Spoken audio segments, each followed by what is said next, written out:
Chapter 105. The surging black smoke and ghostly mist were caught by a faintly discernible and seemingly transparent fire net. The fire net spread out in all directions, and the black smoke and ghostly mist were immediately wrapped up like dumplings. The sharp and ear-piercing ghost howls shook the entire valley. Only now did the two ghost cultivators who were hiding in the black mist realize that they had provoked someone they shouldn't have provoked. They roared again and again in the ghost mist, releasing layers of Xianyin ghost qi, wanting to break the seal of the fire net. A myriad of ghastly green ghost flames shot out from the roiling ghost mist and collided with the flaming net, causing a myriad of dark green specks of ghost flames to spread out, and the sounds of explosions were dense like a string of pearls. The dark-yin baleful energy that erupted out was like a raging sea that pounced towards the flaming net in unison. Qi! Qi! As soon as the green ghost flames and Xianyin ghost energy pounced on the fire net, they immediately emitted bursts of green smoke and dissipated into nothingness. Gu Fei, who was hiding behind the waterfall, couldn't help but be shocked when he saw the scene outside. He had tasted the power of this Xianyin ghost flame. It was extremely sinister and powerful. However, when the thousands of ghost flames hit the fire net didn't even have the slightest tremble. It was still gradually shrinking inwards. It was actually refining the thousands of ghosts with its unpredictable firepower. That beautiful girl actually had such a magical ability. This made Gu Fei couldn't help but look at her in a different light. Roar! Why did you attack us? Aren't you afraid of offending my plentiful city ghost palace? A mournful roar came from the ghost mist that was trapped in the fire net. The girl standing on the top of the short tree next to the pool smiled indifferently. There was a trace of disdain on her face. She opened her red lips and said, "Others are afraid of your plentiful city ghost palace, but I am not. Even if the ghost emperor of plentiful city came, he wouldn't dare to do anything to me." This girl's background seemed to be not small. She actually dared to look down on the plentiful city ghost palace. The ghost emperor of plentiful city was a terrifying expert who had cultivated the immortal ghost body. Gu Fei was secretly shocked. Although it was his first time going down the mountain, it didn't mean that he hadn't heard of the name of the ghost emperor of plentiful city. This old ghost was extremely legendary in the cultivation world. With his own strength, he created the ghost cultivation Tao among the four great cultivation systems of Buddhism, Taoism, Fiendish, and Demon. He became a hero and fought with Buddhism, Taoism, Fiendish, and Demon. This ghost emperor of plentiful Do was a peerless genius that was rarely seen throughout the ages. In this world, there weren't many people who dared to look down on ghost emperor Fengdu. "Who the hell are you?" The two ghostly cultivators who were trapped in the fire net were startled and asked hurriedly. The five ghost pennant was actually unable to break through the fire net. It seemed that they were doomed today. The fire net was miraculous. It was still gradually shrinking inwards. The flames emitted from it were very different from ordinary flames. They seemed to be transparent, faintly discernible, and not fierce at all. They seemed to be a kind of divine flame that was in between existence and non-existence, between tangible and intangible. But what was certain was that the divine flame emitted from the fire net was definitely not the Buddhist demon refining fire, nor did it seem to be the Taoist three true fire. However, the power of this divine flame was definitely not inferior to the Buddhist demon refining fire or the Taoist three true fire. It might even surpass them. You have eyes but can't see. Who can you blame? The corner of the girl's mouth rose and she smiled disdainfully. Then she formed a mysterious spell with both of her hands. The fire net suddenly burst into flames. The unpredictable firepower surged out and burned everything around it. There wasn't any terrifying heat wave, but the flowers and trees in the valley began to wither. The water in the pool began to bubble and evaporate. All the fish floated on the surface with their white bellies. Gu Fei, who was hiding behind the waterfall, didn't feel any heat. However, he felt that his blood and qi were actually boiling. The fire seemed to be burning inside his body. It made him sweat profusely and his whole body was boiling hot. It was really strange. "Spare me, miss, spare me." In an instant, more than half of the surging black gas and thick ghostly fog were refined. The fire net had shrunk to less than 10 feet. Vaguely, one could see two figures shrouded in ghostly fog under the fire net. They were faintly discernible in the ghostly fog, waving a large banner in their hands anxiously. Layers of dark ghostly chi surged out from the two large black banners. In the hazy ghostly fog, there were thousands of ghostly shadows wandering and howling. It was a creepy sound. Humph! How dare you offend me? Death cannot wipe out your crimes. Obediently accept your death. The beautiful girl's face was as cold as ice. The coldness in her words was suffocating. She formed a spell with both of her hands and shot out a vast amount of fire origin power at the fire net. Sizzle! The ghostly fog that was shrouded by the fire net was refined into wisps of light smoke. The thousands of ghostly creatures in the ghostly fog screamed as they were burned to death by the divine flames. The fiery net was still shrinking. The two ghostly cultivators were frantically begging for mercy. However, the young lady turned a deaf ear to the pleas of the two ghostly cultivators. She was unmoved and continued to manipulate the fiery net to refine the layers of ghostly mist. Thousands of malicious ghosts were instantly turned into nothingness. The two ghost cultivators who were shrouded in the fire net begged for mercy again and again. Just because of a disagreement, they'll fight to the death. This girl. Gu Fei couldn't help but be secretly shocked. This girl killed people at the slightest provocation. She was really arrogant and overbearing. If she knew that I was invisible, would she also attack me? Thinking of this, Gu Fei suddenly had an idea.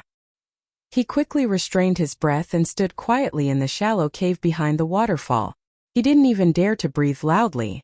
Just when the two ghost cultivators were about to be refined together with the five ghost streamer by the fire net that emitted the strange divine flames, a few squeaks suddenly came from the dense forest outside the valley. The sound was so faint that it seemed to be the cry of some kind of beast. After hearing these cries, the girl's face lit up.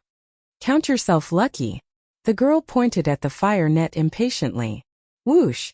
The fire net that was shrouding the two ghost cultivators immediately flew toward the girl. The fire net shrank rapidly. The girl leaped up and grabbed the fire net that had shrunk to the size of a fist in her hand. Then she rushed out of the valley like the wind. In an instant, the girl's figure disappeared into the dense forest outside the valley. The two ghost cultivators didn't expect that the girl would suddenly leave. The two ghost cultivators who had escaped with their lives waved the big streamer in their hands repeatedly and retracted all the black chi and ghost mist that lingered around them. Then, the two ghost cultivators collapsed to the ground, as if they had exhausted all the ghost energy in their bodies. However, their faces revealed the joy of surviving a disaster. Senior brother, where did that girl come from? The tall and thin ghost cultivator asked the short and fat ghost cultivator with lingering fear. I don't know. This is not a good place. Let's leave quickly. If that girl comes back, we won't be able to escape death. The short and fat ghost cultivator didn't care about his weak body and struggled to stand up. The battle just now was extremely dangerous. If they had been a little later, the two of them would have been refined by the girl into a mysterious ghost body. Their souls would have been destroyed, and they wouldn't even be able to enter the reincarnation cycle and reincarnate. The two of them had lost a lot of power and vitality. Even the five ghost streamer in their hands, which had shrunk to about a foot, had become dim and dull. The ghosts that had condensed on it had long been refined. Humph! Want to leave? Leave your life behind. The two ghost cultivators were just about to leave when the waterfall nearby them suddenly exploded. Amidst the splashes of water that filled the sky, a figure charged out from the waterfall like a bolt of lightning. Chapter 106. The person who suddenly attacked was Gu Fei. This was a once-in-a-lifetime opportunity. These two ghost cultivators had almost been completely refined by the mysterious girl, and their vitality was greatly injured. This was the time when they were at their weakest. Boom! Using the 8 desolate steps, he shook open the water curtain in front of him and rushed out from behind the waterfall. With just one step, Gu Fei appeared in the sky above the two of them like a god of war.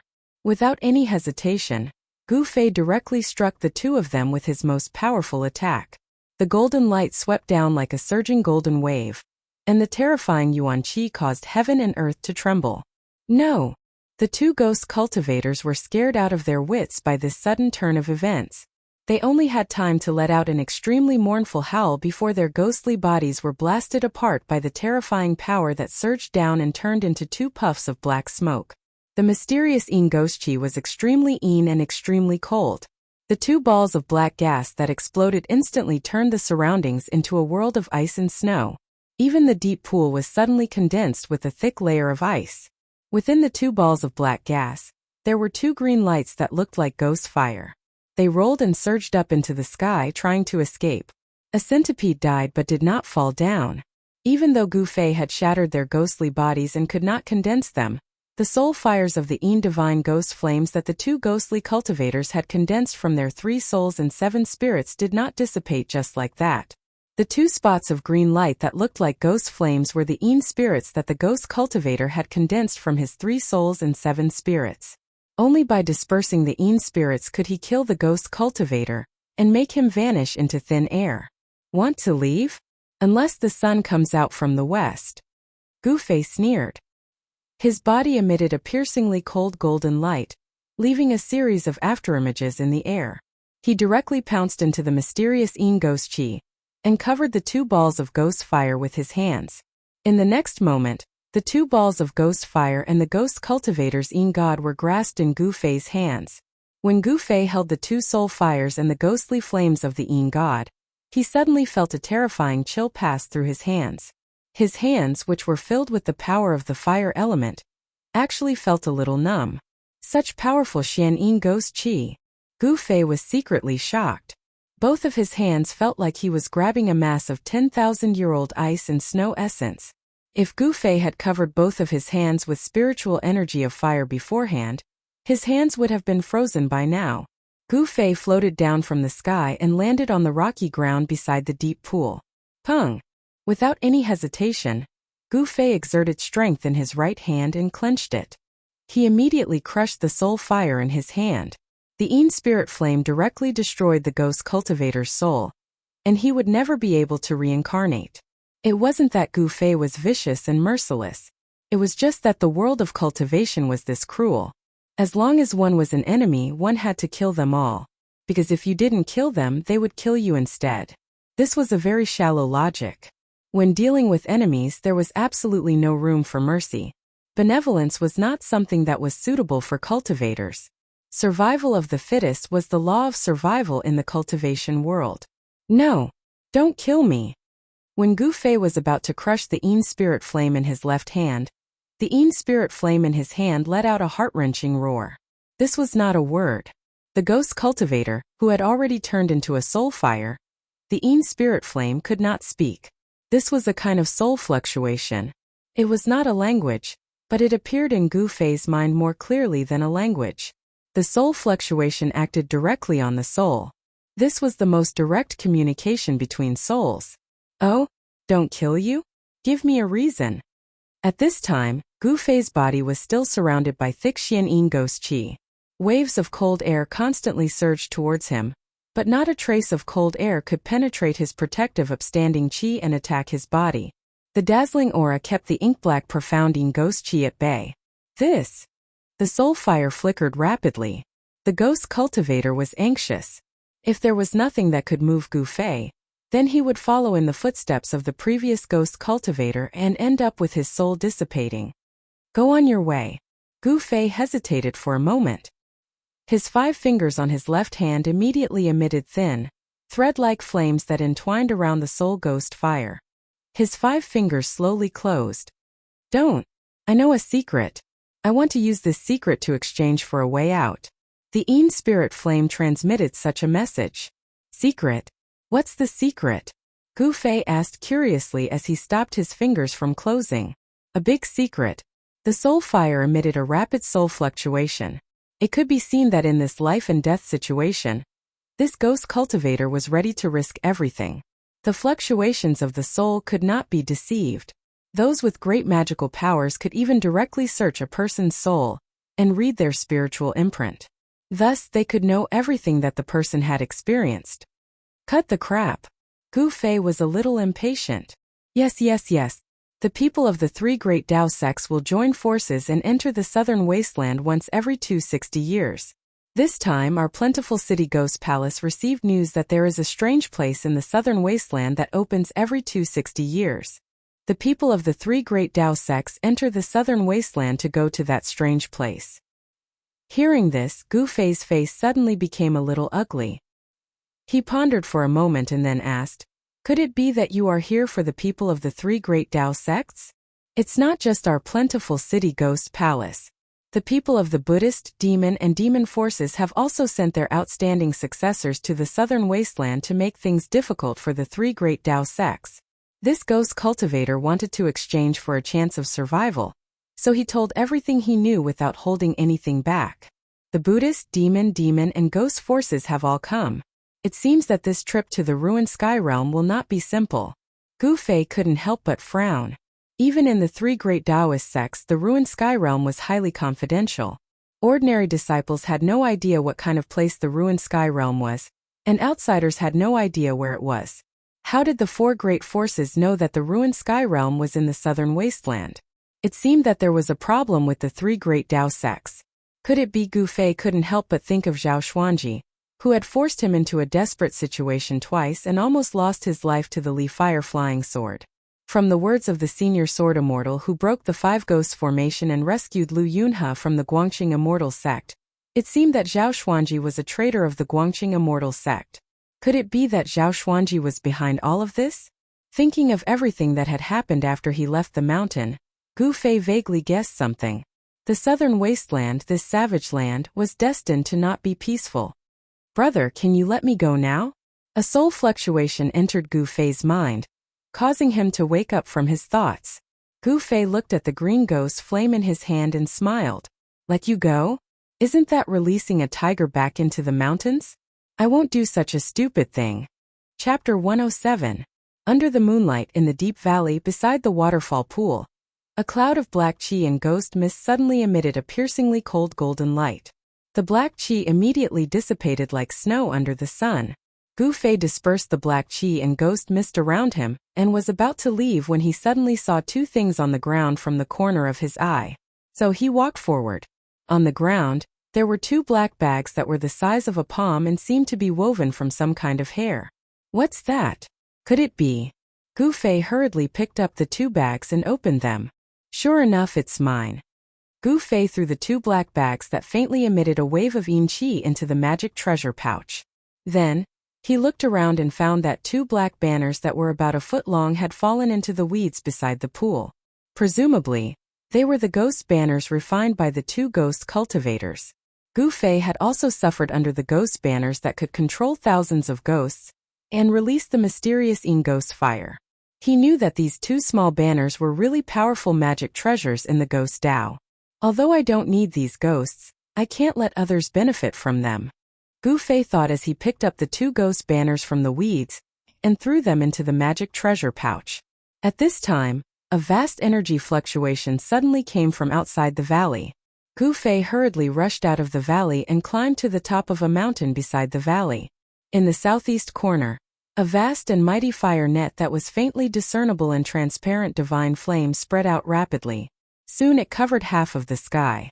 What surprised Gu Fei was that on the fire net, there stood a young girl in clothes whiter than snow.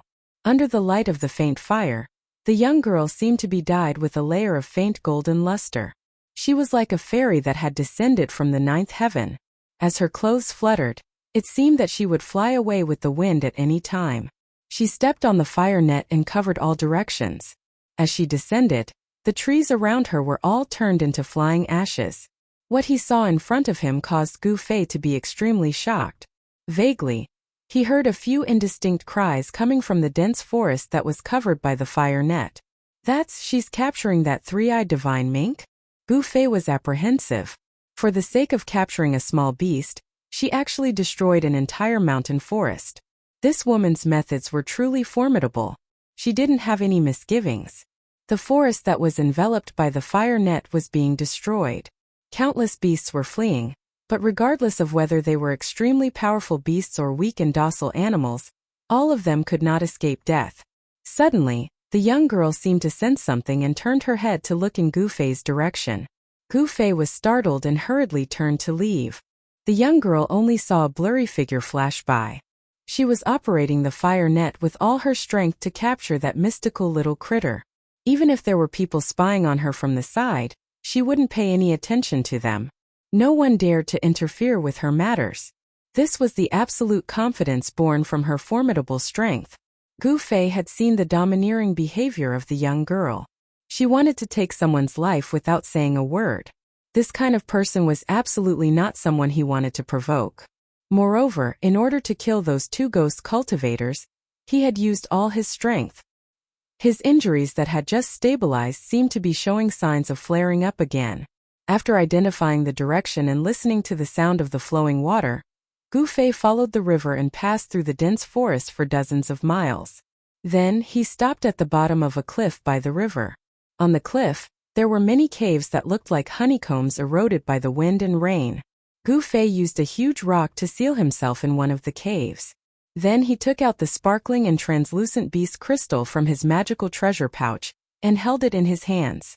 He began to operate the mysterious technique and used the ancient body refining technique to absorb the pure spiritual yuan contained in the beast crystal. Although the spiritual yuan in the beast crystal was harder to refine than the heaven and earth yuan qi, the spiritual yuan in the beast crystal was much purer than the heaven and earth yuan qi. In order to quickly heal his injuries, Gu Fei had to think about this beast crystal. The beast crystal, which was half the size of a human head, was held in Gu Fei's hands. The earthy yellow light shone brightly and illuminated the cliff cave. This was the pure thick earth qi. The misty yellow light, as if it had a life of its own, was constantly stimulated and then integrated into Gu Fei's body. As the earth energy in the beast crystal was continuously absorbed, the beast crystal slowly shrank. The pure and majestic spiritual yuan continuously surged into Gu Fei's body. The spiritual yuan in the beast crystal, after the initial refinement of the five-colored natal qi in his dantian, spread to every part of his body. All the muscles, bones, and flesh in his body unconsciously trembled slightly, slowly refining the spiritual yuan that was transported to every part of his body, and then melting it into his own yuan qi. Gu Fei was shrouded in the misty yellow light. The earth energy flowed ceaselessly and finally gathered in Gu Fei's body. After one night, the beast crystal had shrunk by more than half, and it looked to be the size of a child's fist. When the night receded and the sun rose, the beast crystal had shrunk to the size of an egg, becoming a big crystal clear bead. Until then, Gu Fei stopped absorbing the spiritual yuan and opened his eyes. As expected, with the nourishment of the spiritual yuan in the beast crystal, Gu Fei's injured body was no longer a problem. Of course, the amazing healing power of Gu Fei's body was also a big reason why his injured body could recover so quickly. After refining his body day and night, it was of course very fast for him to recover from injuries. When Gu Fei walked out of the cliff cave, climbed up the cliff and looked south, he was surprised to find that in his field of vision, there was a dark wall at the end of the green field. Is that the Bluestone Town? Gu Fei was shocked. The river that was flowing south had changed its course. It no longer flowed south but southwest. That pitch-black wall stood beside the river that had been diverted. I can't act rashly. According to the ghost cultivator, other forces in the world of cultivation have also sent people into the southern wasteland. The Bluestone Town is a place that must be passed to enter the southern wasteland. The situation in the southern wasteland has become very complicated. I should completely recover from my injuries before going to the Bluestone Town. This was not cowardice but caution. All the major forces had already sent their outstanding disciples to the southern wasteland. Gu Fei had to be careful. The disciples of other forces were no worse than the younger generation of the three major Taoist sections. Wasn't there a disciple of the younger generation in the demonic path who used a demonic saber to fight against Li Lingfeng? The world was big and there were many capable people. One could not underestimate the people of the world. Gu Fei urgently needed time to recover from his injuries. In the next few days, he operated the mysterious technique in the primeval forest. He absorbed the yuan qi from all directions and tempered his injured body. The closer he got to the southern wasteland, the fewer ferocious beasts in the forest. However, these ferocious beasts became more and more terrifying. Gu Fei found traces of many huge beasts in the area beside the river. Many of them were terrifying ferocious beasts. Gu Fei was too lazy to pay attention to these ferocious beasts. Apart from looking for something to fill his stomach when he was hungry, he spent the rest of his time sitting cross-legged in the cliff cave and operating the mysterious technique. The spiritual energy of the plants converged, and a green brilliance flickered continuously in the cliff cave. The spiritual energy around Gu Fei was dense, and a hazy green radiance enveloped his body. Wisps of pure spiritual energy of the plants flowed into his body, and his injured body was constantly nourished by the gentle green glow. Traces of clotted blood were discharged from his pores. After another 2 days, Gu Fei's injuries were completely healed. His entire body was filled with a vast amount of yuan qi. Every inch of his flesh and blood contained great power. Chapter 108. The southern wasteland had a vast territory. Unlike the central plains, more than 90% of the southern wasteland was covered by primeval forests. Greenstone Town was located in the middle of the endless forest. Instead of calling Bluestone Town, it would be more appropriate to call it a city. The city wall was 200 feet high, isolating Greenstone Town from the forest outside. It was necessary to build a city wall. The city wall was 200 feet high, enough to stop most of the beasts from entering the town. Of course, if there were some rare flying beasts, the city wall would not be able to stop them. Therefore, the Yin Kingdom sent an elite army to guard Greenstone Town. Apart from maintaining order in Greenstone Town, they could also prevent the beasts from attacking. There were 4 city gates in the east, west, south, and north of Bluestone Town. The northern city gate faced the ferry several miles away. The Bluestone Road was wide enough for a dozen horses to run side by side. People came and went, but it was the busiest place among the 4 gates. There was an endless stream of merchants coming and going from the south to the north. Compared to the north and south gates, the east and west gates were deserted. Occasionally, some hunters or herb gatherers would come and go. The primeval forest outside of Greenstone Town was a natural treasure house. There were all kinds of rare birds and beasts, and all kinds of spiritual herbs. As long as one was not afraid of death and was lucky enough to hunt 1 or 2 beasts and pick 1 or 2 herbs, it would be enough for an ordinary person to eat and drink for a lifetime. At noon, a young man in ragged clothes came from the ancient path on the east side of Bluestone Town. Even though his clothes were ragged, he was clean from head to toe. Especially the skin that was exposed, it was fair and translucent, and it seemed to be enveloped in a layer of precious splendor. Although it was outside of Greenstone Town, ordinary people would not dare to walk on the east and west roads alone, because on both sides of the ancient road was the primeval forest. From time to time, beasts would jump out of the forest, threatening the safety of passers-by. But this did not affect Gu Fei. Greenstone Town was located at the border between the Central Plains and the Southern Wasteland. It was a transit station. The population was at least more than 100,000, almost comparable to a medium-sized city. This was the characteristic of the Southern Wasteland town.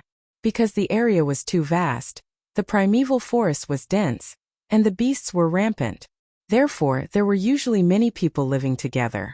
Additionally, Bluestone Town was an important city connecting the north and the south of Yin country. Its geographical location was very superior. Therefore, although it couldn't match the scale of Dragon Emperor City in South Wilderness, it was also one of the most prosperous places in South Wilderness. This was the first time Gu Fei had seen a town since he came down from the mountain.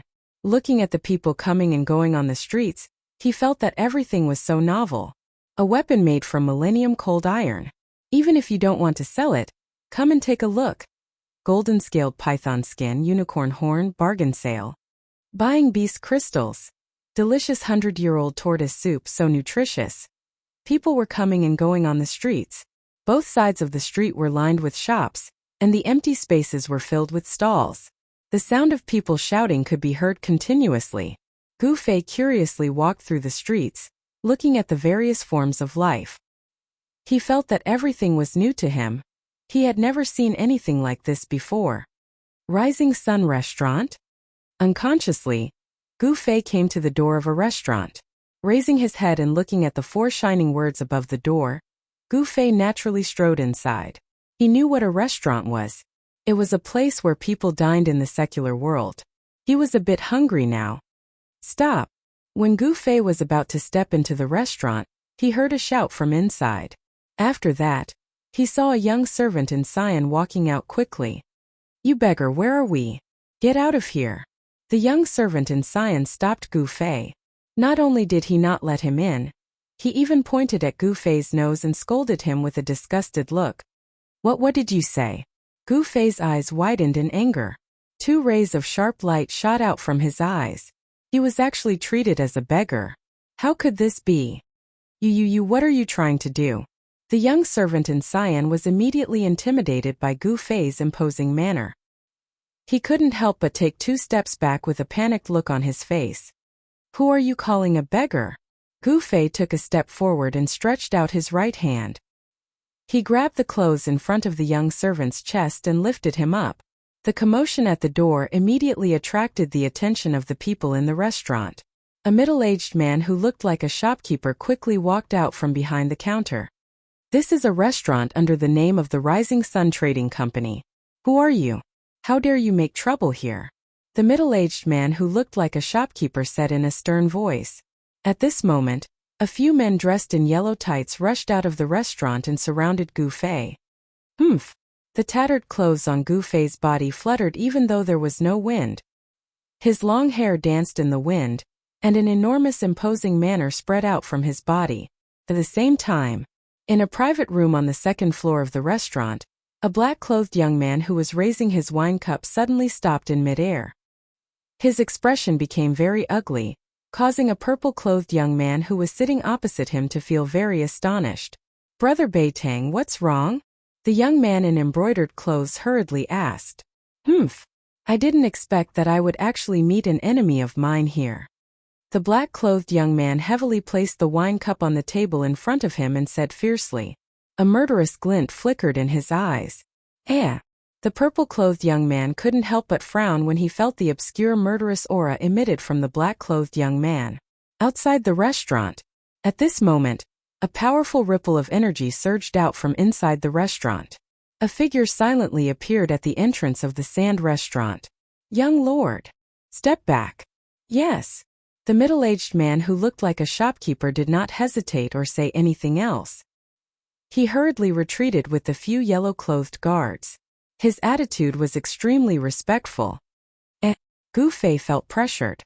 He stared at the figure that suddenly appeared.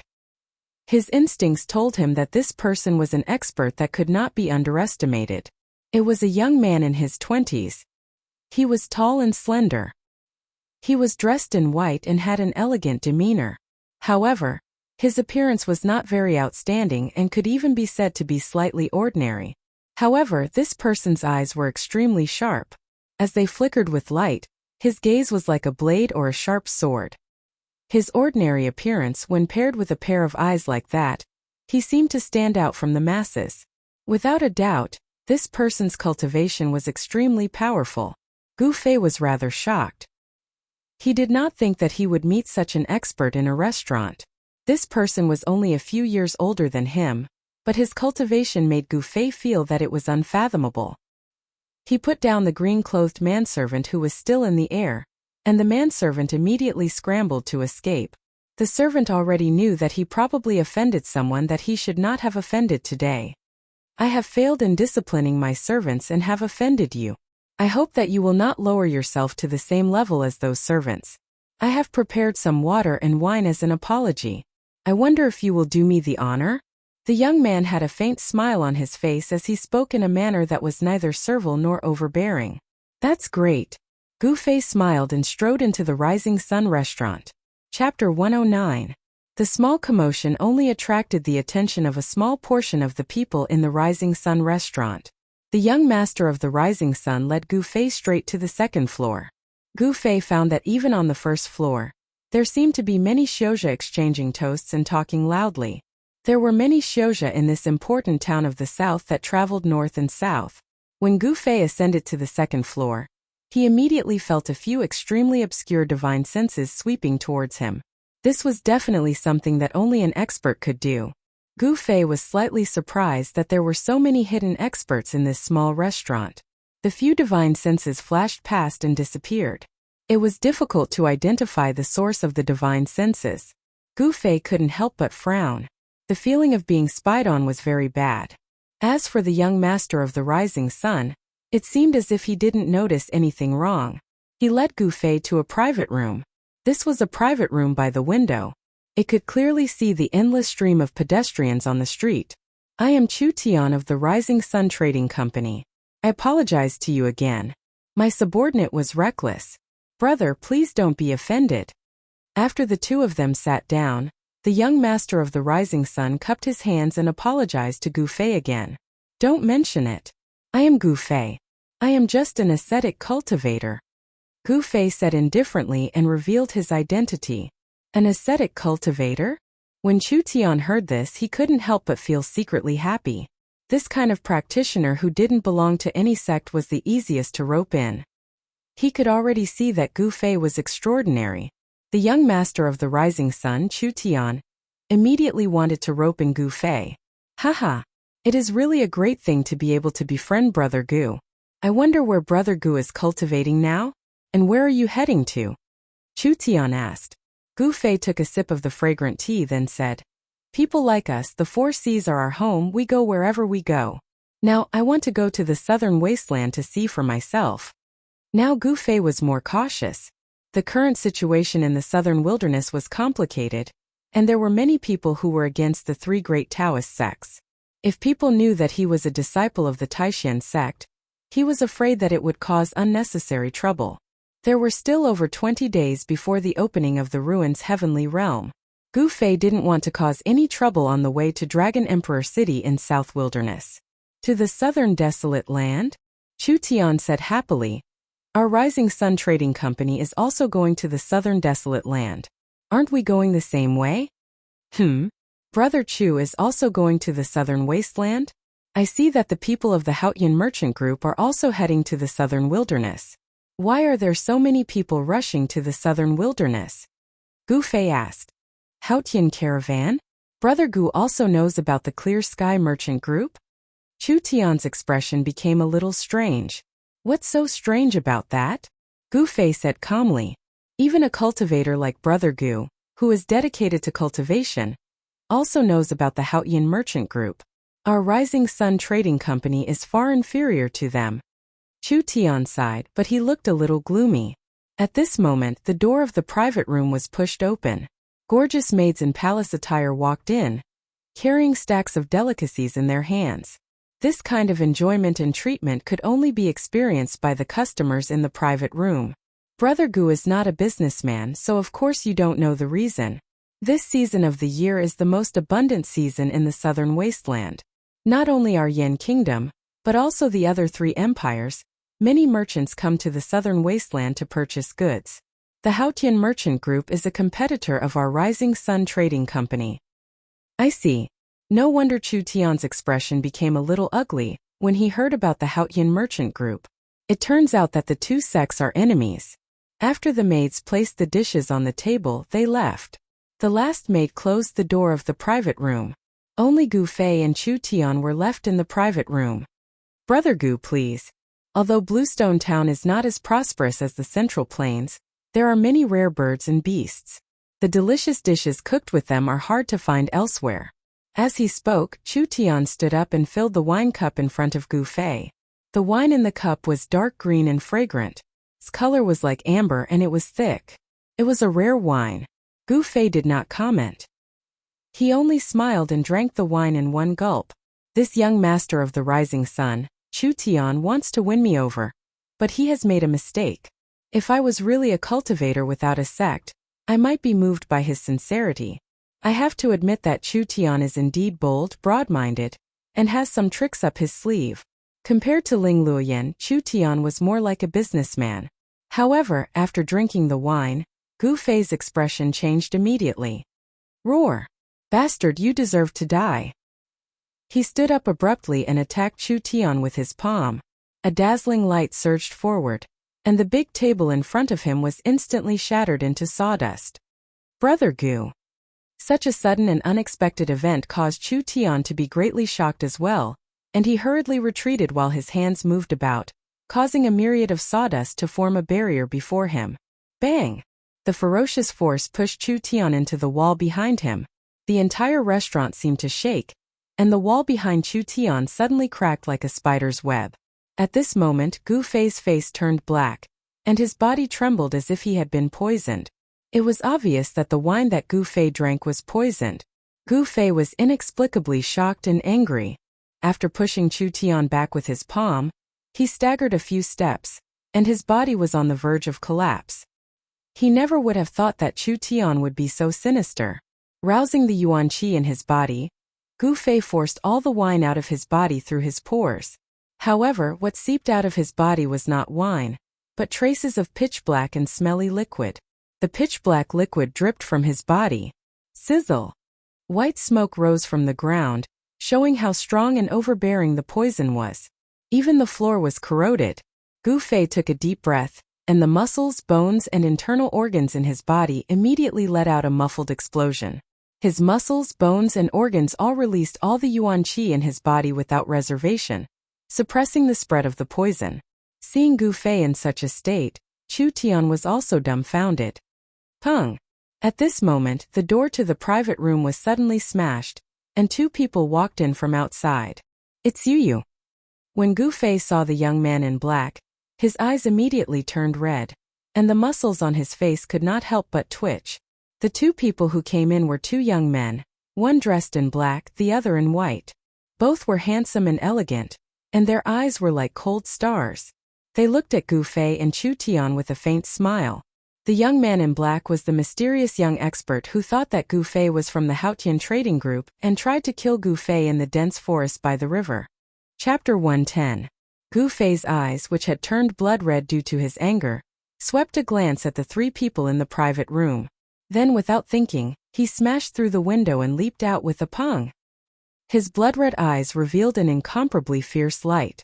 The three people felt as if they were being stared at by a poisonous snake, and they actually had a kind of feeling of fear. The three people were stunned, and Gu Fei had already broken the window and escaped. Hurry up, don't let him escape! The young man in black shouted loudly, and his body rushed out from the broken window like a phantom. As he raised his hand, countless green threads shot out, like a big net, and enveloped the escaping figure in front of him. Although Gu Fei was poisoned, his body movement technique was still extremely fast. His figure flickered, and he avoided the green threads, crossed the street, and rushed out of Bluestone Town. The pedestrians on the street were immediately shocked by the sudden change of events, and they all dodged to the side. The young man in white also followed closely behind the young man in black and leaped out. In an instant, in the private room of the restaurant, Chu Tian, the young master of the rising sun, was the only one left. This, what is going on? Chu Tian still had not recovered from the shock, and he stared blankly at the broken wine pot on the floor. The wine pot broke, and the wine that splashed out actually corroded a part of the floor. The toxicity of the strong poison was really shocking. Even the young master of the rising sun, Chu Tian, who had traveled extensively and was used to seeing the world, was secretly shocked. At this moment, a burst of rapid footsteps came from outside the private room, and a group of yellow-clothed guards, led by the middle-aged shopkeeper, rushed up from downstairs. Gu Fei was poisoned, and then the two young men appeared and forced Gu Fei away. All of this happened in a short time, but the unusual movements in the private room still alarmed many people. Moreover, in this restaurant, there were many cultivators with extraordinary cultivation, and some busybodies had already followed Gu Fei and the other two from afar. Young master, what exactly happened? The middle-aged shopkeeper asked carefully. He saw that the private room was in a mess, and the young master Chu Tian was leaning against the wall. The wall was full of cracks, and it seemed like it could collapse at any time. The shopkeeper was so nervous that he was already sweating profusely. Hurry up and investigate the background of those two young men in white and black respectively. Chu Tian's words were squeezed out from the gaps between his teeth. He was also incomparably furious. Yes, young master. The middle-aged shopkeeper immediately received the order, and was about to turn around and leave. Wait, immediately send someone to arrest those servants who served the dishes. This is really outrageous. Chu Tian was so depressed that he almost vomited blood. It is not hard to imagine that the two young men tricked him. They actually wanted him to get rid of Gu Fei. It would be best if Gu Fei died just like that. If he died, Gu Fei would definitely think that he conspired with those two bastards. In this way, after Gu Fei recovers, he will definitely seek revenge on me. Not only will it bring me great trouble, I am afraid that the other people in the clan will also be implicated. At this time, Chu Tian had already cursed the 18 generations of the two young men's female ancestors. The middle-aged shopkeeper received the order and left. At this time the restaurant was already in a mess. Chu Tian walked out of the messy private room, and his face was so gloomy that it seemed as if it would drip water. He said fiercely, "Those two bastards, they actually dared to force me to eat such an unforgivable grievance in my territory. Don't let me know who you are. I, Chu Tian, will definitely not let you have an easy time." Recalling the scene just now, Chu Tian couldn't help but shiver. If he also drank the poison wine in the wine pot, then the veins on Chu Tian's forehead twitched, and he clenched his fists so hard that his knuckles made cracking sounds. He was so angry. The Rising Sun Trading Company was a business organization in the Tonglong continent, second only to the Haotian Trading Company. Wherever the Rising Sun Trading Company's business was successful, the Rising Sun Chu clan's power would also develop. Soon, the Rising Sun Trading Company's intelligence network in Bluestone Town was activated. Phew! Using the desolate steps, Gu Fei directly leaped over the 20 zhang tall city wall and rushed into the primitive old forest outside Bluestone Town. Behind him, two figures, one black and one white, were in hot pursuit. At this time, Gu Fei felt as if his abdomen was being cut by tens of thousands of small knives. Waves of bone-piercing pain caused his entire body to tremble as if he was convulsing. He tried his best to endure it, biting the corner of his mouth, and the blood that seeped out seemed to be black.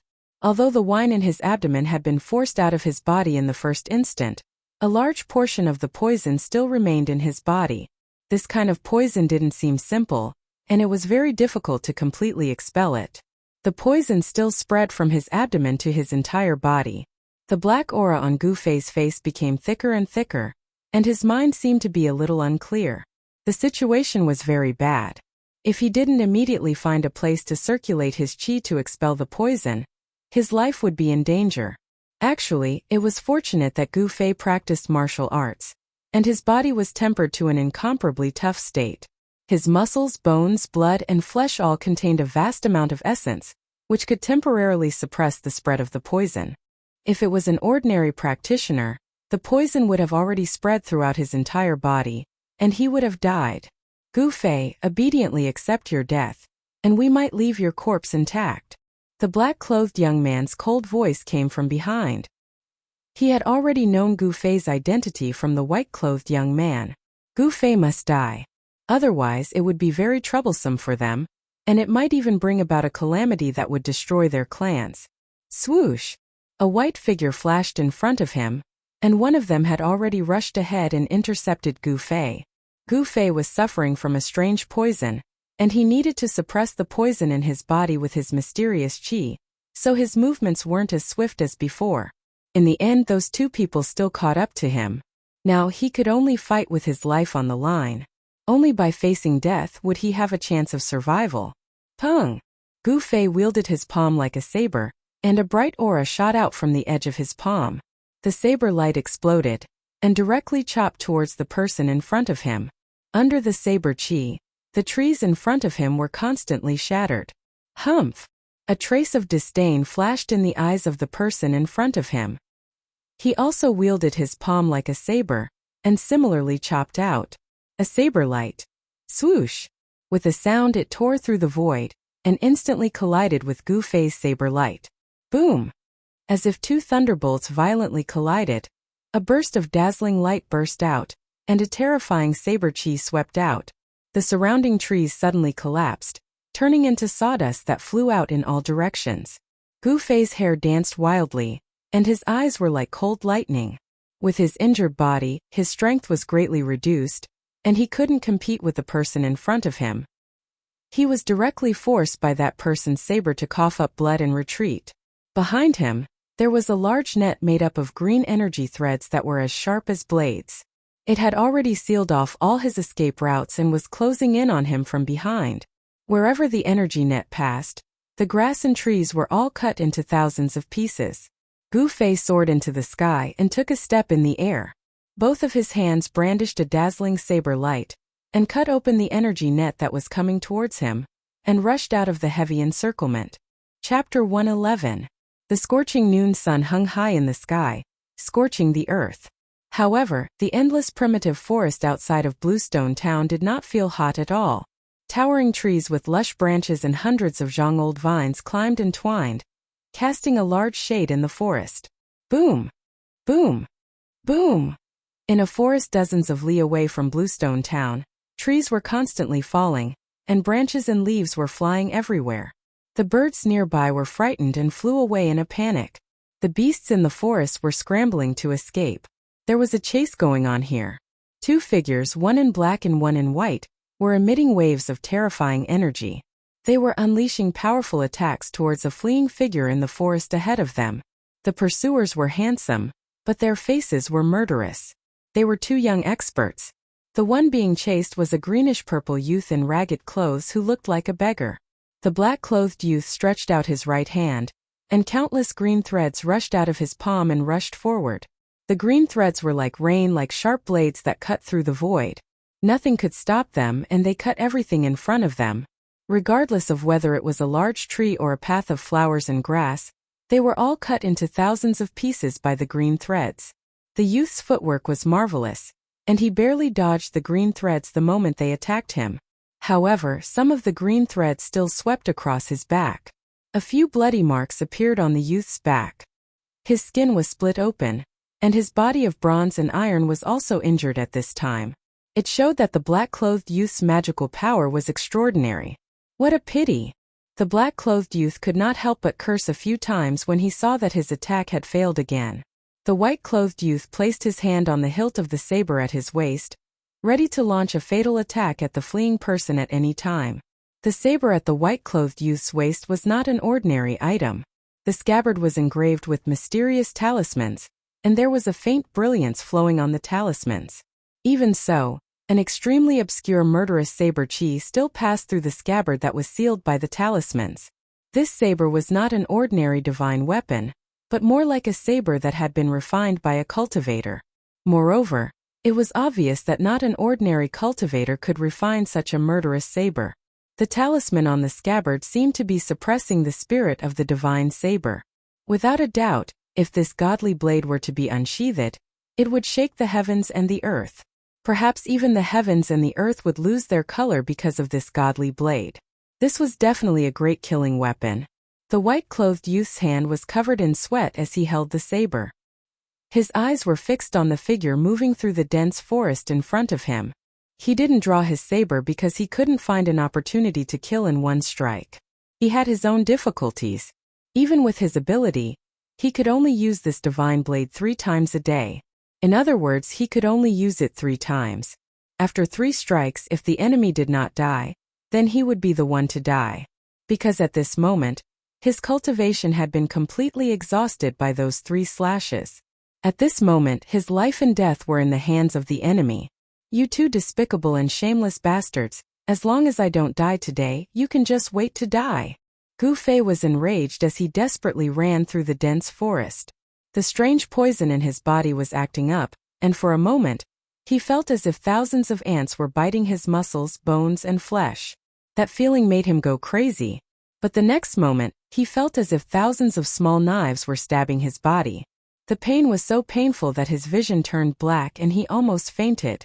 Endless pain was ravaging his nerves and destroying his will. But he gritted his teeth and endured it. No matter how much pain he suffered, he still maintained a trace of consciousness in his mind. He couldn't fall like this. If he did, then he would be doomed eternally. Roar! With a roar of grief and indignation, Gu Fei suddenly pounced forward like a crazy wild beast. A few green threads brushed past him and took away a few drops of blood on his body.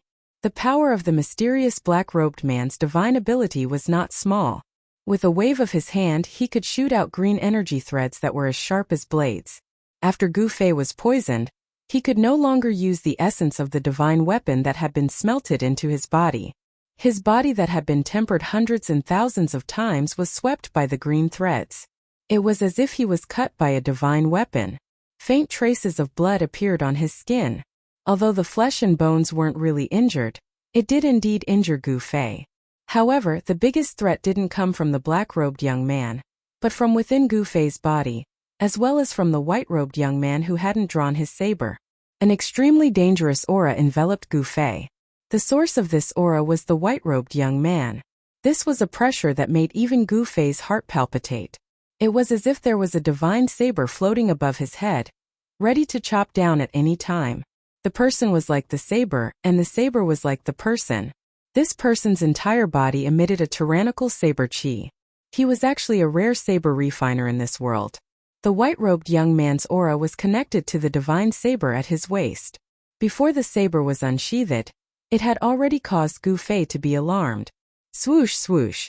Passing through the dense forest, he constantly changed his direction, making it difficult for the white-robed young man's saber intent to lock him down. The dense forest provided him with an opportunity to escape. If it was in an open space, he would have long been caught by the two people behind him. Gu Fei sprinted through the forest. Blood gushed up his throat, but he forcefully swallowed it back down. Now, his injured body was gradually unable to withstand it. However, the sharp murderous aura behind him was getting closer and closer. Gu Fei knew that if this continued, it would be difficult for him to escape death. If he was killed by the enemy in an open competition, he would accept it wholeheartedly. However, if he died like this, he would definitely not be able to die in peace. The two people behind him were too despicable. Their methods were too despicable. How could Gu Fei be willing to die like this? He was unwilling. He hated it. The situation before him had to be changed. Otherwise, he would definitely die. He identified the direction, turned around, and sprinted towards the denser forest in front of him. Although there were no roars of beasts in other areas, there were traces of ferocious beasts. Only this direction was empty. There was not a single beast in such a large forest. This was enough to explain two things. First, there were no signs of beasts here. There were no ferocious beasts living in this area. Second, there was a powerful and terrifying ferocious beast living here, causing the nearby ferocious beasts to not dare to set foot in this ferocious beast's territory. Between life and death, whether or not he could escape from the pursuit of the two people depended on this gamble. Deep into the forest, a fierce murderous aura pervaded the air. Gu Fei was ecstatic. He knew that he had made the right bet. This was indeed a place of great danger. A place of great danger did not mean that it was a place of death. He was just afraid that there were no ferocious beasts here. If there were, then Gu Fei could take advantage of the chaos to escape from the two people's pursuit. Gu Fei did not stop. He quickly ran forward, but the two people chasing behind him were aghast. They could feel the terrifying murderous aura pervading the forest. There was great danger ahead. However, these two people were already like arrows on a bowstring. They had no choice but to shoot. Today, if Gu Fei did not die, if he managed to catch his breath, then they would be the ones to die in the future. Even the families behind them would die. The two people hesitated for a moment, but they still gritted their teeth and chased after him. If they missed this opportunity today, they were afraid that it would be difficult to kill Gu Fei. Since they had already started, they could not stop. After traveling for a few miles, the murderous aura in the forest became even more intense. When Gu Fei's body had more than 10 wounds, there was a pung sound. Branches and leaves fluttered in the air. He rushed out of the forest, and the field of vision in front of him suddenly widened. A strange sound immediately passed into Gu Fei's ears. It seemed to be the cry of some kind of beast. It seemed that there was more than one sound but many sounds. A very noisy cry came from not far in front of him. Without thinking, Gu Fei crouched down and immediately rushed in the direction of the noisy cry. Huala huala. While running, besides the noisy beast cries, Gu Fei also heard the faint sound of running water. A cold murderous aura came from behind him. Gu Fei knew that the two people were already close. In this open area, the white-robed young man was probably going to take out his saber. For Gu Fei, who was poisoned, this was undoubtedly a fatal threat. I must not let that guy find a chance to take out his saber. All kinds of pain rushed into his head from his limbs and bones, causing Gu Fei's running body to shake. The sweat that seeped out of his body was purplish-black. This was a sign that the poison in his body was constantly being forced out. His body, which had been tempered day and night by the essence in his body, was far stronger than what Gu Fei had imagined. As he ran, the primal qi in his body was continuously stimulated through his blood, flesh, tendons, and bones. As his tendons, flesh, and blood trembled, not only did they transmit wave after wave of primal qi, they also continuously expelled the poison from his body through his pores. The purplish-black sweat dripped onto the places that Gu Fei passed. The leaves and weeds that were stained with the sweat quickly withered. The white-robed young man's feet whistled as he moved forward at an extremely fast speed. In an instant, he passed the black-robed young man, and the hand that was holding the saber began to move. The white-robed young man forced his way behind Gu Fei, and was about to pull out his saber. But at this time there happened to be a call in front of him. Without thinking, Gu Fei immediately dodged behind the colonel. "How dare you?" When the white-robed young man saw this, he couldn't help but hate. A rare opportunity to take out his saber had disappeared right in front of his eyes. Gu Fei turned around the call and saw that there was a large lake about 200 or 300 feet in front of him. The lake water was still emitting hot steam. There were many fiery red shadows that looked like little people swimming and playing in the lake water. The noisy beast cries came from ahead. That is. Gu Fei's mind was shaken as a fierce aura assaulted him. There were many fiery red figures. There were about a dozen of them in the lake. On the shore and on the surrounding trees, there were even more red figures. It's a blood monkey. A terrified cry came from behind. The two people chasing after him also saw the strange scene in front of them. Chapter 112. Is this fella crazy? The two young men who were chasing after Gu Fei were shocked when they saw Gu Fei charging towards the blood monkeys that numbered in the thousands. The crimson monkeys were rare beasts that lived in groups. If it was a single crimson monkey, these two young experts could easily kill it. However, if it was a large group of crimson monkeys, then it would be a nightmare. Even ants could bite an elephant to death, not to mention a powerful beast like this. At this moment, a series of sharp roars came from the opposite side of the mountain, breaking the tranquility of the mountain in an instant. Many fiery red shadows were moving quickly on the mountainside. The murderous aura of the blood monkeys covered the sky and covered the earth. The three men's expressions changed. The two young men in black and white immediately stopped in their tracks. They finally understood why no ferocious beasts dared to set foot in this area. Although they really wanted to kill Gu Fei, protecting their own lives was more important. At this moment, the thousands of blood monkeys were alarmed. More than a dozen strong fiery red shadows leaped from the treetops and pounced towards them.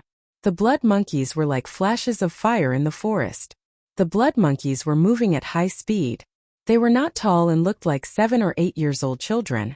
Their bodies were covered in blood-red fur that flashed with a demonic red light. 4 of their claws lightly touched the branches and leaves, and they were sent flying 3 to 4 feet away. The blood monkeys were extremely agile. In just a moment, more than a dozen blood monkeys had rushed forward and surrounded Gu Fei, baring their fangs and brandishing their claws. They looked extremely ferocious. The blood monkeys were violent and had a strong sense of territory. Against ferocious beasts that dared to invade their territory, they would attack in groups and use their sharp claws to tear the beasts into pieces. Although they were small in size, the blood monkeys were extremely strong. They could tear lions and tigers apart, and their sharp claws could pierce through metal. No one dared to underestimate a large group of blood monkeys. Roar! Gu Fei let out a muffled roar from his throat. Then, relying on his copper skin and iron bones, he charged directly into the group of blood monkeys. Squeak, squeak! 7 or 8 blood monkeys were knocked down by Gu Fei, and Gu Fei's clothes were torn to shreds by the blood monkey's sharp claws, leaving black and red scratch marks on his body. Although the blood monkey's claws were sharp, they couldn't break through Gu Fei's skin and flesh, which he had tempered day and night. The blood monkeys that were sent flying by Gu Fei rolled on the grass and let out mournful cries. After struggling for a while, they actually died. The blood monkeys that had grabbed Gu Fei also fell to the ground, twitching violently. After a while, they all died. The strange poison in Gu Fei's body had actually poisoned the blood monkeys. This was something that no one had expected. When the remaining blood monkeys saw Gu Fei charging over, they all retreated, not daring to touch Gu Fei. These blood monkeys were able to become fierce beasts, but they also had some intelligence. The other blood monkeys had already rushed over from all directions. The two young experts who were chasing after Gu Fei had extremely ugly expressions on their faces, and they decisively retreated. Even so, they were already surrounded by more than 10 blood monkeys.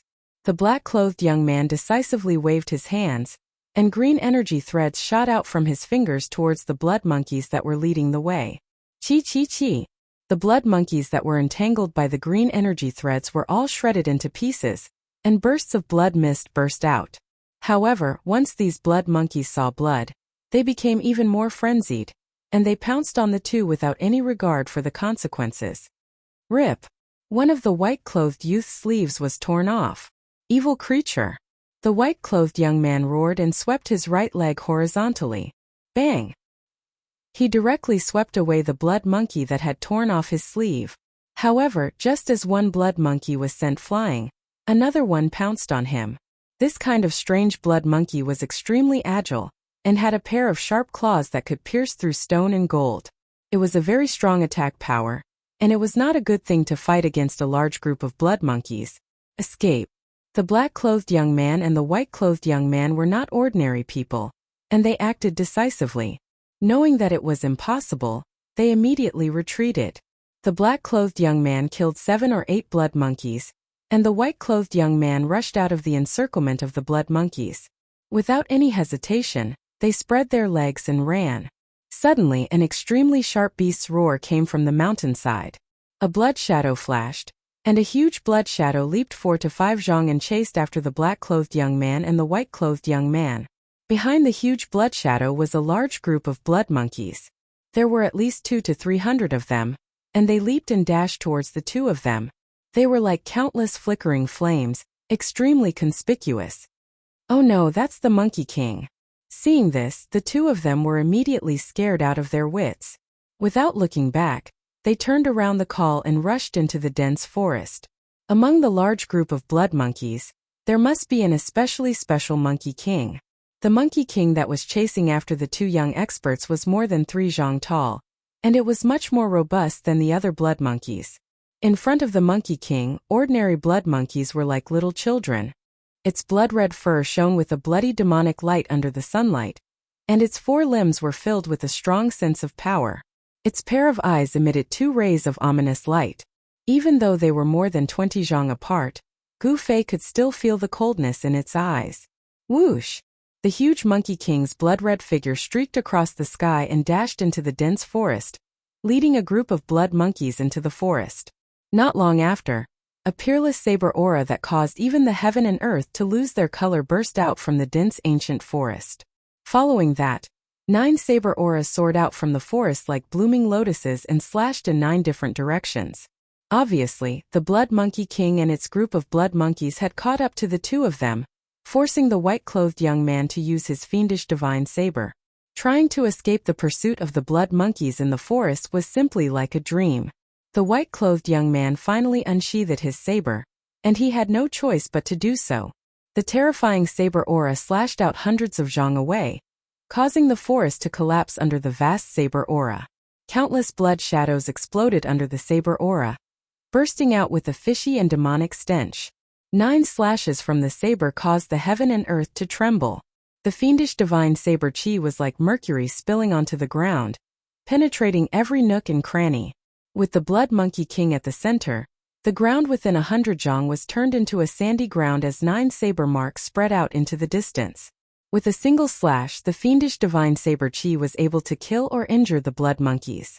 The Blood Monkey King was seriously injured and was forced to retreat. The 2 blood monkeys did not dare to stay any longer after escaping from death. After determining the direction, they retreated toward Bluestone Town. Meanwhile, Gu Fei took advantage of the chaos to knock down a dozen blood monkeys in a row, and ran in the opposite direction of the 2 blood monkeys. There were quite a number of blood monkeys surrounding Gu Fei, but in the end, Gu Fei relied on his unique poison physique to poison the blood monkeys one after another and broke out of the encirclement. After frantically running for 20 to 30 miles, Gu Fei finally couldn't hold on any longer and fell into a mountain stream, falling into a coma. However, even in a coma, Gu Fei's body was still rejecting the poison in his body. The Taiji Yin Yang fish ball also appeared in front of his chest. The misty yin and yang qi protected Gu Fei's heart meridians, preventing the poison from attacking his heart and ending his life. Chapter 113. When Gu Fei woke up from his coma, he found that he was still lying in the stream. He had a splitting headache and his entire body felt like it was being burned by flames. It was hot, very hot. His skin was like a red-hot soldering iron and the stream water beside him seemed to be boiling, emitting steam and bubbles. With just a slight movement, his entire body felt like it was being pierced by 10,000 needles. He couldn't help but let out a painful cry. Slowly climbing up, Gu Fei found that his surroundings were gloomy and the forest was covered in mist. Looking up, the sky was pitch black and the clouds were surging, as if a storm was coming. Gu Fei couldn't tell whether it was day or night. It was completely silent and he couldn't hear any beast roars. "I'm not dead yet, I'm not dead yet," Gu Fei muttered to himself as he staggered along the stream. His head was dizzy and the intense pain caused his mind to be in a mess. It seemed as if he would fall unconscious again at any moment. However, the inhuman pain stimulated the sensitive nerves of Gu Fei's body, causing his mind to gradually clear up. His chaotic brain began to gradually sort out his thoughts. Walking along the stream for several dozen feet, Gu Fei was surprised to find that there were many beasts lying on both sides of the stream. There were also dead fish floating in the stream with their stomachs turned upside down. Gu Fei couldn't help but be alarmed. He was going upstream, so how could the fish in the stream still be poisoned to death? Just what kind of strange poison was this that was so tyrannical and powerful? The poison that was forced out of Gu Fei's body was actually able to infect the stream upstream. It was truly shocking. It wasn't until he walked more than 100 feet in the mountain stream that the dead fish in the stream gradually disappeared. After walking another dozen feet, Gu Fei saw the shadows of fish swimming in the stream. Boom! Suddenly, a bolt of lightning cut through the sky, as if it had suddenly torn a long hole in the dark sky. A burst of intense light erupted, instantly illuminating the world. A gust of wind blew past, and the trees in the forest swayed violently, rustling. The wind brought with it heavy moisture, and Gu Fei could smell the scent of water. A storm was coming. A strong light flashed, and Gu Fei could vaguely see a cliff in front of the mountain stream. There seemed to be a dark cave at the bottom of the cliff, and the stream was flowing out from that cave. Gu Fei had no choice but to be careful. Moreover, his current situation was not good. There were still remnants of poison in his body, causing his body to be extremely weak. If he ran into any powerful beasts, his life would be in danger. Of course, if that unlucky beast ate Gu Fei, it would also be poisoned to death.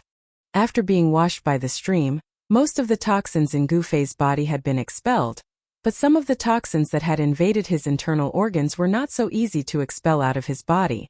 He needed to find a relatively safe place to expel the toxins. It had to be said that the two mysterious young men's methods were really despicable. Although Gu Fei only drank a cup of poisoned wine, he was now half dead. If it wasn't for the fact that he cultivated ancient martial arts, tempering his body day and night, and the vitality contained in his body was extremely strong, far surpassing ordinary cultivators, that cup of poisoned wine would have taken his life. Rumble! The dark clouds in the sky were so dense that they almost covered the ground. Bolts of lightning flashed in the clouds like silver snakes swimming in the clouds. The power of heaven and earth deterred all living things. At this moment, besides the rumbling thunder, not a single beast's roar could be heard.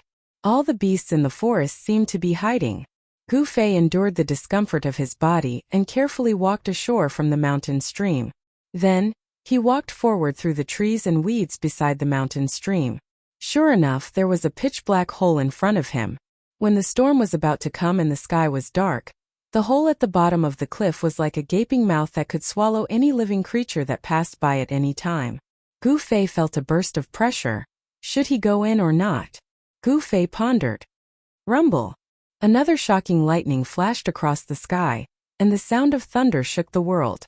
Seeing that the storm was coming, Gu Fei weighed the pros and cons, and felt that it was better to enter the cave to avoid this storm.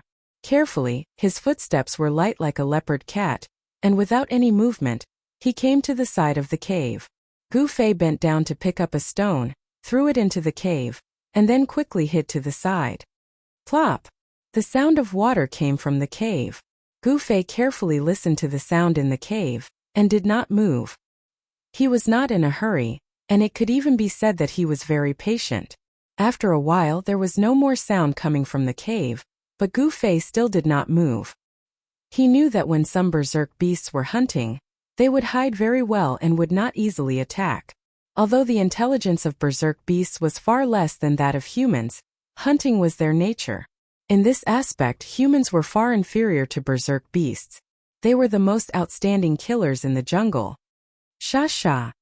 Heavy rain fell from the sky, covering the world with a layer of rain curtain. Lightning flashed, thunder roared, and the wind howled. The storm that had been brewing for a long time finally arrived. The rain drenched Gu Fei's clothes, blurring his eyes. He leaned against the side of the cave, motionless. Finally, after confirming that there was nothing strange in the cave, Gu Fei slowly walked into the cave. The cave was the source of the mountain stream. Through the flashing lightning from time to time, Gu Fei could vaguely see the water in the cave.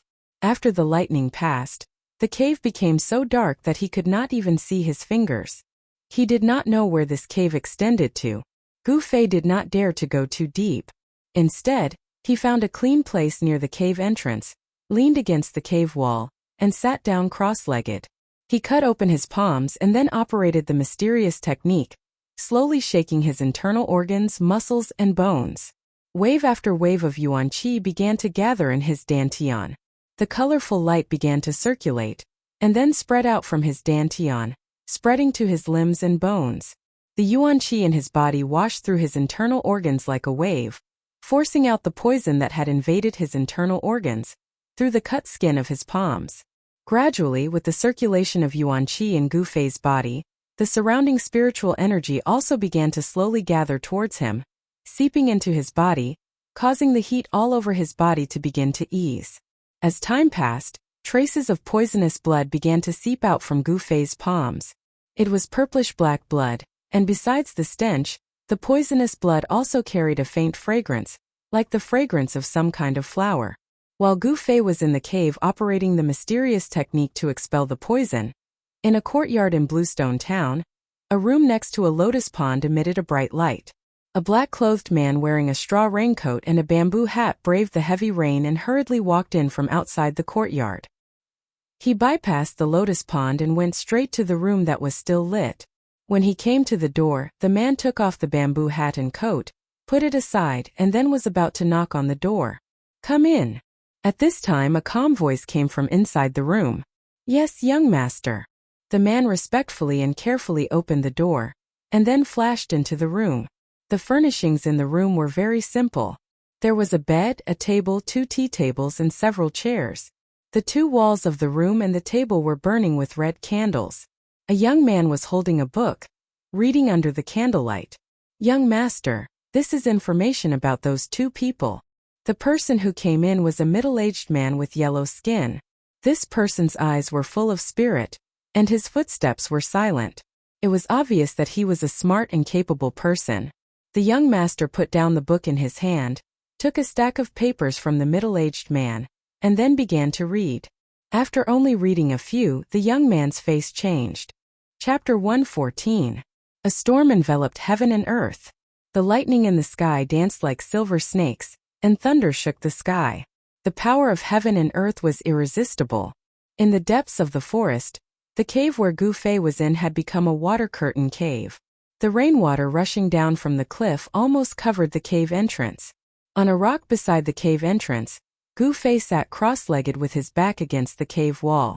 Faint rumbles of thunder could be heard all over his body, as if he was resonating with the thunder and lightning in the sky. The sound of the heavenly thunder drum forged his muscles and bones. At this moment, Gu Fei was using this divine ability to force out the poison. An endless amount of spiritual energy gathered around him, forming faintly discernible spots of spiritual energy outside his body. On his palm, the stinky purplish-black poisonous blood with a faint fragrance flowed down, dripping onto the stone in front of him, and then flowing from the stone into the water below. The poisonous blood melted into the water and gradually spread. The fish in the cave gradually floated up from the water and were all poisoned to death. This kind of strange poison was really terrifying. A drop of poisonous blood could turn a body of water into poisonous water. All living things in the water would die and become lifeless stagnant water. Suddenly, whoosh! A green shadow rushed out of the water in front of Gu Fei, and then landed on Gu Fei's right palm. It was a small green snake the size of a chopstick and less than a foot long. It was really incredible that this small snake was not poisoned to death by the strange poison that melted into the water. Even a fierce beast like the blood monkey would die when it came into contact with the poisonous sweat on Gu Fei's body. This Shaoqing snake was actually able to survive. It was really extraordinary. The small green snake actually bit the middle finger of Gu Fei's right hand. Two sharp teeth protruded from its upper jaw, breaking the skin of Gu Fei's middle finger and piercing into his flesh. It actually pierced through Gu Fei's flesh. The two sharp teeth of the Shaoqing snake were obviously more powerful than divine weapons. All of this happened too suddenly and too quickly. By the time Gu Fei was alerted, the Shaoqing snake had already bitten his middle finger. Gu Fei's heart skipped a beat, but immediately after, the unvented heat in his body, the astonishing heat produced by the evaporation of the strange poison in his body, suddenly seemed to have broken through a gap and poured out from his middle finger. The bite of the Shaoqing snake seemed to have opened a gate, allowing the heat poison in Gu Fei's body to escape. Gu Fei immediately felt a cooling sensation throughout his body. His skin, which was so red that it looked as if it was about to drip blood, began to gradually fade and his body temperature began to drop. What kind of snake is this? Gu Fei did not make any move. He calmly sized up the little green snake that was biting his right middle finger. The dim cave did not hinder his vision.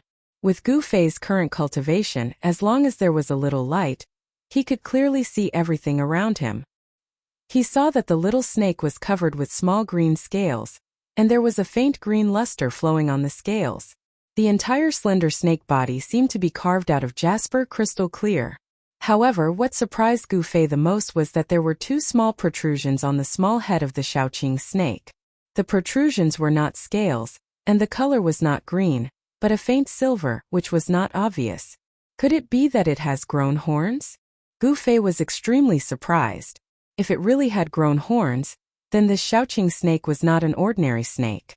It was said that there were some strange beasts in the world that inherited a trace of the bloodline of ancient holy beasts.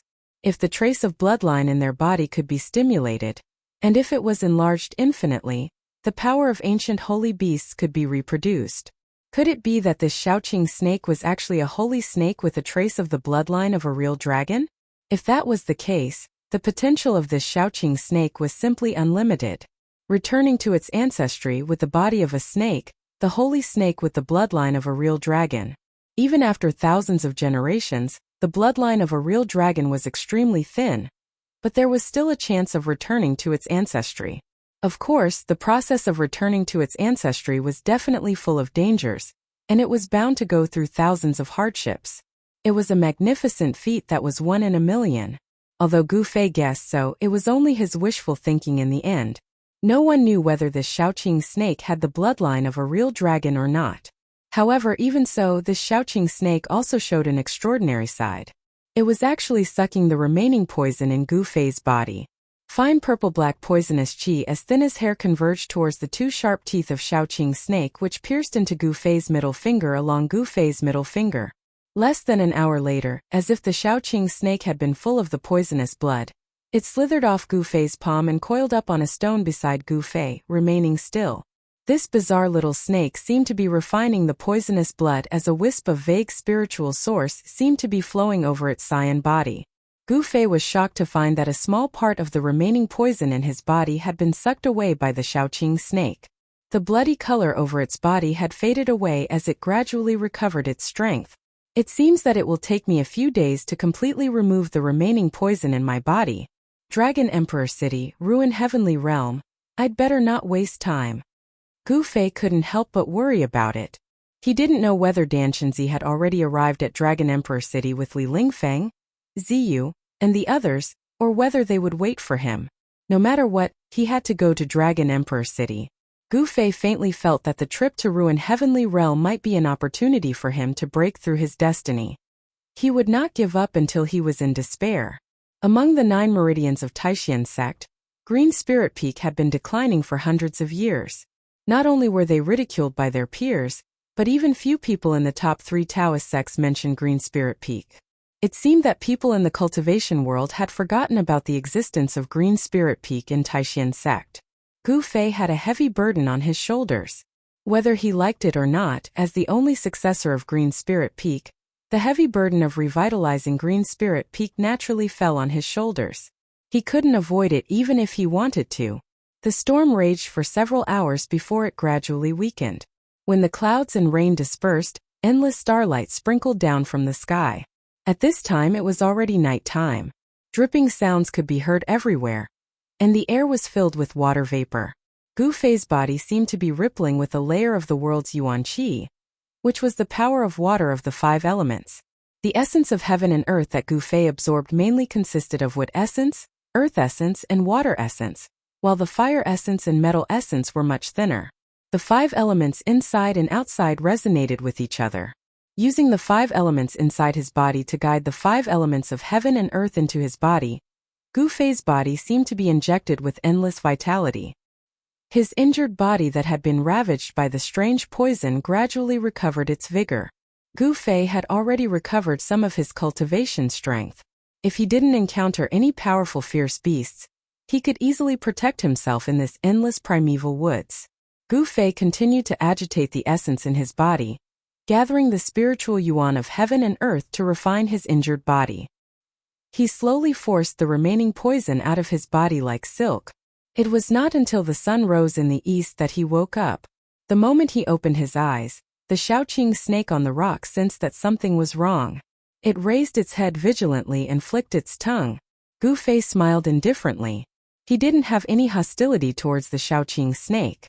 Instead, he stood up and took off the tattered clothes on his body. Then he got down from the rock and walked into the water to wash himself. Chapter 115. At noon 3 days later, on the avenue leading to Dragon Emperor City in South Wilderness, a fleet of vehicles was moving forward while the horses were roaring.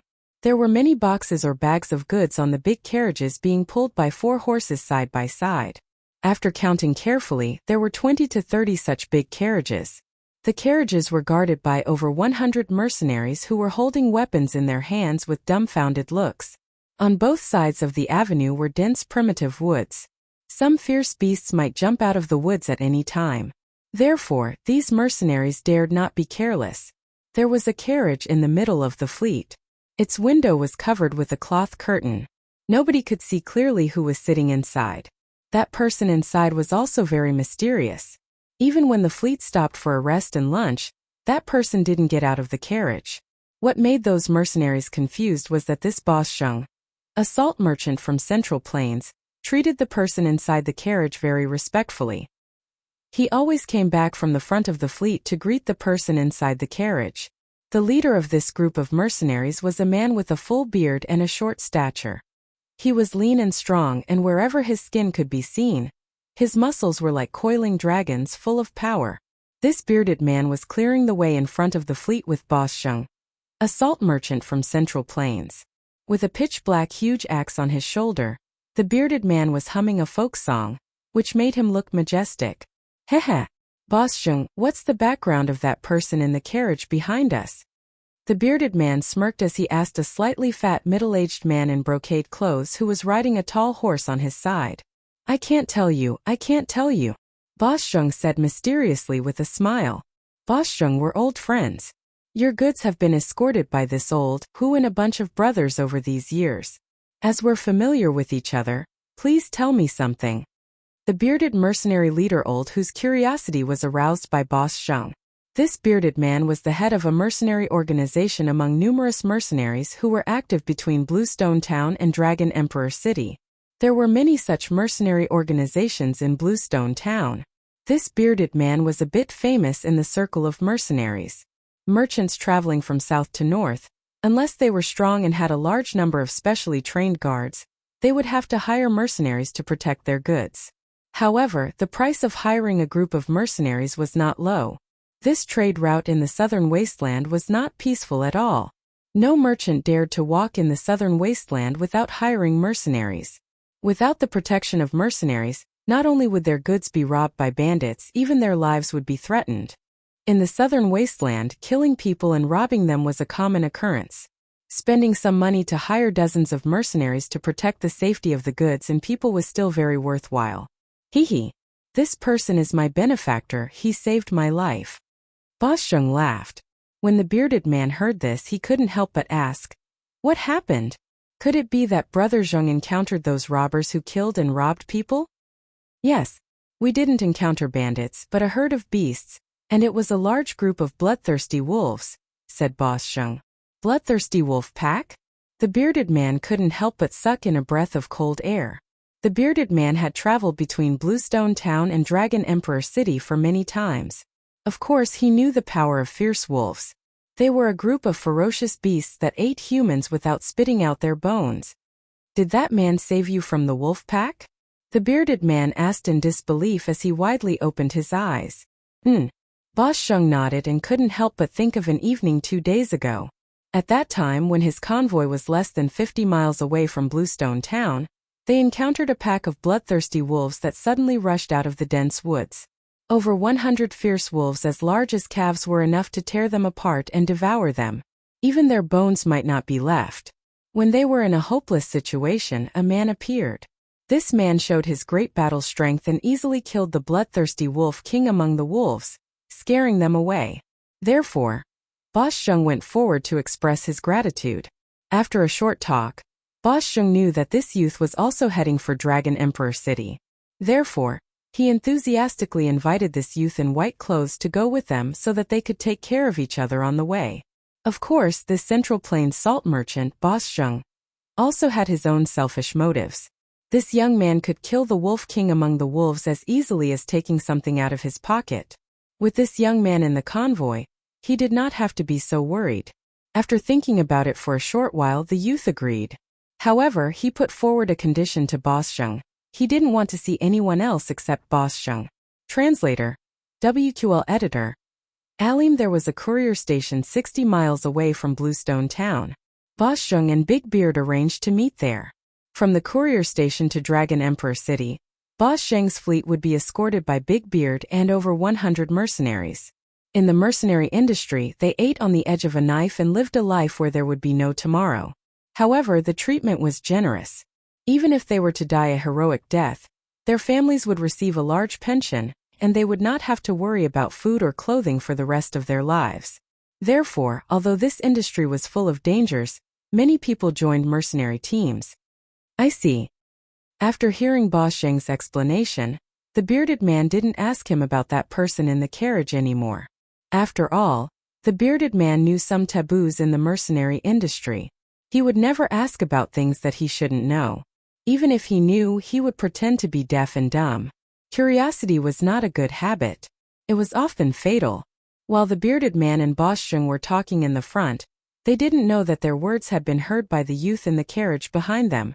The carriage that the young man was in was at least 100 feet away from Big Beard and the others who were clearing the path ahead.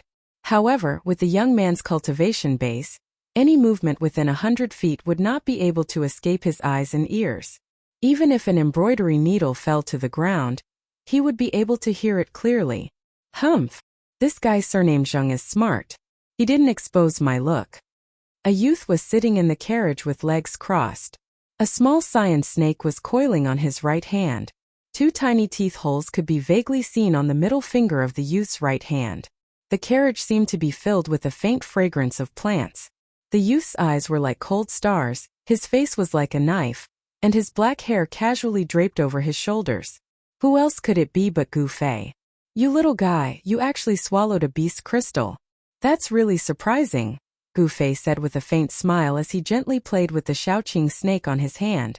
It turned out that when this little azure snake had entered Gu Fei's magic treasure pouch that day, it had actually gone for the beast crystal within the magic treasure pouch, and swallowed the jade green beast crystal that was the size of a finger. The jade green beast crystal that looked like a pearl was something Gu Fei had obtained from the three-eyed divine mink that he had met by chance. However, it had now been swallowed by the Shaoqing snake. After swallowing the beast crystal, the Shaoqing snake's abdomen bulged. That beast crystal was not that easy to refine. After swallowing the beast crystal, the Shaoqing snake became listless. Only when Gu Fei used his power to expel the poison did the Shaoqing snake slowly crawl out of the magic treasure pouch and suck the poison in Gu Fei's body. 2 days ago, when Gu Fei came out of the primitive forest, he met Boss Zheng and his group who were surrounded by wolves. So he killed the Wolf King, scared off the wolf pack and saved Boss Zheng and his group. He didn't like to deal with people, so he wanted to leave. However, when he talked with Boss Zheng, he found out that Boss Zheng was a salt merchant in the Central Plains. He was preparing to transport 10 carts of salt to the southern wasteland to sell. The southern wasteland didn't produce salt, so it was rare in the southern wasteland.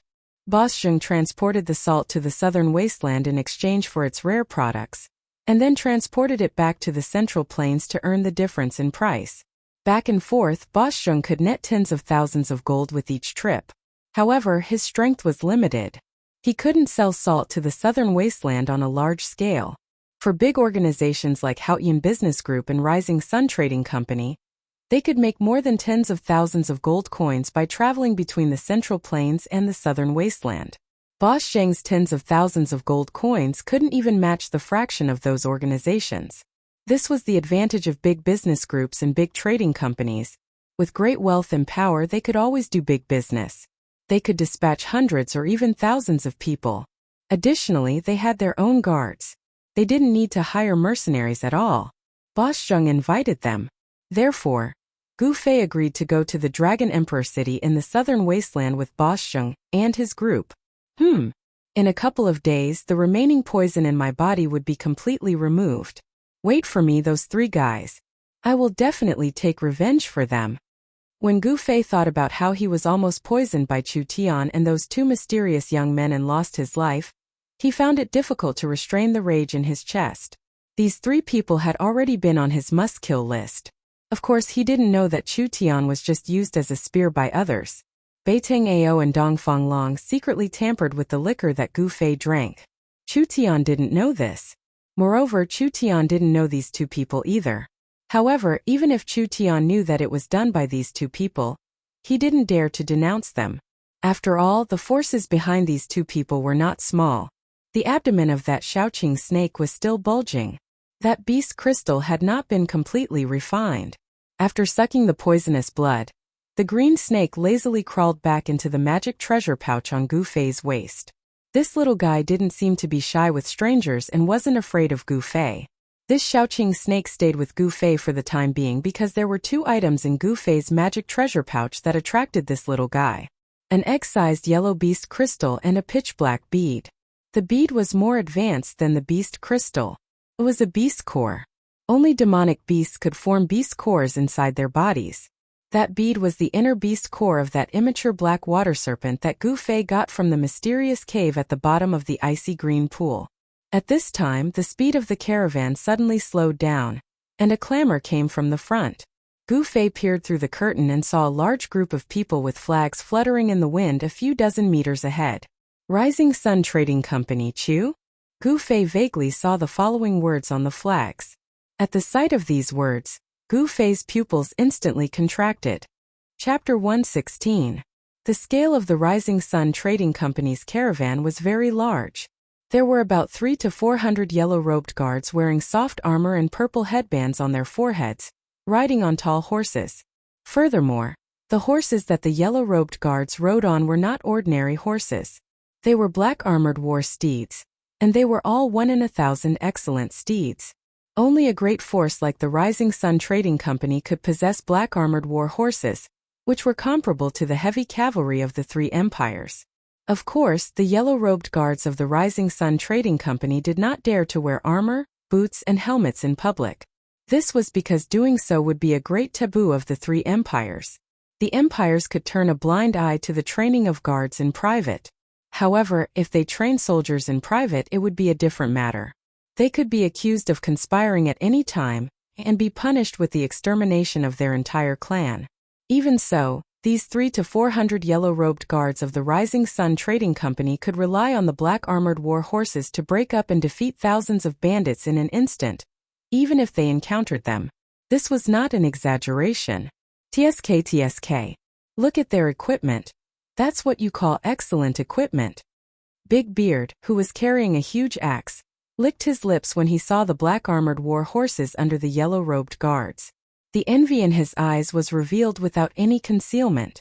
Banners fluttered, carriages roared, and horses roared. This was simply a march, not a caravan.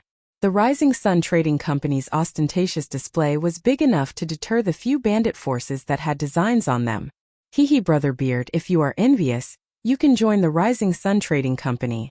With Brother Beard's strength, isn't it a piece of cake for you to be the commander of the guards? Boss Zheng said with a smile. Bah, bah, bah. To be someone else's slave? Do you think I'm stupid? I'm not that cheap. Big Beard said while glaring.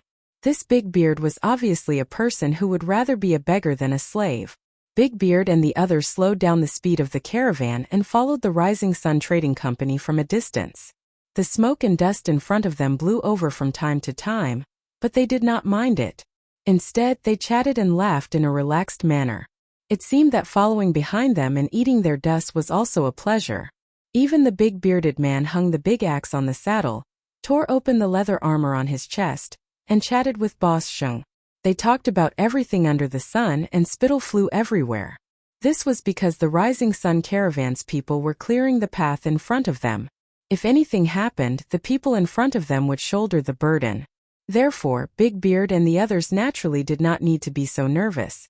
In the carriage of the Central Plain salt merchant, Boss Zheng, Gu Fei did not bat an eyelid, although he really wanted to rush forward, drag Chu Tian out, and slap him to death.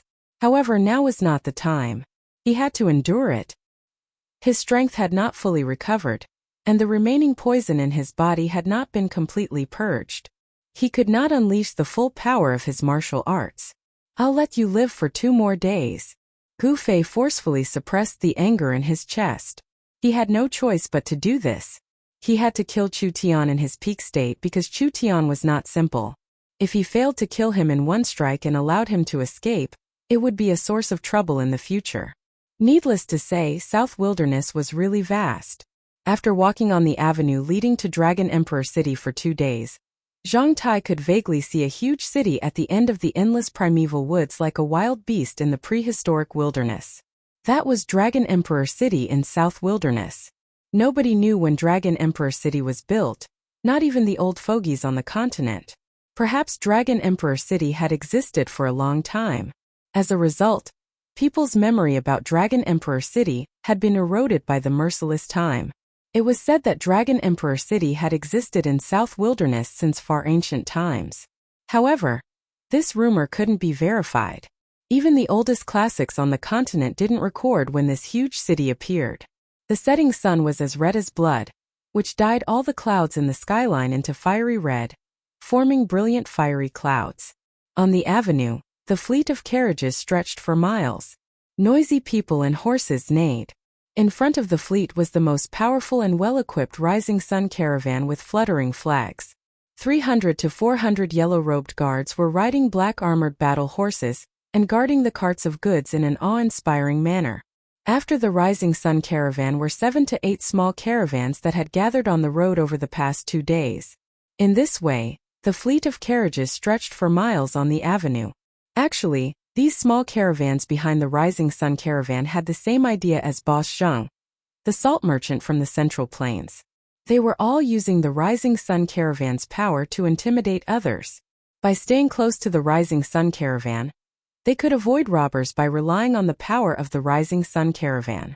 Over the past 2 days, Gu Fei, who was hiding in the fleet of Boss Zheng, finally got rid of all the remaining toxins in his body and recovered to his peak state. He planned to launch an attack tonight. Chu Tian dared to use despicable methods to harm him. His actions were unforgivable. Only by using Chu Tian's blood could he quell his anger. The light between the heavens and the earth receded and darkness gradually descended. Night came quietly. The endless stars in the sky were like shy girls slowly removing their veils, sprinkling down endless starlight. After a day's journey, the people and horses were tired. When night fell, the fleet of carriages that stretched for miles also stopped. They set up camp by the roadside and lit bonfires.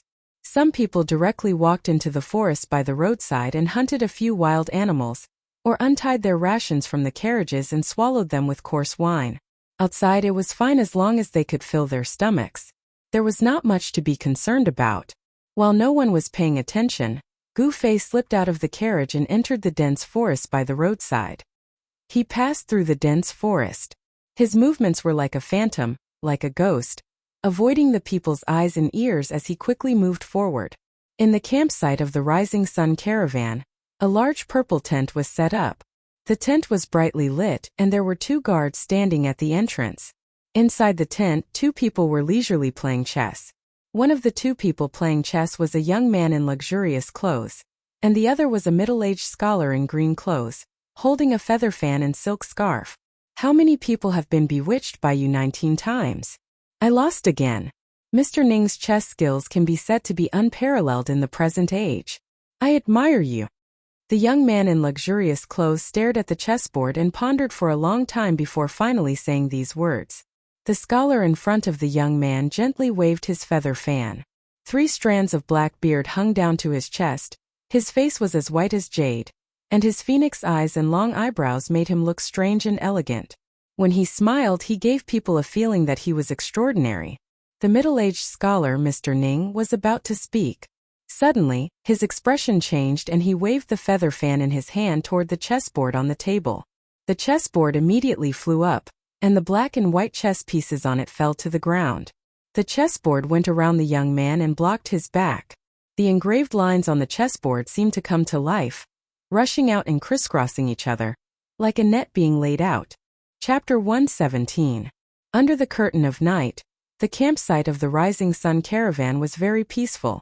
The guards and workers were cooking and feeding the horses as usual.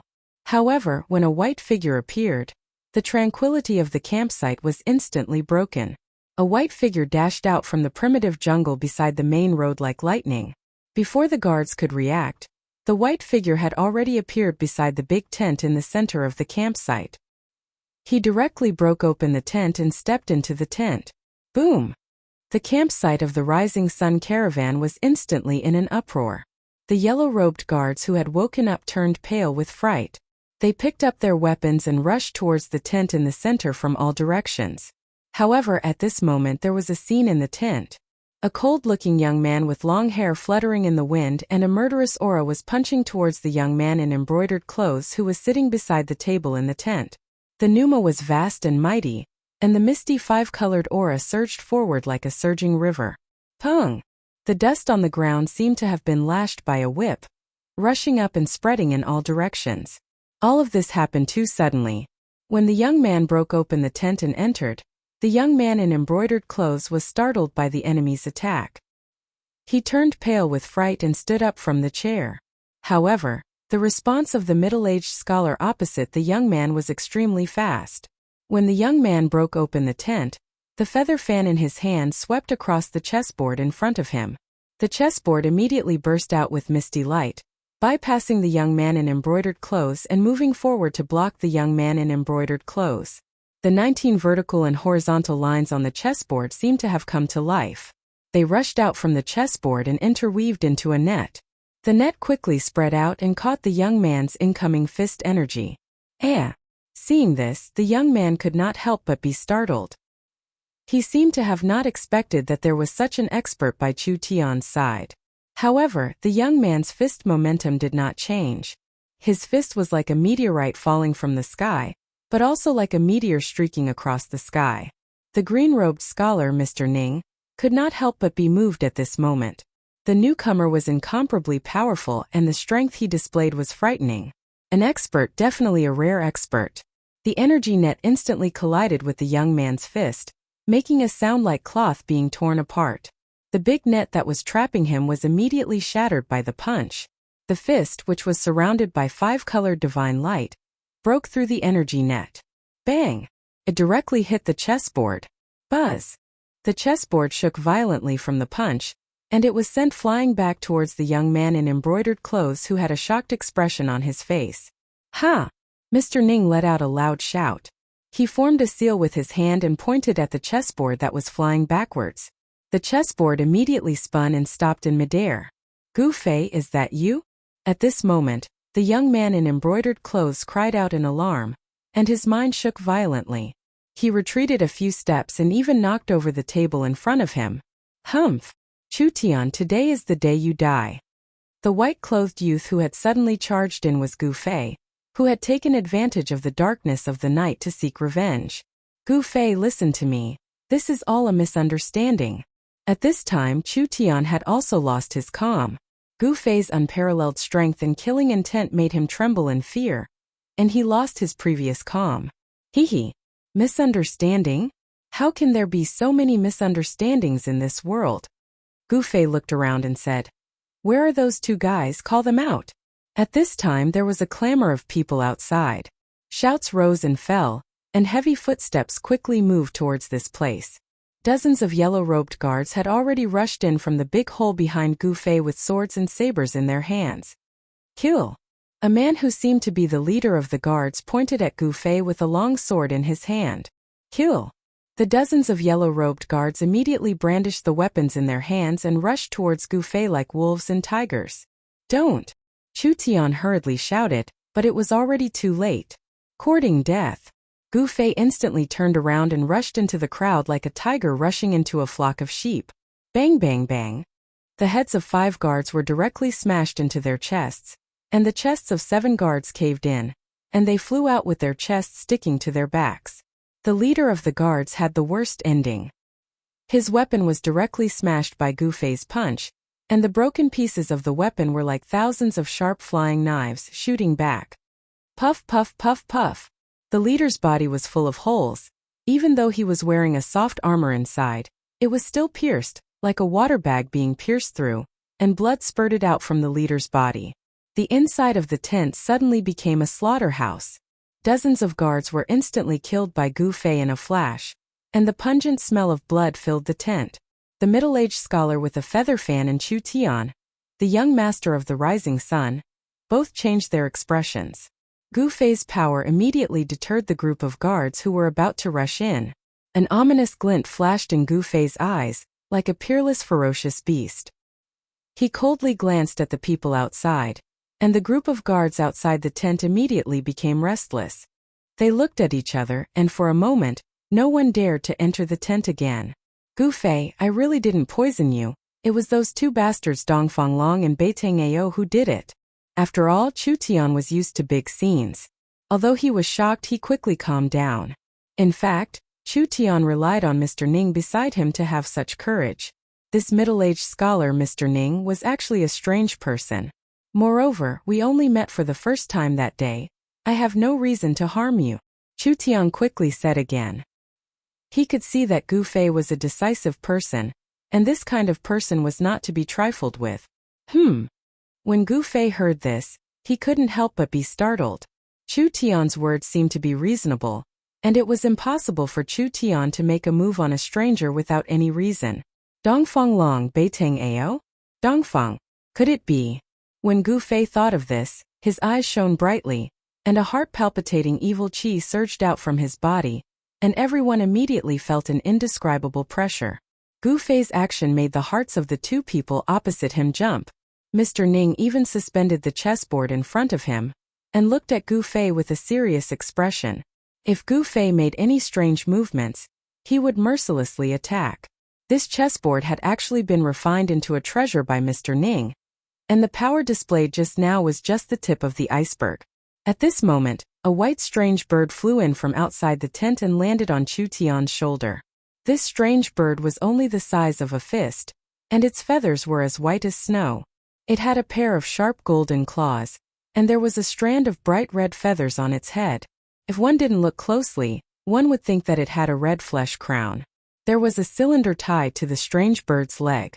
Chu Tian quickly untied the cylinder from the bird's leg, and then took out a roll of paper from it. Gu Fei, I know where Beiteng Ao is. You can go find him directly, and prove that what I said is true.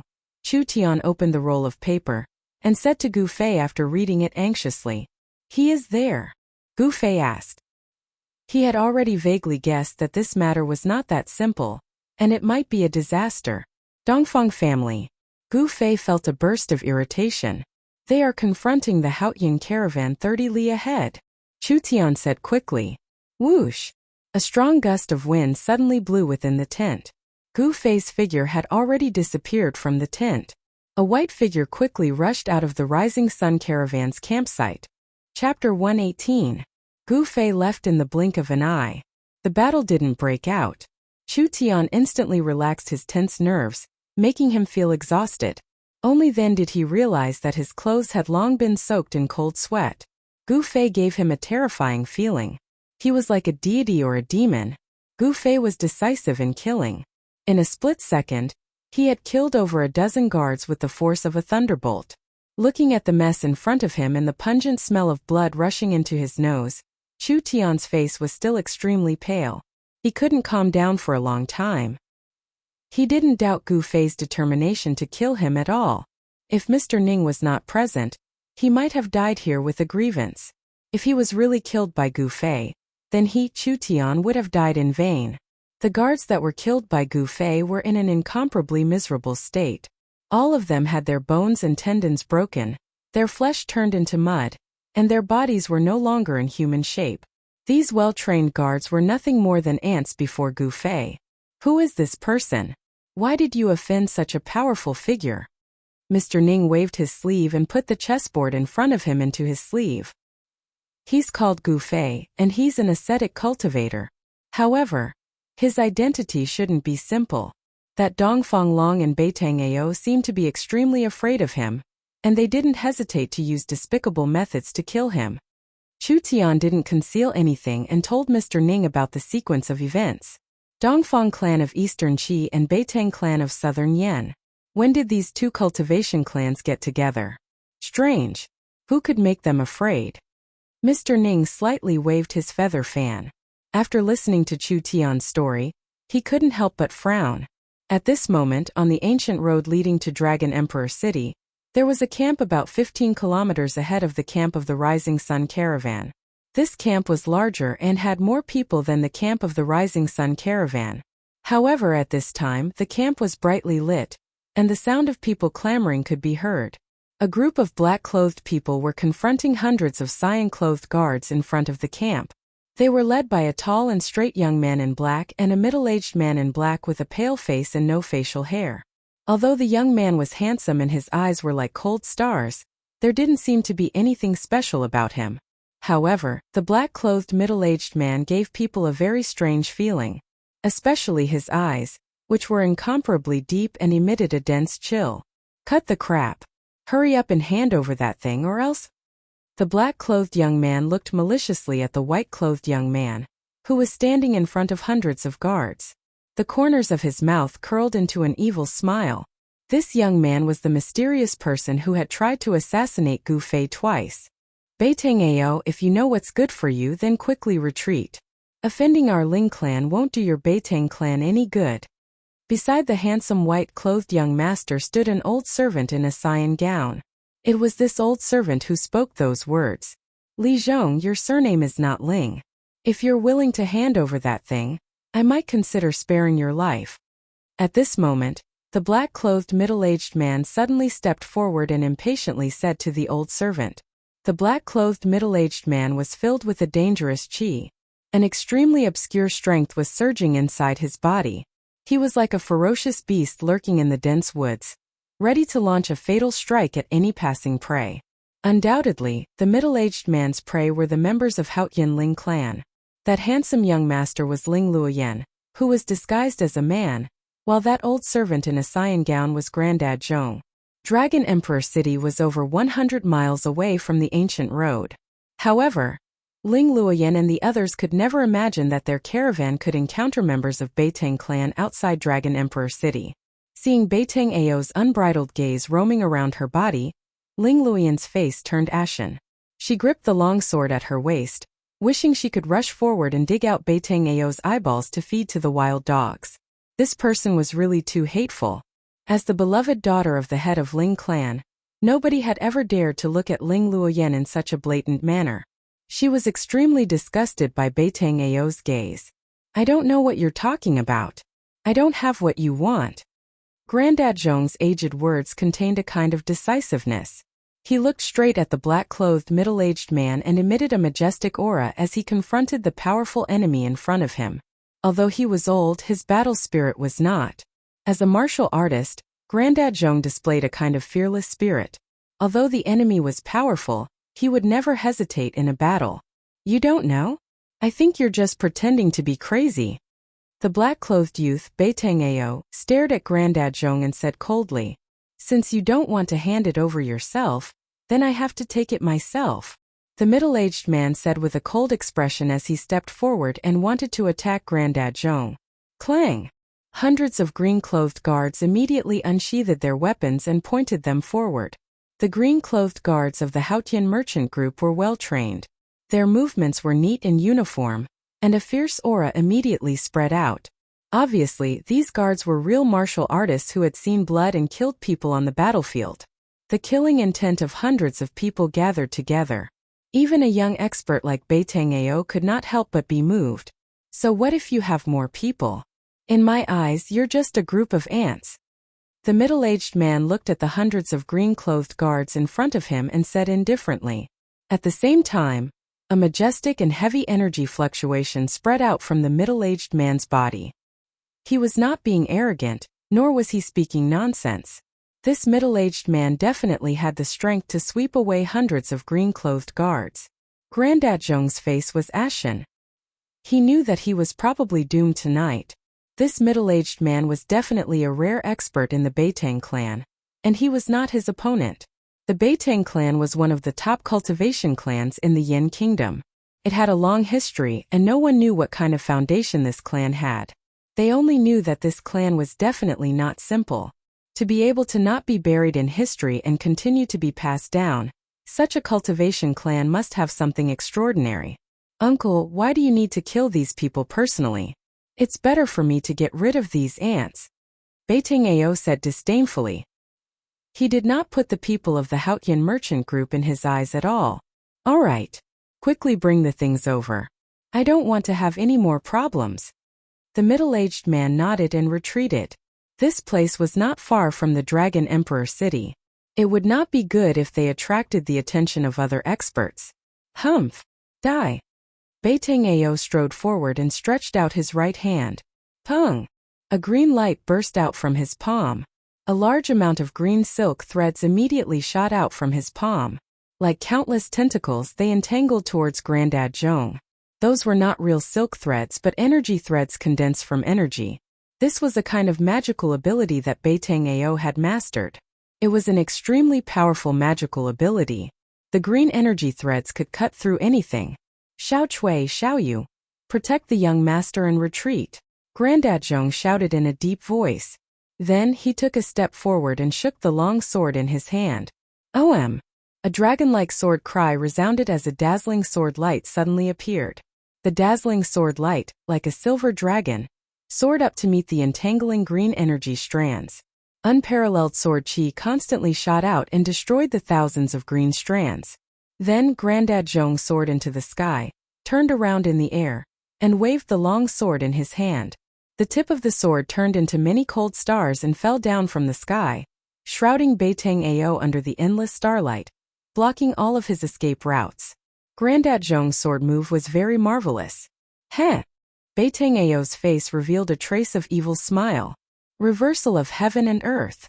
With a light shout, Beitang waved his hands, and a wave of bizarre energy fluctuation suddenly surged out from his hands. In an instant, Grandpa Zhong felt like the world was spinning. It was as if the universe had turned upside down. In the next moment, a horrifying scene appeared in front of him. Chapter 119. Seeing his sword move being completely reversed by the opponent, even if Uncle Zhong was a seasoned fighter with a mind as firm as iron, he was still shocked. This youth of the Beitang family is actually a divine arts practitioner? Uncle Zhong was overwhelmed with shock and couldn't help but feel a trace of despair. A divine arts practitioner couldn't be resisted. It wasn't something a martial artist like him could contend against. However, he was incomparably experienced in fighting. When he felt something was wrong, he immediately spun his sword and used it as a shield, blocking in front of his body.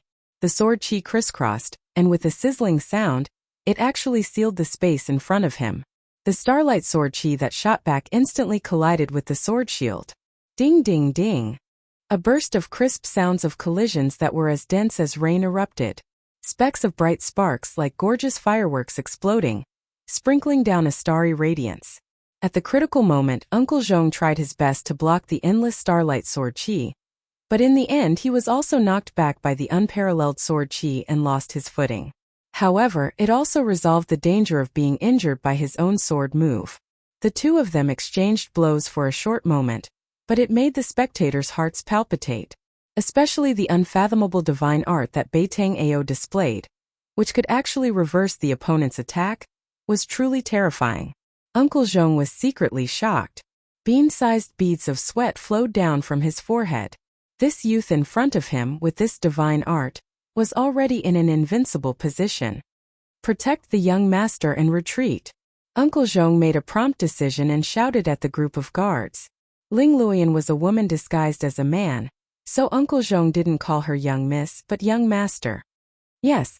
The dozen or so yellow-clothed guards immediately accepted the order and led the hundreds of green-clothed guards to spread out, protecting Ling Luoyan, Xiao Chui, and Xiao Yu within them before retreating. Even though there were many guards of the Ling family, they didn't panic and were orderly. Every one of them was an experienced martial artist. In the secular world, these guards all had the strength of a third-rated martial artist, so it wasn't a problem for them to lift 1,000 caddies. Of course, the martial artists in the secular world had long lost the true inheritance of martial arts. Although there were thousands of people who practice martial arts, they were all martial arts that strengthen the body. The martial artists who had truly succeeded in practicing martial arts had long gone extinct.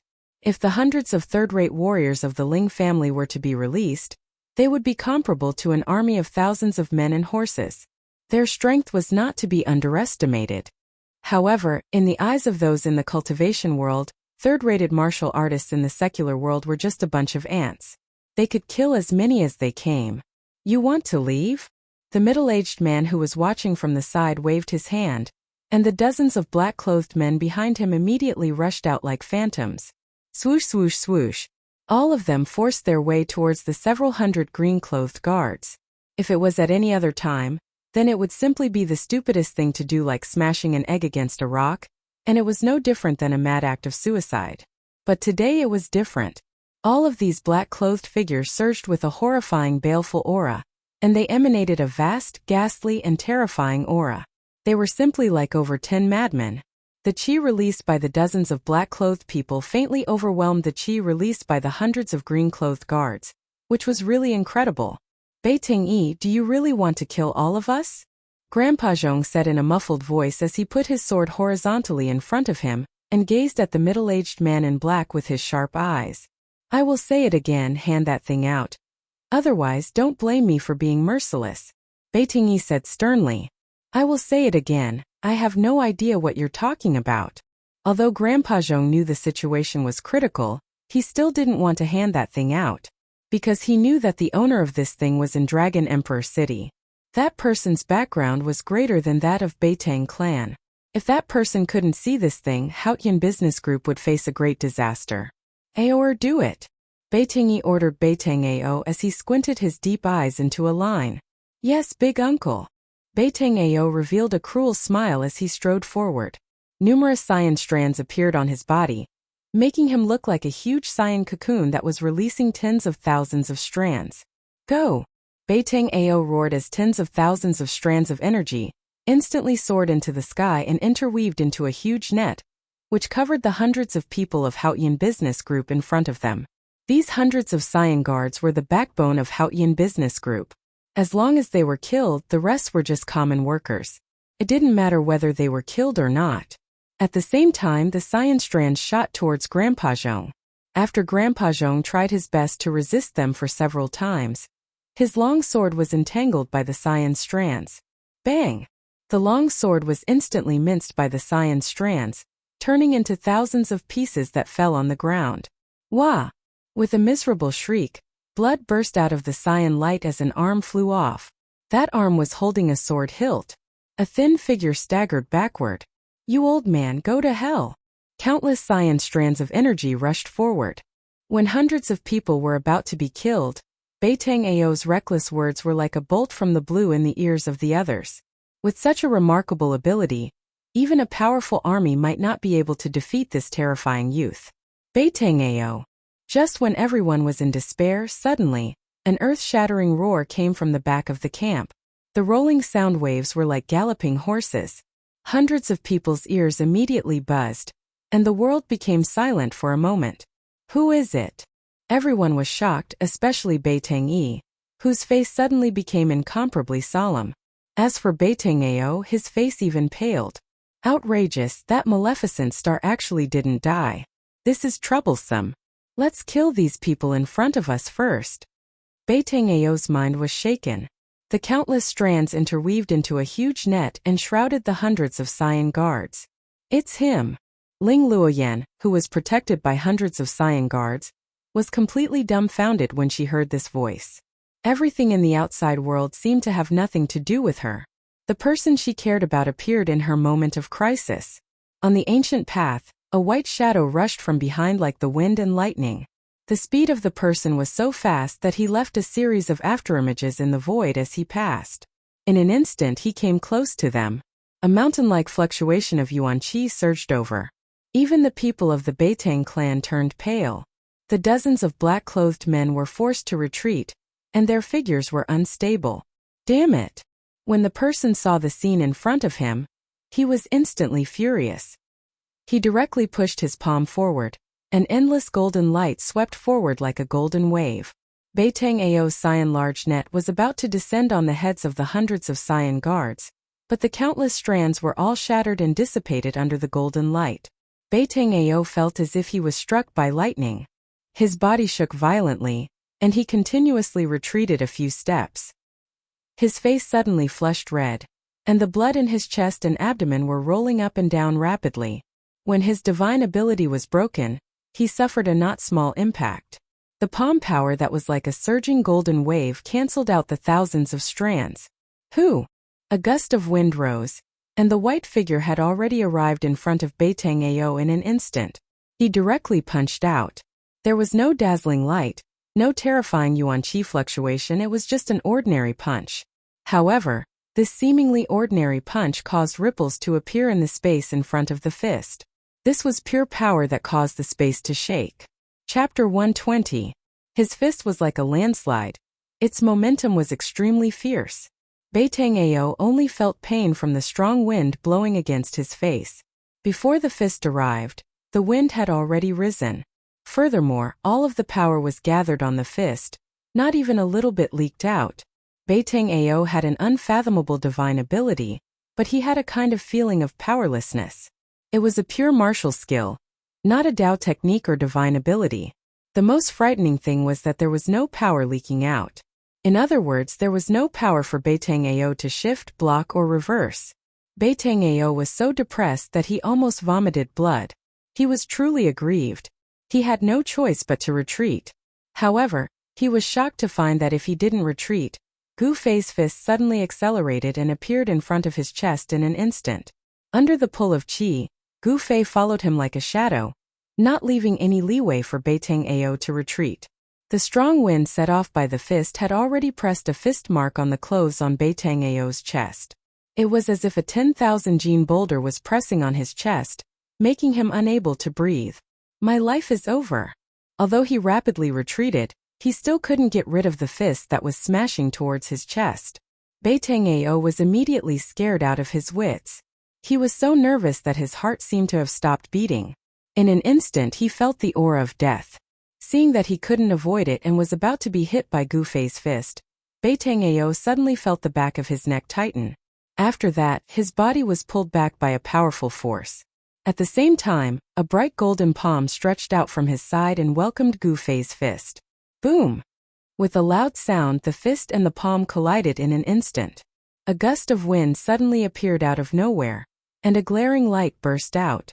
Like lightning, it instantly illuminated the dark night. The terrifying power caused the heaven and earth to tremble. The remaining power swept out, and the surrounding people were all knocked to the ground, looking extremely embarrassed. Gu Fei retreated 7 to 8 steps in succession, only then did he stop retreating. A series of footprints were left on the hard green brick floor under his feet.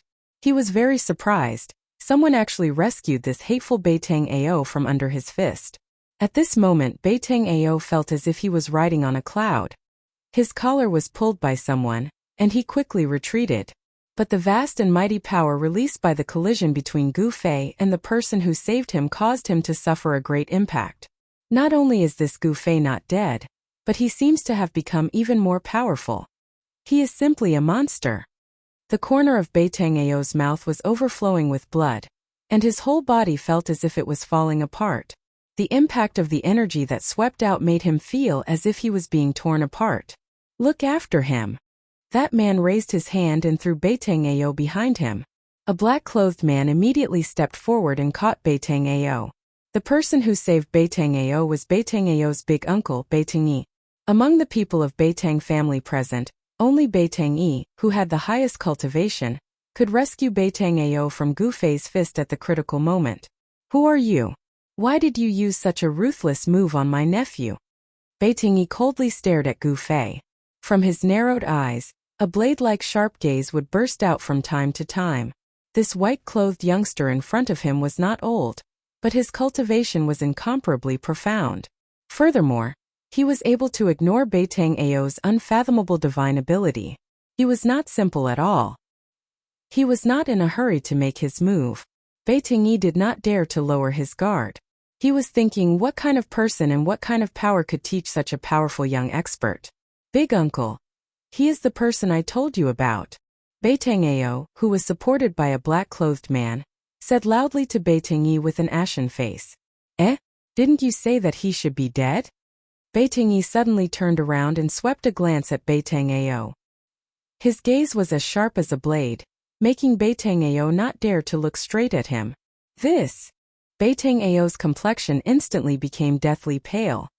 He thought of the dreadful consequences of Gu Fei being alive. This would bring enormous trouble to their Beitang family.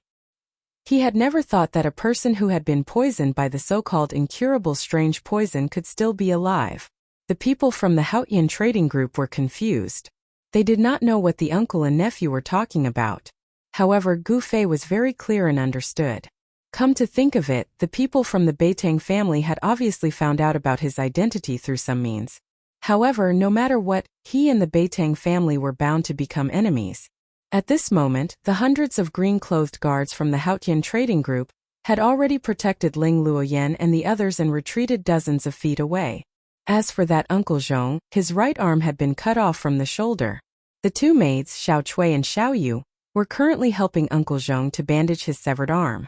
Beitang Ao's energy threads were as sharp as divine weapons. Being entangled by those green threads, Uncle Zhong's arm was naturally unable to be saved. Gu Fei. An excited, happy, melodious and familiar voice rang out from the crowd. When Gu Fei heard this voice, he could not help but frown. Of course he knew who the owner of this voice was. However, he had a trace of complicated feelings towards the owner of this voice. He did not pay attention to Ling Luoyan. I really want to know why you want to kill me again and again. Gu Fei's face was expressionless and his voice was indifferent. However, everyone present could feel the killing intent in Gu Fei's words. Beitang Yi's expression changed. He then said, "This is all a misunderstanding. I hope that our two families can bury the hatchet. This is also a good thing for both of our families." Beitang Yi wanted to persuade Gu Fei and resolve the grudge between Gu Fei and Beitang Ao. You can treat it as if nothing happened just because of a misunderstanding? Do you think that's possible? Gu Fei could not help but feel that it was a little funny. He was also very disdainful of these people's faces. If the first ambush was a misunderstanding, Gu Fei could still reluctantly accept it. However, the second poisoning was absolutely unforgivable. He knew that if the other party did not know his background, he would definitely not be so humble. He was afraid that he would have already taken action against him. Then, how are you willing to resolve this misunderstanding? Beitang Yi's voice started to turn cold. He never thought that this matter would be resolved so easily. Resolve? Unless that Beitang Ao dies. Gu Fei said angrily. When he thought about how he almost died in Beitang Ao's hands twice, he could not help but be furious. Especially the second time he actually used such a despicable and shameless method like poisoning. That means that there is no room for discussion. Very good. Bei Tengyi's eyes flashed with killing intent. A terrifying fluctuation that was as heavy as a mountain spread out from his body. Since that's the case, I can only kill you. Bei Tengyao took a step forward. His long hair fluttered without any wind. His right hand pressed towards Gu Fei. Metal divine ability, 1,000 blades. Along with Bei Tengyao's cold words that seemed to have floated up from the 9 hells, a golden light burst out from his right hand that was pressing towards Gu Fei. It was as if the metal elemental energy between the heavens and the earth had been drawn by an unfathomable force at this moment, gathering from all directions. Amidst the surging golden light, thousands of sabers and swords were condensed and slashed towards Gu Fei in an overwhelming manner. Chapter 121. The metal element skill was overwhelming. The surging golden energy waves condensed into numerous sabers and swords. The saber chi rushed towards the sky while the brilliant golden light illuminated the dark night. Everyone was shocked by Bei Tengyi's immortal skill. It was like an immortal skill, which made everyone's heart palpitate. Divine abilities were not immortal techniques, but if one was able to successfully cultivate them, they would not lose out to immortal techniques. Bei Tengyi's metal divine ability seemed to have truly connected with the stars in the sky, drawing in the endless starlight and transforming it into a myriad of weapons. Among the 5 elements, the power of stars belonged to metal. It was one of the most overbearing forces in the world. Wherever the sabers and swords pointed at, everything would submit to it. It was extremely powerful. Humph! I've not imagined that this guy could trigger the power of metal element. That's really amazing. Facing the overwhelming sabers and swords, Gu Fei still looked calm. The metal wind was like a blade, and the sharp metal chi collided with the ground. Poof poof poof. The hard paving stones were instantly covered with countless slashes from swords and sabers. However, they were unable to injure Gu Fei. This ancient road leading to Dragon Emperor City was paved with extremely hard bluestones. Although it had existed for so many years, it could only leave some traces of carriages and horses on it. Among the 5 elements, fire can subdue metal. I'll use the fire elemental fist to break your divine ability. Gu Fei stood proudly. His long hair was blown backward by the surging metal wind. Fire movement fist. Gu Fei directly punched forward. His move was simple and direct. It was the embodiment of strength. Under the endless golden swords and sabers, his figure was incomparably tall. How dare you resist my 1,000 sabers and swords head-on? You're courting death. Bei Tengyi revealed a disdainful look when he found that Gu Fei didn't retreat. Instead, he launched a counterattack. However, in the next moment he couldn't laugh anymore. An immortal flame-like chi surged out of Gu Fei's fist like a great fire burning the sky. The dazzling red chi surged forward like fire dragons, as if they were going to burn all the visible and invisible things in the world. They surged towards the golden sabers and swords in an overwhelming manner. Vast waves of heat surged out in all directions. Everyone felt as if they were in an oven. The oppressive heat made it hard for them to bear. The heat didn't seem to come from outside their bodies, but from within their bodies. Gu Fei's punch actually caused everyone present to feel as if their entire bodies were being burned by raging flames. The hundreds of green-clothed guards and the dozen black-clothed men from the Bei Teng clan were all drenched in sweat as they retreated repeatedly. If he was an enemy, he would never show mercy. If he showed mercy, he would never spare his opponent any chance. This was Gu Fei's consistent principle when facing an enemy. In a duel, it was a battle of life and death. The overwhelming golden sabers and swords instantly collided with Gu Fei's fiery fist. A rumbling sound broke out. The sound wasn't loud, but it shook the world. Thousands of golden sabers and swords were shattered into streams of light that streaked across the sky. Finally, they were extinguished in the surging fire. There were flames everywhere and sharp edges everywhere. The strong light that erupted illuminated the world. Especially under the night sky, it was particularly eye-catching. Even hundreds of miles away it could be clearly seen. Unparalleled strength was colliding, surging and canceling each other out. A great pressure swept out and shrouded the nearby world. The thousands of sabers and swords formed by the metal element divine power were actually blocked. It wasn't a divine power or a Dao technique, but it was better than a divine power and a Dao technique. The martial arts and combat skills that Gu Fei displayed shocked everyone. When the light dissipated, Bei Tangyi stood in the field without moving. At this time he could no longer hide the shock in his heart. How was this possible? Gu Fei flew out. He was surprised to find that the black-robed middle-aged man was actually a powerhouse that surpassed the realm of awakening self. He was at the peak of the 8th level of heaven, but it was still difficult for him to contend and he was forced to retreat by the metal element divine power. Although the martial arts and combat skills were not weaker than any Dao technique, the strength of the other party was there. In this battle of combat skills and divine powers, Gu Fei was at a disadvantage.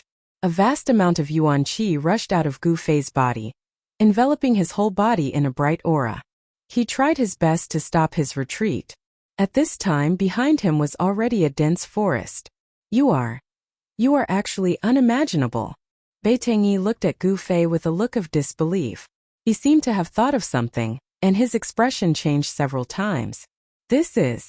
Uncle Zhong, who was being protected by a group of guards, was speechless for a long time when he saw the scene just now. At this time he trembled and muttered to himself, "I can't believe the legend is actually true. Martial arts are not inferior to divine powers and Dao techniques." "Uncle Zhong, what divine powers and Dao techniques? What are you talking about?" Ling Luoyan asked. Her gaze was still on the imposing figure in front of her. "This you wouldn't know even if I told you," Uncle Zhong said excitedly. His face, which was pale due to losing a large amount of blood due to his broken arm, now had a hint of redness. "I can't believe that I would be able to see true martial in my lifetime." Uncle Zhong seemed to have seen through Gu Fei's martial arts, and seemed to know that it was another cultivation system that was different from divine powers and Dao techniques. "You have surprised me too much. I can't believe that I, Bei Tangyi, am actually fighting with a true martial artist. You are a Dao sect's disciple, yet you cultivate martial arts. You are really unconventional." Bei Tangyi took large strides towards Gu Fei. At this time, anyone could see that Gu Fei seemed to be at a disadvantage. Ling Luoyan and the rest couldn't help but break out in cold sweat for Gu Fei. As for Bei Tangyi, who had retreated to the side, he looked at this scene excitedly. With his big uncle making a move, Gu Fei was definitely going to die this time. No one was clearer than Bei Tangyi about how terrifying his big uncle was. His big uncle had just broken through to the transcending mortality realm not long ago, and was a divine arts practitioner that could contend with martial cultivators. The Beitang family's 5 elements divine powers were rumored to be able to shake the heavens and move the earth, and kill immortals and gods. It was a supreme divine power. Of course, Bei Tangyi's cultivation was still far from the level of killing immortals and gods, but it was enough to show how extraordinary the 5 elements divine powers were.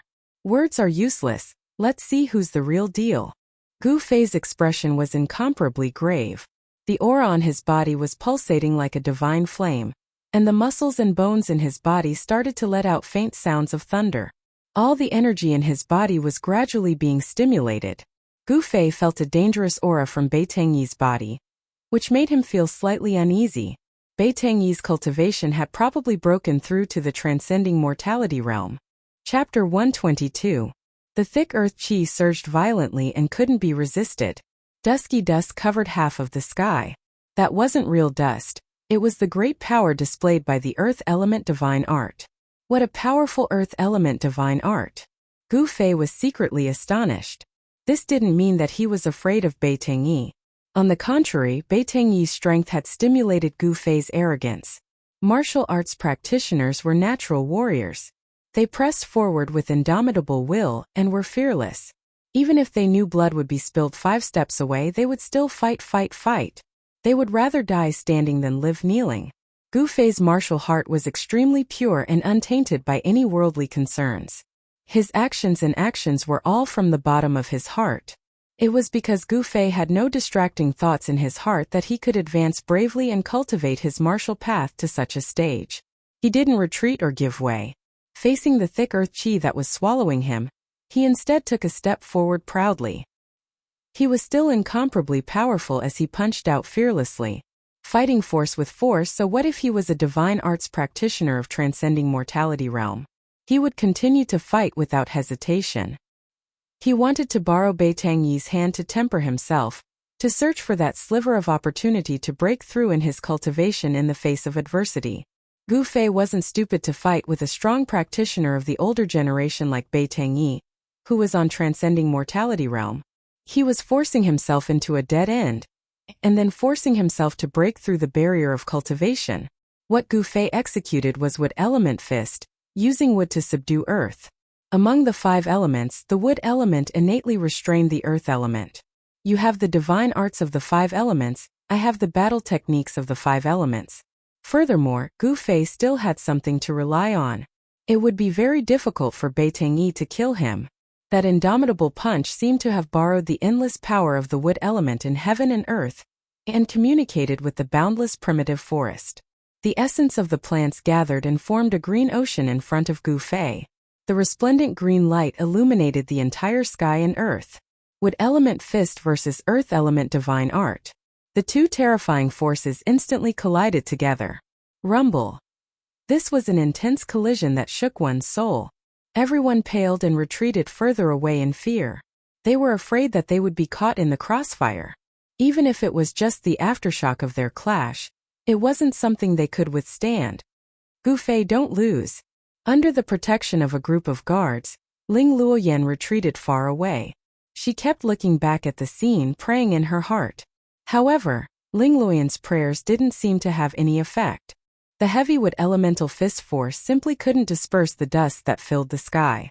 Although the wood elemental energy innately restrained the earth elemental energy, if the earth elemental energy was too strong, it could also restrain the wood elemental energy. Dust filled the air. Gu Fei retreated with blood flowing out of the corner of his mouth. He had no choice but to retreat. The formidable power of the divine ability made it difficult for him to neutralize it. As for Bai Tangyi, he was following closely behind. Bai Tangyi's hands drew mysterious trajectories. Green light flashed between his hands. That was a sign that the wood elemental divine ability was about to be unleashed. As expected, the wood elemental fist force that Gu Fei had blasted out was actually guided and blocked by him in an instant. Then it completely fused into his wood elemental divine ability, and surged towards Gu Fei.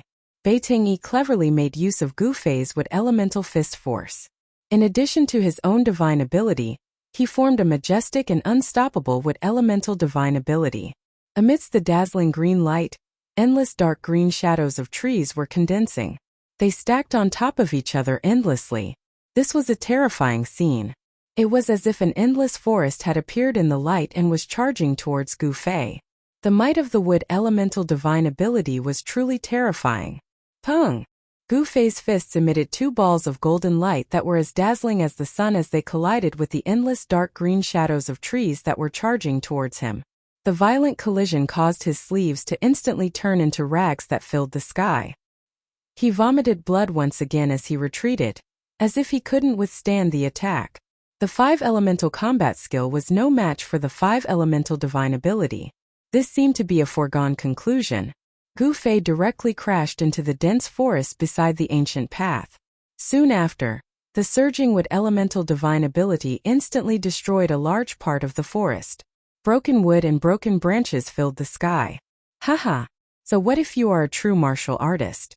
Under my divine ability, let's see how long you can last. A wanton laughter resounded on the ancient path. Bai Tangyi chased after Gu Fei like a gust of wind and lightning. Everyone present could feel Bai Tangyi's strength. Bai Tangyi was even more overjoyed. With his big uncle stepping forward, even if Gu Fei was killed, it wouldn't be a big deal. Because this was no longer a matter that concerned him alone. With the backing of the entire clan, Bai Tangyi's courage had also grown by a lot. And the instant Ling Luoyan saw Gu Fei being blasted away, she couldn't help but cry out in alarm. Unknowingly, Gu Fei's shadow had already been imprinted in the depths of her heart. You already have this kind of cultivation at such a young age. If I let you continue to grow, I will strangle you in the cradle even if I have to offend the power behind you. Bai Tangyi's words were so cold that it was suffocating. The pressure that he emitted was as heavy as a mountain. He was like an insurmountable mountain that made it hard for people to look up at him.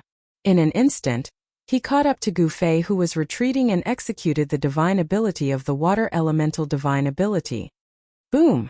Gu Fei was sent flying by the huge water dragon that was formed by the endless power of the water elemental divine ability. He smashed through dozens of huge trees. A gush of hot blood surged up his throat, but he swallowed it back down. Traces of blood flowed out from the corner of his mouth. He didn't feel dejected because of this, nor did his heart turn cold because of this. It was very normal for someone at the peak of the eighth heaven to be unable to contend against a divine ability practitioner of the transcending mortality realm. This was the embodiment of absolute strength without any tricks. His defeat wasn't unjust. After the divine ability of the water elemental divine ability, it was the divine ability of the fire elemental divine ability. Thousands of fireballs smashed towards Gu Fei like meteorites with raging flames. The terrifyingly high temperature seemed to even evaporate the air, causing Gu Fei to be unable to breathe. Boom! Boom! Boom! Boom! Boom! One after another, the huge fireballs exploded in the primitive ancient forest, ruthlessly destroying the forest one after another. Gu Fei used the 8 desolate steps to dodge the fireballs. Although he dodged the majority of the fireballs, he was still hit by dozens of fireballs, sinking his body into the sea of raging flames. However, Gu Fei wasn't an ordinary person after all. His muscles, bones, and flesh were tempered like a magic treasure. The terrifying flames that could smelt iron couldn't injure him in the slightest. Even though he had rushed out from the sea of raging flames, the violent energy that burst forth when the fireballs exploded also caused a huge impact on Gu Fei. The arms that he used to protect his body felt like they were about to break, causing him to break out in cold sweat from the pain. Even so, Gu Fei still attacked Bai Tengyi, who was chasing after him, with many dazzling blade lights attacking Bai Tengyi. The chi of divine weapon in his body was condensed on his hands. His hands were equivalent to an indestructible divine weapon. His hands struck out destructive lights that were like the edge of a knife. They had great power that tore through the void and destroyed everything. Even Bai Tengyi didn't dare to take them head-on and could only retreat in anger. Divine arts practitioners were the same as martial cultivators. They didn't cultivate their corporeal bodies but divine arts. Therefore, Bai Tengyi's corporeal body wasn't strong. If he was hit by the lights from the chi of divine weapon in Gu Fei's body, he would still die. Using desolate steps and relying on the extreme speed of 8 steps and the technique of weapon refinement, Gu Fei was firmly suppressed by Bai Tengyi. However, Bai Tengyi couldn't kill Gu Fei in a short period of time. The two of them rushed into the primitive ancient forest and chased each other in the forest. In an instant they were far away. On the ancient path, only the hundreds of guards and workers of Haotian caravan, as well as Beitang Ao and the rest of Beitang family were left. Kill, don't leave a single one alive. Beitang Ao came back to his senses and immediately gave a murderous order to the dozen black-clothed men. Yes. The dozen black-clothed men received the order in unison. They pulled out the weapons at their waists and pressed towards the hundreds of black-clothed guards of Haotian caravan. On the ancient path, the weapons swayed and flashed with cold lights. Instantly a murderous aura filled the air. Chapter 123. Roar. Under the lead of Beitang Ao, the dozens of Beitang clan experts roared and charged towards the Haotian merchant group. These dozens of people's eyes were frighteningly sharp without a trace of emotion. Their footsteps were steady and they moved quickly. They were definitely killing machines. Protect the young master, kill. The 12 yellow-clothed guard commanders of the Haotian merchant group raised their arms and shouted at the same time. They charged towards the Beitang clan experts. Kill. Hundreds of green-clothed guards shouted in unison. Their imposing manner was like a rainbow. Their weapons covered each other. Cold light flickered on the ancient path, and a fierce murderous aura immediately filled every inch of space on the ancient path. The green-clothed guards of the Haotian merchant group all knew Ling Luoyan's identity. Although Ling Luoyan was a woman, she was disguised as a man. In front of outsiders, everyone called her young master, and no one called her young mistress. Apart from the group of guards who were unafraid of death and charged forward, the other dozens of guards protected Ling Luoyan as they retreated. The workers had already fled in all directions. Pung! Like a dozen whirlwinds, the dozen black-clothed experts of the Beitang clan directly crashed into the group of guards. Immediately blood burst out, broken weapons flew, and then people also flew. Like a broken sack, they were thrown away by a violent force. They died in midair. A massacre suddenly broke out on the ancient path under the moonlight. Can't even withstand a single blow. Beitang Ao was like a sharp black sword. He was directly among the hundreds of Imperial guards. His body emitted a bizarre energy fluctuation. All the weapons that were chopping towards him were inexplicably reversed and chopped the bodies of the Imperial guards who were attacking him. Beitang Ao was too lazy to care about these guards. With his hands behind his back, he quickly passed through the hundreds of guards. Wherever he passed, the guards beside him all fell to the ground. He did not attack those guards. Those guards were all killed by their own swords. Such an unfathomable divine ability made the group of guards shudder with fear. But no one retreated because of this. No one retreated because of Beitang Ao's unfathomable divine ability. The group of green-clothed guards still fiercely rushed towards Beitang Ao. "Hand over that thing and I'll leave your corpses intact." Beitang Ao swept away his previous sorry state from being forced by Gu Fei, and chased after Ling Luoyan and the others in an extremely domineering manner. The guards who were rushing towards Beitang Ao couldn't even touch Beitang Ao's clothes with their weapons and died under their own weapons inexplicably. Along the way, the sound of bodies crashing onto the ground could be heard. Fresh blood stained the bluestone on the ancient path, then seeped into the ground through the cracks. The green-robed guards of the Haotian caravan were not on the same level as the experts trained by the Beitang clan. Their screams were earth-shattering. The green-robed guards' screams before they died were shrill and ear-piercing. Flesh and blood splattered everywhere. The ancient path turned into a living hell in an instant. Beitang Ao. When Uncle Zhong saw more than half of the guards he had trained were killed in an instant, he couldn't help but feel extremely angry. Wah! He spurted out a mouthful of blood. Beitang Ao grinned hideously as he approached Ling Luoyan, Uncle Zhong and the others. His surroundings seemed to have turned into a black hole, causing others to be unable to sense any of his aura. It was as if he didn't exist. A yellow-robed guard commander pushed his feet off the ground and leaped into the air. The long sword in his hand turned into a dazzling ray of light and slashed towards Beitang Ao's head. Die! The yellow-robed guard commander roared angrily. His eyes were filled with fury and his face was filled with determination. He knew that this demon-like guy would reverse his move, but he still made his move. Humph! Beitang Ao sneered disdainfully and continued to walk forward as if he was taking a stroll in the park. Sure enough, before the resplendent swordlight could strike Beitang Ao, the yellow-clothed Imperial Guard commander felt his wrist fiercely shake. After that, the swift and fierce swordlight that he struck out, under his horrified and inconsolable gaze, turned around and struck towards his own head. It was the same move, the same sharpness, the same indomitable will. Puff! A mist of blood burst out in the air and 2 pieces of a corpse fell from the sky. The yellow-robed guard commander was actually split into 2 halves by his own sword move. Seeing this scene, the 2 maids Ling Luoyan, Xiao Chui and Xiao Yu instantly turned pale with fright. The incomparably bloody scene made their chests feel stuffy and they had the urge to vomit. "I don't have time to play with you guys." Beitang Ao's face revealed an evil smile. Then, his right hand directly grabbed towards the heavily injured Uncle Zhong, completely ignoring the 20 to 30 guards that were protecting Ling Luoyan.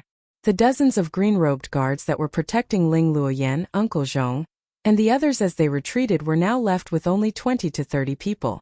Even their commander had died tragically. However, it must be said that the green-robed guards of the Haotian merchant group were extremely loyal to Ling Luoyan. Even when facing a terrifying enemy like Beitang Ao who they knew they couldn't defeat, they still showed no signs of collapsing. None of them dared to escape without permission. Thousands of green energy threads shot out from Beitang Ao's right hand like silk and entangled Uncle Zhong who was protected in the middle by a group of guards. Chi chi chi. The extremely fine green energy threads rapidly traversed in the void, emitting a slight sound of breaking through the air. Everyone's expression changed and they felt despair. Even Uncle Zhong's arm was cut off by this strange green energy thread. This damn thing could even cut weapons. If a person was entangled by it, wouldn't he die without a complete corpse? Just when Ling Luoyan and the others thought that they couldn't escape death, a tiny purple shadow suddenly shot out from the dense forest beside the ancient path. That purple shadow's momentum was very fast. It actually rushed into the midst of the guards in an instant before Beitang Ao's green energy silk fell on everyone. Everyone only saw a purple shadow flash before their eyes. A large hole was torn in front of Uncle Zhong's chest, revealing the close-fitting clothes inside. Not good.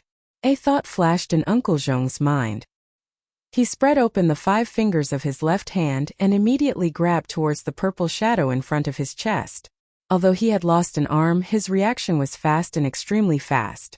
However, that purple shadow had already used its claws to push against Uncle Zhong's chest and was sent flying. At this moment, everyone could clearly see that this little thing that was moving quickly was actually an extremely cute purple sable that was only the size of a fist. This little sable was different from an ordinary sable. It was much smaller than an ordinary sable, and it had a pair of ruby-like big eyes that were filled with incomparable intelligence. On its forehead, there was a deep purple vertical line that looked like a closed eye. Three-eyed divine sable. When Beiteng Ao saw this little beast, he couldn't help but be moved. What shocked him the most was that this little beast was actually holding a small box in its claws. This was a brocade box that was 3 fingers wide and less than half a foot long. It was covered with talismans that were circulating with spiritual power and seemed to emit a misty radiance. Obviously, this was a box that was sealed by a talisman. The little beast holding this box looked extremely comical, as if it was a child carrying a big stick. It was very awkward. The movement speed of the little beast holding the box had obviously slowed down, but it was still extremely fast. It was like a purple shadow that was rapidly leaping through the crowd, wanting to pounce into the dense forest beside the ancient path. Quickly catch that sable. How could Beiteng Ao still care about Ling Luoyan and the others? He waved his right hand, and the thousands of green threads immediately changed direction and enveloped the 3-eyed divine sable. Chapter 124. This little marten was the mystical little marten that Gu Fei had encountered previously, the one that fed on the crystal cores of fierce beasts. That night, the mysterious woman used her great divine ability to seal the heaven and earth with a fire net. She did not hesitate to destroy a part of the forest and slaughter thousands of beasts in the forest, all for the sake of subduing this 3-eyed divine marten.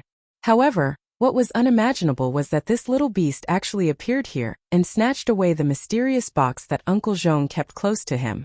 As a result, Beiteng Ao's target immediately shifted to the little marten. To be exact, it shifted to the small box that was sealed by the talisman. Quickly catch that purple marten. Don't let it escape into the forest. Beiteng Ao roared and waved his hands continuously. A large net formed by interweaving green energy threads immediately appeared in the air in front of him and enveloped the little beast that was leaping and escaping below. Apart from the little beast that was holding the mysterious small box, there were also 7 or 8 Qingyi guards from the Haotian merchant group that were enveloped by the energy net. None of them were spared as they were all sliced into thousands of pieces by the energy net that enveloped them. Blood sprayed everywhere as their entire bodies collapsed like building blocks, turning into a pile of minced meat. Wah! Seeing such an extremely bloody scene, Ling Luoyan and the 2 maids, Xiao Chui and Xiao Yu, immediately felt as if their chests were overturned and they vomited out everything that they had eaten during dinner. When Uncle Zhong and the group of guards saw this, their faces became incomparably pale. This black-clothed youth's method of killing was extremely bloody. Even though they were used to seeing death and blood, they still felt fear and trepidation. Although the little marten was holding a box that was even taller than it, its movement speed was still extremely fast. In the instant that it was about to be enveloped by the energy net, it actually scuttled out from under the net. Chirp chirp. The little marten let out a cheerful chirp. Its calves supported itself on the bluestone surface of the ancient path and instantly turned into a purple shadow. It held the small box and rapidly pounced towards the dense forest beside the ancient path. As long as this little beast entered the dense forest, it would be difficult for Beiteng Ao and the rest to capture it. At this moment, the dozen murderous black-clothed men had already surrounded it. Pung! His 5 fingers were like steel hooks. One of the black-robed men directly grabbed at the purple shadow. The power of the claw shook the void, making the sound of the air exploding. Such a powerful claw force. Uncle Zhong, who was protected by a group of guards, couldn't help but be shocked when he saw how powerful the black-robed man's casual grab was. At this moment, the Qingyi guards that had been scattered by the dozen or so Beiteng family experts had already gathered towards Ling Luoyan's side. After being attacked by the dozens of black-clothed men for a while, The hundreds of green-clothed guards were either dead or injured. There were less than 200 people left. It could be said that they had suffered heavy casualties. The subordinates trained by the Beitang family were even more terrifying than the Grim Reaper that harvested human lives. The bloody battle just now was simply a one-sided situation. Even the hundreds of green cloth guards found it difficult to contend against these dozens of death gods. The black-clothed man's peerlessly swift and fierce claw instantly enveloped the little Marten. However, the little Marten let out a squeak, and a ball of dazzling purple light suddenly erupted from its body, directly colliding with the black-clothed man's sharp claw. Wah! In the next moment, a painful roar sounded. The black-clothed man's sharp claw that was swiftly grabbing down actually exploded. His entire palm was blasted apart by the ball of purple light, turning into a mist of blood. Not only that, the purple ball of light that the little Marten had transformed into flashed in the air. Pooh! It directly pierced through the black-clothed man's chest, piercing through his entire body. Pooh-chee! Pooh-chee! Fresh blood spurted out from the pierced chest, and the black-clothed man fell stiffly backwards. Even in death, he couldn't believe that the one who killed him was actually a little beast. Everyone who saw this scene couldn't help but be stunned for a moment. This was simply too unbelievable. Everyone was flabbergasted, and even thought that their eyes were playing tricks on them. Especially those green-clothed guards that had exchanged blows with the black-clothed man. That fellow was simply as terrifying as the Grim Reaper. An undefeatable and powerful enemy had died just like that. This made the group of green-clothed guards feel as if they were in a dream. Whoosh! Taking advantage of the moment when everyone was absent-minded, the little Marten instantly rushed into the dense woods beside the ancient road, leaving a purple trace in the air. However, the moment the little Marten rushed into the dense woods silently collapsed. Someone had secretly made a move, and a vast force had fixed the little Marten in the air. Beitang, who was about to make a move, immediately stopped. He knew that the movement here had alarmed the powerhouses of Dragon Emperor City. Beitang hurriedly looked around. As expected, there were mysterious figures flashing in the surrounding dense woods. However, Beitang couldn't identify who was the one who had secretly made a move. Squeak squeak! Little Marten, who was confined in the air by an unfathomable force, let out a sharp and anxious cry. Waves of enormous force erupted from little Marten's body, and a glaring purple light dyed the surroundings purple.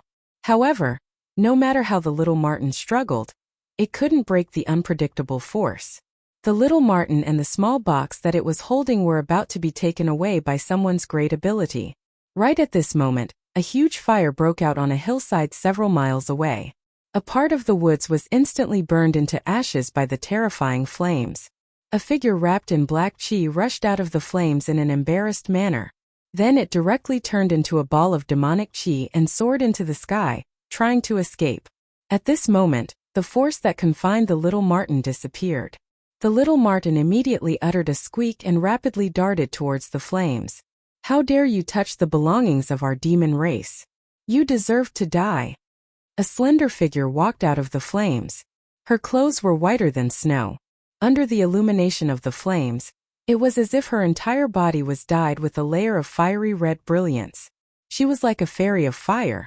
As her sleeves fluttered, it seemed as if she would soar into the sky at any time and ride the wind. No one could see her face clearly. Her face was covered with a layer of veil. With a rumbling sound, she lightly raised her right hand and a fire net flew out from her hand. It flew towards the escaping demonic chi. The fire net instantly spread out and enveloped a part of the world. Just like that, it wrapped around the demonic chi in the sky, as if casting a net to catch fish. Roar! Within the fire net, the demonic chi surged. The person who was caught in the net roared again and violently tried to break the net. However, everything was futile. It was impossible to break the fire net. The fire net emitted a faintly discernible transparent flame that burned in all directions. The surging demonic chi in the net was immediately burned into green smoke and dissipated. The mysterious woman who was surrounded by the monstrous flames waved her hand towards the fire net that trapped the demon cultivator. The fire net immediately flew back to her. After the mysterious woman revealed this move, the people who were secretly watching began to retreat. Some mysterious figures began to retreat, But there were still people who were watching from the side. I am a demon general under the command of the Devil Domain's great demon sovereign. If you know what's good for you, then quickly release me. Seeing that he couldn't break the fire net, the demon cultivator couldn't help but roar in a stern voice. Noisy. The mysterious woman only lightly said these 2 words. Then she pointed at the fire net that was flying back to her. The fire net suddenly emitted an endless, colorless and transparent flame. The demon cultivator only had time to let out a terrified scream before he was refined into ashes along with the demonic chi in the net. The raging flames that enveloped the entire hillside immediately retreated like a tide and entered the mysterious woman's body. With a wave of her hand, she killed a demon general from the Devil Domain. The mysterious woman's lightning-fast methods deterred all the experts who were secretly watching the treasure box that needed a talisman to suppress. No one dared to attack the little beast again. Just as the mysterious woman withdrew the fire net, a purple shadow quickly rushed out of the dense forest in front of the mysterious woman. It was the 3-eyed divine mink. Squeak, squeak. The little beast happily cried out a few times. With a few leaps, it threw itself into the mysterious woman's arms. Little mink is so obedient. This is your reward. The mysterious woman smiled as she took down the small box that the little beast was holding. Then, she took out a crystal that was as clear as jade and agate and handed it to the 3-eyed divine mink. The little beast held the crystal that looked like a pearl and began to chew on it. The incomparably hard crystal was easily bitten to pieces and then swallowed. This was the little beast's food. It was a crystal the size of a thumb. It was a beast crystal that contained spiritual yuan. Boom!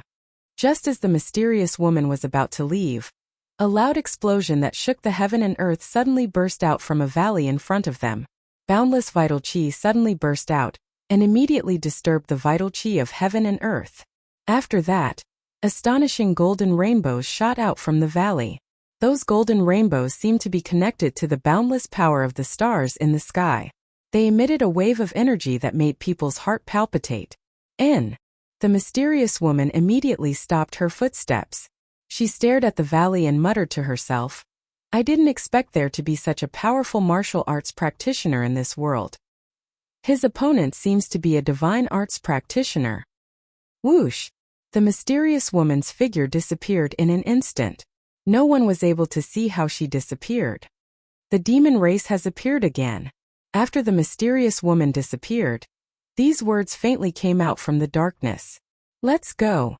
When Beiteng Ao saw the mysterious woman taking away the treasure box, he immediately brought his subordinates and rushed into the dense forest. They rushed towards the valley where the loud explosion was coming from. In the valley a few miles away, the battle between Beiteng Yi and Gu Fei had already reached the climax. Beiteng Yi still held the absolute upper hand and firmly suppressed Gu Fei. But as the battle continued, Beiteng Yi was secretly startled because Gu Fei was terrifyingly tenacious. Even after suffering continuous attacks, he still stood up from the ground and wiped the bloodstain from the corner of his mouth. Then he continued to fight with him like a madman. Chapter 125. This was a small valley, a messy little valley. The ground was cracked, the trees were toppled, and the huge rocks were shattered into pieces. Shocking pits of all sizes were scattered all over the valley. In the entire valley there was no piece of land that was intact. It was all destroyed by the aftershocks from the battle between Gu Fei and Beiteng Yi. At this moment, Gu Fei climbed out from a pit and shook off the dust on his body. He wiped away the blood on the corner of his mouth and looked indifferently at the figure that was standing on a broken tree stump like a huge mountain. A divine arts practitioner of transcending mortality realm is indeed powerful. However, this person has probably just broken through to transcending mortality realm not long ago. If it's a strong practitioner like Zhao Xuanji, I can only flee at the sight of the wind. Gu Fei thought to himself. He wasn't discouraged and was instead a little excited. This kind of opponent was exactly what he needed at the moment. I don't believe I can't kill you. Beiteng Yi had already discovered that Gu Fei was much stronger than he had imagined. This was simply the strength of a practitioner that was close to transcending mortality realm. It was very terrifying. A youth, a martial arts practitioner, a young martial arts practitioner that only had the cultivation of awakened mortality realm could actually display strength that was infinitely close to transcending mortality realm. This truly shocked him. Legend had it that martial arts practitioners that were successful in cultivation were very terrifying. Among the same level practitioners, it was hard to find a worthy opponent. This doesn't seem to be a baseless rumor. Bai Tengyi's heart trembled.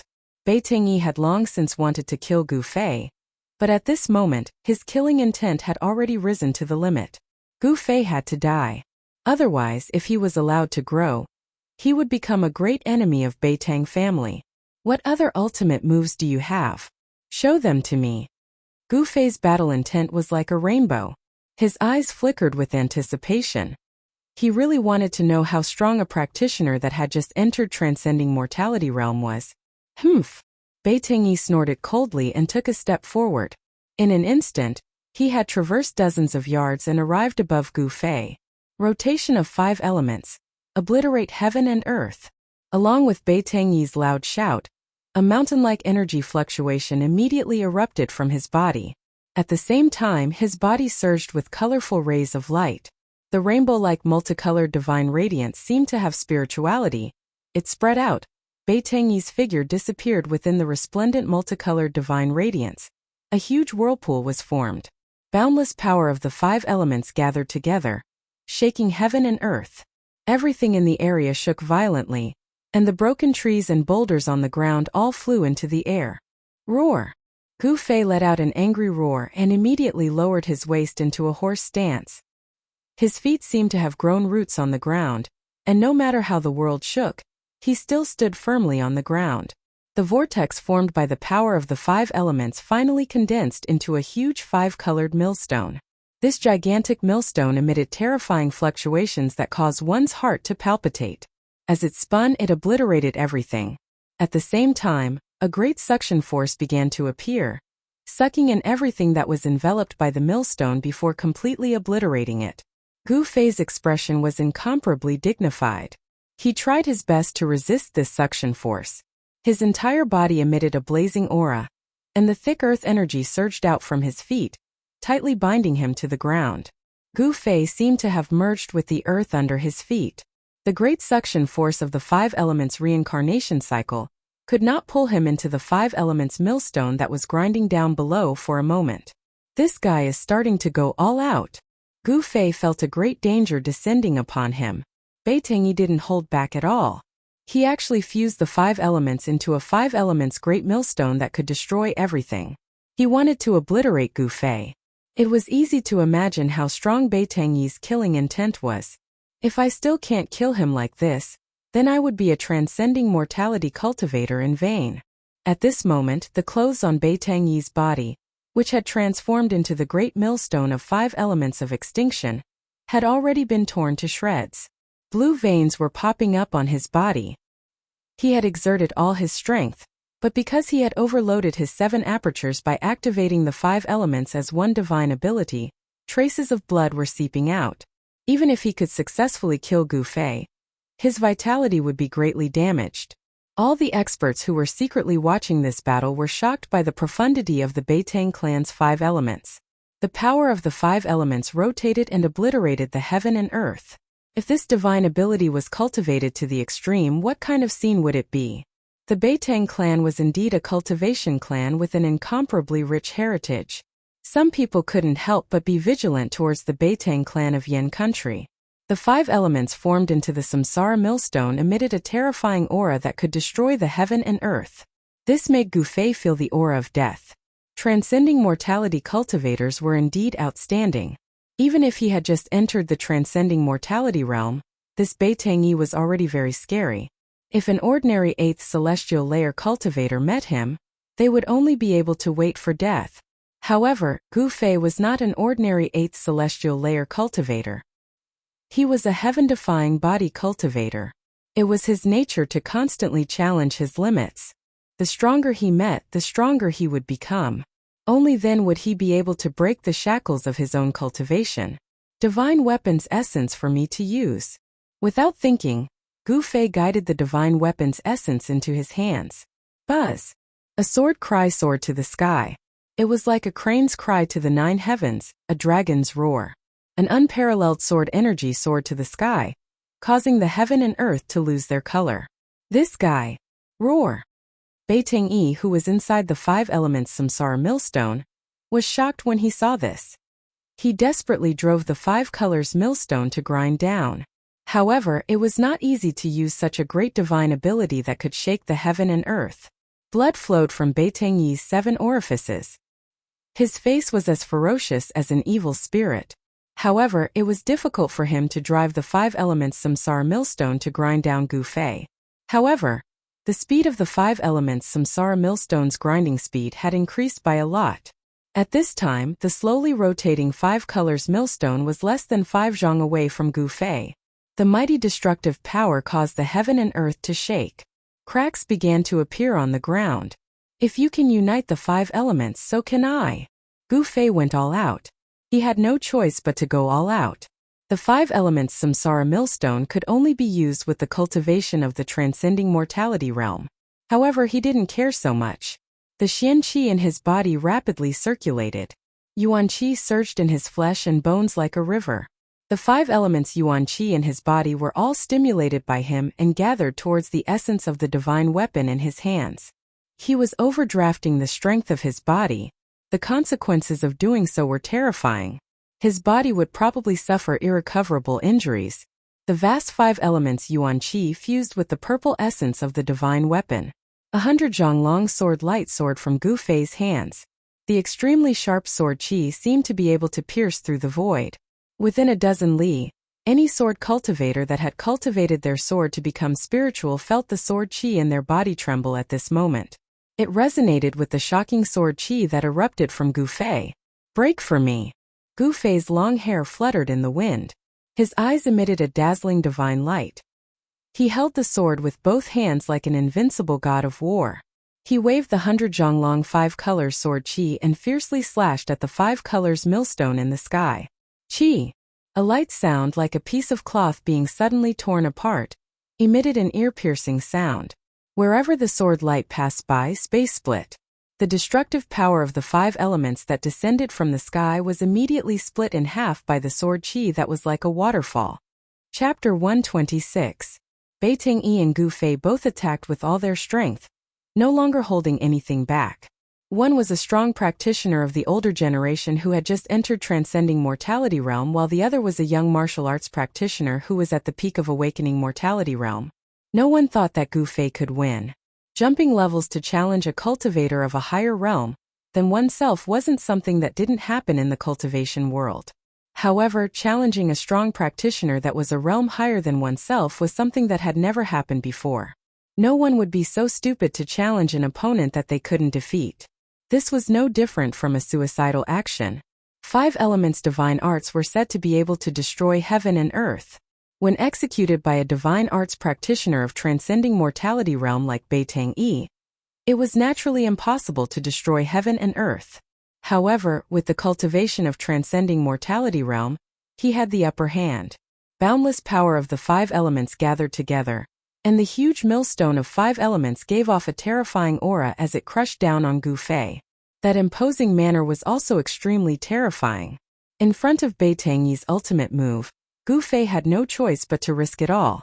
The divine weapon's essence that had been refined in his body fused with the five elements and five Qi in his body before transforming into a shocking sword rainbow that was 300 yards long and slashed upwards in defiance of the heavens. Pung! Gu Fei's clothes were instantly shattered into thousands of pieces by the sword Qi that burst out, revealing his body that seemed to be cast from iron. His dragon-like muscles flowed with a five-colored luster, giving people a feeling of pressuring strength. The unparalleled sword light was like a beam of divine light that sliced through the void, tearing apart heaven and earth. It directly broke through the destructive storm of the five elements annihilation millstone and collided with it. Everything between heaven and earth seemed to have stopped. In that instant there was no sound, it was terrifyingly silent. In the next moment, a terrifying light that could tear apart heaven and earth burst forth. Boom! The sky seemed to have collapsed and the earth seemed to have caved in. The power of the five elements surged violently and the destructive energy storm swept out in all directions. The entire valley was like a wave as the ground undulated up and down violently. Everything on the ground, the flowers, the trees, the rocks, everything turned into dust, completely turned into dust. Then this layer of dust was blown into the air by another gust of wind. It covered the sky and covered the sun as it surged outwards, turning the entire place into a grayish haze. It actually created a sandstorm that was absolutely impossible to appear in the southern wasteland in the middle of an endless primitive forest. It was really shocking. The millstone of destruction that could shake an entire region of the world had shattered, and so had the astonishing sword light. At the center of the collision between the millstone of destruction and the sword light condensed from the battle skills of the 5 elements, the violent power of the 5 elements seemed to have turned the region of space into chaos. The pressure that surged out caused the hearts of the people who were secretly watching to palpitate. Bai Tingyi was sent flying more than 300 zhang away by the frightening power that burst out. Only after falling down from the sky did he stagger a few steps and spit out a mouthful of blood. After forcefully executing the 5 elements unification great divine ability, Bai Tingyi appeared to be very tired, and his expression was weary. It was obvious that his vitality had been injured. A warrior of the self-awakening realm had actually injured his vitality. Bai Tingyi was so depressed that he wanted to vomit blood. His face was gloomy, and there was not a trace of happiness on his face. Because defeating Gu Fei was a matter of course. He knew that there were people spying on him in the vicinity. In this battle, it could be said that he was bullying the weak, and it would damage his reputation. And Gu Fei's ending had already been decided. Defeat was a given. The gap of a realm seemed to be an insurmountable chasm. He was defeated miserably. He had already been seriously injured in the battle with Bai Tingyi. He was merely relying on his unyielding fighting spirit to contend with Bai Tingyi. The violent impact had broken both of his arms. He spat out a mouthful of blood, and was sent flying by the energy storm. Like a withered leaf falling from a tree, he rolled and flew out, rolling and rolling until he was sent flying out of this small valley. Only then did he fall down from the sky, passing through the dense branches. With a pung sound, the withered leaves rushed up, and Gu Fei smashed into the jungle below. Not only were his arms broken, but his sternum had also cracked, as if an exquisite porcelain had been struck by an external force and had shattered. His bones, which had been tempered to be as hard as fine iron, were already covered with a layer of multicolored luster. But now there were actually cracks on them. It could be imagined how fierce the impact just now was. The moment his back hit the ground, Gu Fei turned over and stood up. Enduring the pain, he staggered into the depths of the jungle. He knew that this place was very dangerous and he had to leave. The danger did not only come from the Beitang family, but also from those people spying on him in the dark. No one knew whether or not those people would make a move on him. Leaving was the best option. He could no longer fight. That sword strike just now was already his limit. That sword strike had almost drained all the true qi in his body. He was powerless to fight again. However, just when Gu Fei felt that he was about to collapse, a warm current suddenly came from his chest. An extremely powerful force overbearingly rushed into his almost exhausted body, causing his entire body to be shrouded in a hazy black and white light. Just like a dry land welcoming the sweet dew from the heavens, Gu Fei's feeling of collapse suddenly disappeared. His body seemed to have been infused with an inexhaustible strength, causing his spirit to rise. The yin-yang jade pendant, at the critical moment of his life and death, once again showed its extraordinariness. The mysterious jade pendant surged with a huge amount of yin and yang power, nourishing Gu Fei's injured body and suppressing the surging qi and blood in his chest. Swish! Swish! Swish! The yin and yang power rapidly circulated inside his body. Although it was an external force, it still temporarily suppressed Gu Fei's internal injuries, enabling him to perform 8 desolation steps and leave quickly. Sure enough, when Gu Fei rushed into the depth of the primitive forest, over 10 shadows appeared where he had fallen just now. The one in the front was Beitang Ao. Beitang Ao swept his gaze around, and his complexion was so gloomy that it was practically dripping water. Gu Fei had escaped right under his nose. How could he still have the ability to escape? Beitang Ao couldn't help but feel his heart palpitate. This Gu Fei is simply too powerful. Chase him. Soon Beitang Ao found the traces of Gu Fei's escape. He immediately led his subordinates to chase after him. If Gu Fei didn't die, I wouldn't be able to eat or sleep in peace. Among those people who were secretly peeping at Zhang Tai, some people also followed Beitang Ao and his subordinates. The gray dust gradually dissipated. Under the night sky, a figure surrounded by golden light rushed towards the battlefield from the direction of Dragon Emperor City, like a meteor chasing after the moon. The terrifying pressure of the ninth heavenly layer of ascending mortality had already spread here from dozens of li away. Those who were secretly peeping at Zhang Tai all changed their expressions and some directly retreated. That person seemed to be flying in the wind and soon came close. "Where's Beitang Yi?" The person's voice seemed to come from the prehistoric times of the universe. It was vast and mighty, and the endless primitive forest seemed to be echoing with his cold voice. The person was a middle-aged Taoist with black hair and a long beard. He wore a green robe with fluttering sleeves. This green-robed Taoist was Dan Chunzi, who was responsible for leading the top 10 young experts of the Taishan sect to the ruined sky. Chapter 127. With a cultivation base at the ninth heavenly layer of the transcending mortality realm, other than those great cultivators at the royal void stage, no one would dare to underestimate an expert who was only a step away from becoming a great cultivator. Dan Chunzi's words reverberated in the air above the endless ancient forest, but no one responded. Turning into a golden rainbow, Dan Chunzi arrived on the moon. He was extremely powerful, and for a moment he shocked everyone, whether it was those spying in the dark or those ordinary people on the ancient path. A slender figure surrounded by golden light stood at the top of the tree and looked around. Dan Chunzi's body emitted a majestic aura, and the aura of a powerful cultivator who looked down on the world was fully displayed at this moment. On the ancient path, the people of the Haotian caravan were all indescribably shocked. Ling Luoyan and the others looked at the figure at the top of the tree, shocked.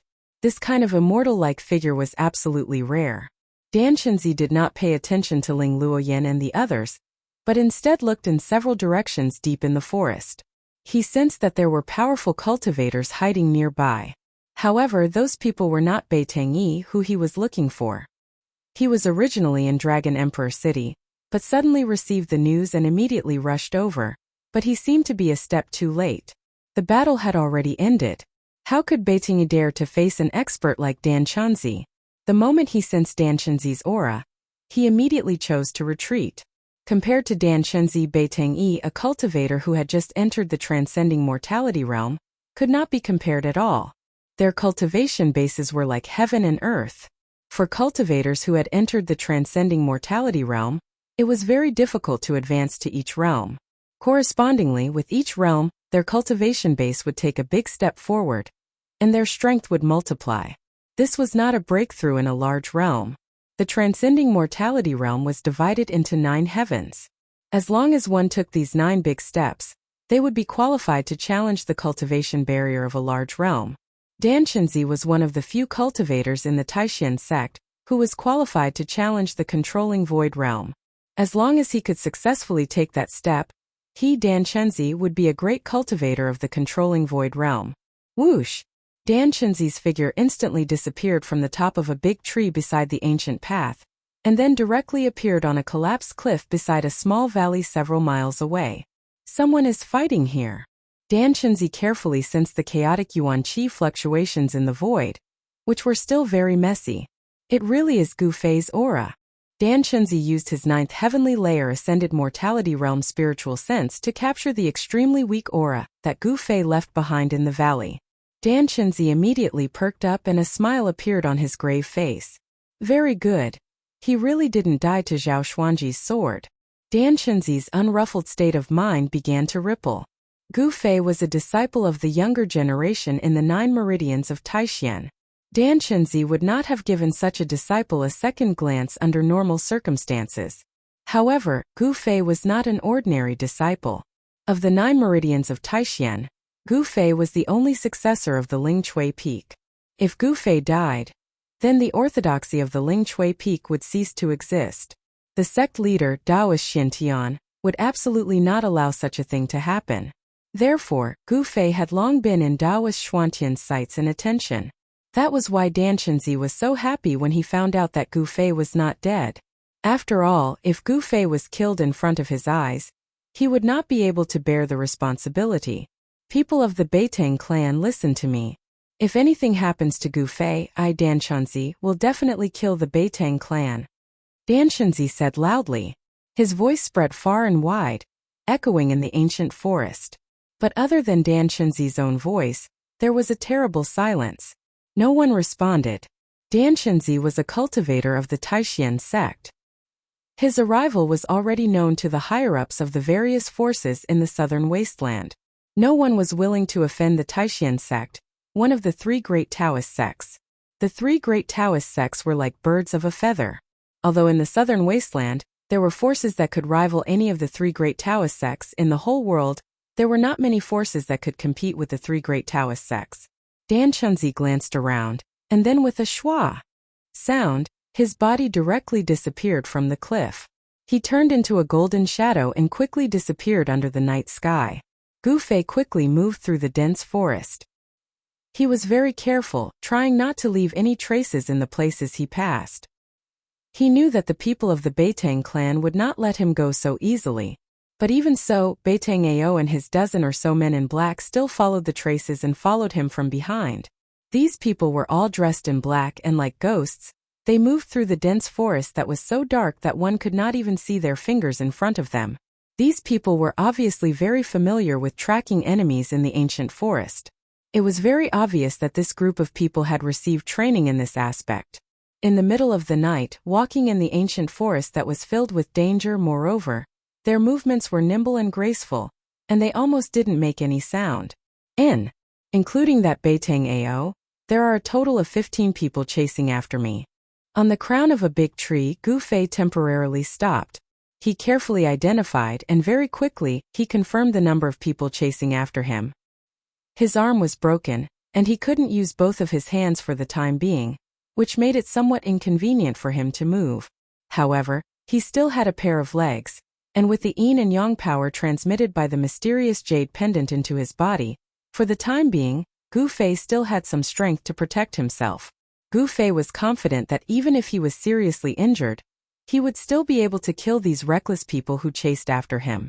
Holding his breath and restraining all the aura in his body, Gu Fei hid in the crown of the tree, motionless, as if he had merged with the surrounding space. Sure enough, very soon, a black shadow appeared near the big tree where Gu Fei was hiding, and was carefully moving towards the big tree. This was a man with a hideous scar on his face. He was like a cheetah, vigilantly glancing all around. As if he had sensed something, he began to slow down his speed. The forest was covered with a thick layer of withered branches and withered leaves, filling the air with a rotten smell. The quiet mountain forest gave people a kind of invisible oppressive feeling. From other directions came a very light sound, which was practically negligible. This man's companions were very close to him. The nearest two people were less than 30 meters away from him. 15 people, including Beitang Ao, were advancing in the forest in a fan shape. Just at the moment when that black-clothed man touched the bottom of the tree, Gu Fei moved. Like a goshawk hunting its prey, he silently swooped down from the tree. Gu Fei bent both of his legs and directly knelt down in front of that man with the pressure of empty tie. By the time that man realized that something was wrong, both of Gu Fei's knees were already on the shoulders of that black-clothed man. Suddenly a burst of crackling sound came from inside that black-clothed man's body. His spine was instantly broken into 17 or 18 pieces by the fierce power. His whole body became shorter out of nowhere, and he didn't even have the time to scream. His throat was blocked by the blood that gushed out. Gu Fei grew up in the Lingchui peak of Taishan Mountain. Usually, when he had nothing to do, he would go into the depths of the mountain forest to find ferocious beasts to practice martial arts. Calling him the king of the mountain forest was not an exaggeration at all. Everything in the mountain forest was very familiar to him. After kneeling down and neatly killing this black-clothed man, Gu Fei somersaulted in the air. After landing on the ground, he didn't stop and instantly rushed into the dense forest at the side. Swish! Swish! Swish! Shadows flashed, and Beitang Ao's figure appeared under the big tree. He looked at the corpse on the ground that no longer had a human shape, and his complexion became extremely ugly. Soon after, 13 black shadows also walked out. Seeing this scene, these people's complexion couldn't help but change. Chapter 128. The two black-clothed men carefully and cautiously covered each other as they searched in the dense forest. Their foreheads were full of sweat due to nervousness. They couldn't help but be nervous because there was a very dangerous person hiding in this forest. Even if this person was seriously injured, he still had the ability to easily kill them. The scar-faced man who was killed by that person was the best proof. Thinking of the scar-faced man's corpse, no one would not be frightened. Even if these Beitang family's men were used to seeing blood and didn't know how many people died in their hands, it didn't mean that they were willing to see their own blood. It didn't mean that they weren't afraid of death. Carefully searching forward for less than 20 feet, suddenly, one of the black-clothed men felt his feet go soft. The place where he landed did not seem to be covered with dead branches and leaves. Not good. In that instant, the black-clothed man felt goosebumps all over his body, and his hair stood on end. A "chee" sound came from beside his ears, and a huge black shadow suddenly shot up from the ground under his feet, like a foot stepping on the body of a giant python. This shadow suddenly wrapped around the black-clothed man's body with lightning speed. Kacha kacha kacha. The black-clothed man's body immediately issued a creepy sound of bones breaking. This sound was especially terrifying in the dark forest. In the next moment, the black-clothed man vomited blood. He only felt that all the bones in his body were broken, and then his vision went black. His consciousness fell into the endless darkness, and he didn't know anything. Gu Fei suddenly sprang up from the dead branches and leaves on the ground. With a python coiling around his body, he immediately crushed all the bones in the unlucky black-clothed man's body. This sudden action was simply too fast. After strangling the black-clothed man, he didn't wait for his companions to react. His feet landed on the ground and fiercely pushed against the ground. Pung! The dead branches and leaves under his feet suddenly exploded. At the same time, Gu Fei's body, like lightning, crashed into the arms of another black-clothed man. This move was learned by Gu Fei in the Taixian mountain when he was fighting with the giant bear of the mountain. This giant bear had 3 killer moves when hunting other beasts. They were hug, hit, and slap. The giant bear was extremely strong. Hugging, ramming, and smacking were the giant bear's trump cards. A single hug from the giant bear could break the bones of a ferocious beast. A single charge from the bear could even shatter a boulder. A single slap from the bear could break a towering tree. If a human was hit by a giant bear like this, even if they didn't die, they would be half dead. The powerful force of Gu Fei's shoulder was even more ferocious and terrifying than the impact of a giant bear. With a single collision, all the bones in the upper body of the black-clothed man were broken inch by inch, and his internal organs were instantly crushed into mud. Kacha kacha! The man in black who was hit by Gu Fei burst out with the sound of bones shattering. Blood spurted from his mouth, and his whole body burst into a mist of blood. He flew off the ground, and before he hit the ground he was already dead. At this time, the other people of the Beitang family in the vicinity had already noticed the strangeness here, and they quickly rushed in the direction of Gu Fei from all directions. There were 4 people rushing in from the front, 3 on the left, 3 on the right, and only 2 behind. In just a moment, Gu Fei was able to distinguish the number of people rushing in from 4 directions. Swoosh! He immediately retreated. His body only turned around in the process of retreating. Pung! Broken branches and leaves swirled in the air as Gu Fei's body rushed into the thicket behind him. Gu Fei could clearly see the panic on the faces of the 2 black-clothed men, who were rushing in front of him. His body moved like the wind and lightning, and the strong wind rolled up the fallen leaves on the ground, fluttering in the air. 8 desolate steps, 8 steps, 8 kills. With 1 step, Gu Fei crushed the head of a black-clothed man who was rushing in front of him. With the 2nd step, the body of the other black-clothed man was immediately torn into pieces, and a mist of blood burst out in the forest. The experts trained by the Beitang family were simply unable to withstand a single blow from Gu Fei. Under his combat skills, they simply didn't have the strength to fight back. Gu Fei instantly broke out of the encirclement, leaving behind 2 mutilated corpses. The forest was filled with an extremely strong smell of blood. Roar! Gu Fei! Beitang Ao rushed out, and he was extremely furious.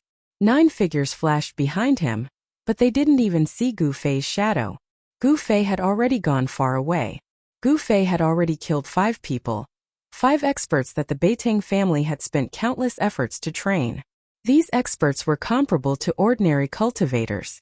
Even when fighting against hundreds of well-trained Hautian caravans Tsing-yi guards, they were still able to reap the lives of the Tsing-yi guards as if they were cutting melons and vegetables. At this time, Beitang-ao was very angry and very depressed. The death of his 5 underlings made him feel endless heartache, and Gu Fei's cunning made him even more furious. Beitang-ao knew that Gu Fei was intentionally avoiding him and making a move on his underlings. In front of the already seriously injured Gu Fei, only Beitang-ao could pose a threat to him. As for the others, Gu Fei simply didn't put them in his eyes. In this primitive ancient forest, Gu Fei was like a fish in the sea, a bird flying in the sky. Wanting to kill him in the forest? This seemed even harder than ascending to the heavens. You 3 form a group and look after each other. This guy was seriously injured in the battle with Uncle. He won't be able to hold on for long. Beitang-ao said to the remaining 9 underlings in a deep voice. Although the 9 black-clothed men were frightened, they didn't dare to disobey Beitang-ao's order. They nodded towards Beitang-ao and walked into the dense forest in front of them in a group of 3. Beitang-ao looked at the headless corpse and the scattered flesh and blood on the ground. His expression was terrifyingly gloomy. He gritted his teeth and said, "Gu Fei, you better not fall into my hands. If you fall into my hands, I will definitely make you beg for death." Swish! Beitang-ao was extremely hateful and immediately rushed into the dense forest. Just as Beitang-ao was unresigned and continued to command his underlings to chase after Gu Fei in the endless primitive ancient forest, in Dragon Emperor City 200 to 300 li away, in a room of an inn, 2 people were restless. "Big brother, you really made a move against that person?" In the room, a handsome teenager in white clothes asked a young man in white clothes in front of him with a shocked look. The teenager in white clothes and the young man in white clothes looked similar. The young man in white clothes had a quaint long saber on his waist. The scabbard of the long saber was engraved with mysterious runes. Faintly, an extremely sharp chi seemed to be emitting from the scabbard. This young man in white clothes was the mysterious person who poisoned Gu Fei together with Beitang-ao. This person was the Dongfang Long that Chu Tian had mentioned. Chapter 129. Dongfang Chan had already followed Dan Chunzi to Dragon Emperor City in South Wilderness. When Dan Chunzi left Taixian sect with Gu Fei and the others, he wanted to go to South Wilderness by air. However, in the sky above Yunmeng Mountain, they were intercepted by Demon Monarch of 6 realms. Fortunately, Daoist Chaoyang, the head of Shaoyang Peak, secretly followed them and stopped Demon Monarch of 6 realms at the critical moment. Therefore, they survived. However, after a fierce battle with the demons led by Li Ruohai and Zhao Xuanji, Gu Fei was struck into the bottomless abyss by Zhao Xuanji and was separated from the others. In the end, Mad Demon Li Ruohai and Fire Sword Demon Zhao Xuanji were driven away by Dan Chunzi, who was at the 9th level of the Transcending Mortality Realm. Li Lingfeng, Ziyu Dongfang Chan, and the others were only slightly injured. Among the top 10 experts of the younger generation of the Supreme Mystery Sect, apart from Gu Fei, whose life and death were unknown, fortunately, no one had died in the confrontation with the demon dweller. When Dan Chunzi returned, he went down that bottomless abyss and discovered that there was a surging underground river that led to an unknown place. Dan Chunzi thought that Gu Fei was most likely dead. After all, Zhao Xuanji was a powerhouse at the Ascending Mortality Realm and cultivated sword immortal skills. Even Dan Chunzi had to avoid his full-strength strike, not to mention Gu Fei, who was only at the 8th sky of Awakening Mortality Realm. Additionally, even if Gu Fei didn't die under Zhao Xuanji's sword, he was swept away by the undercurrent. His chance of survival was very slim. Dan Chunzi had no choice but to continue to Dragon Emperor City with the other 9 people. However, tonight, someone sent a message that Gu Fei didn't seem to be dead. Instead, he was being chased by Beitang clan and was in great danger. After receiving the news, how could Dan Chunzi sit still in Dragon Emperor City? No matter whether it was true or not, he left Dragon Emperor City at once and flew towards the direction pointed by that person. Canvassing Moon Pavilion was one of the best inns in Dragon Emperor City. Although it was an inn, it could be compared to the Emperor's mansion. In Dragon Emperor City, the king's mansion was not the most magnificent mansion. This was the southern wilderness, not the central plains. As the saying goes, the mountains are high and the emperor is far away. The forces of the southern wilderness did not really respect the Yen Kingdom's royal family. Indeed, some forces in Dragon Emperor City could despise the imperial households of Yen country. In Dragon Emperor City, there were many mansions which were more magnificent than the king's mansion. This canvas lunar pavilion was not inferior to the regional king's mansion. It was all because behind the canvas lunar house, there was a power that even the southern wasteland duke could not help but look down on. Aside from the main building of the canvas moon pavilion, there was a courtyard behind it that was thousands of feet in circumference. Within the courtyard, there were 2, 9, and 18 courtyards scattered in a picturesque manner. In each courtyard there were 18 suites. The person who built the canvas moon pavilion actually used the number 9 by 9. This was enough to show that the person didn't care about the human emperor at all. Between the courtyards there were lakes and mountains. There was a lotus pond so clear that the bottom could be seen. Weeping willows stood by the side of the pond, and the pond water was so clear that the bottom could be seen. Occasionally, birds would fly low over the surface of the pond, startling the koi in the pond and causing some ripples. Half a year ago, someone had booked 3 of the 18 courtyards of the Canvas Moon Pavilion. In the past half a month, people started to move into the 3 courtyards one after another. The people who were able to stay in the Canvas Moon Pavilion all had extraordinary statuses. Moreover, the person who reserved 3 courtyards was even more extraordinary. At this moment, Dongfang Chan and Dongfang Long were in a superior guest room in one of the 18 courtyards of the Canvas Moon Pavilion. Humph! I did attack Gu Fei, so what? Seeing his younger brother's nervous look, Dongfang Long couldn't help but feel a bit disdainful inside. So what? If I had known it earlier, I would not have told you about Gu Fei. Dongfang Chen's expression changed. This matter could be big or small. If Gu Fei didn't die and pursued this matter, then he, Dongfang Chan, wouldn't be able to get away with it. I say, little brother, what are you afraid of? That Gu Fei is just a 4th-generation disciple of the Supreme Mystery Sect. Moreover, he actually defeated you in the 9 Peaks competition. I am also helping you vent your anger. Dongfang Long said indifferently. Dongfang Chan couldn't help but smile bitterly and said, although Gu Fei is hateful, I want to defeat him fair and square. I don't want to use such a despicable method to deal with him. You are wrong. The idea of poisoning him was not mine, but Beitang Ao's doing. Dongfang Long laughed. Furthermore, haven't I already leaked the news of the Beitang family's pursuit of Gu Fei to that martial uncle of yours? An imperceptible cold light flashed across Dongfang Long's deep eyes. The Beitang family and Gu Fei have long been enemies. If you do something unnecessary, are you not afraid of causing a dispute between the Beitang family and the Supreme Mystery Sect? When Dongfang Chan heard this, he immediately knew the intentions of his elder brother. He knew his elder brother very well. He was very shrewd, and when he did things he only pursued the goal and would do anything. Isn't it good to make some enemies for your opponent?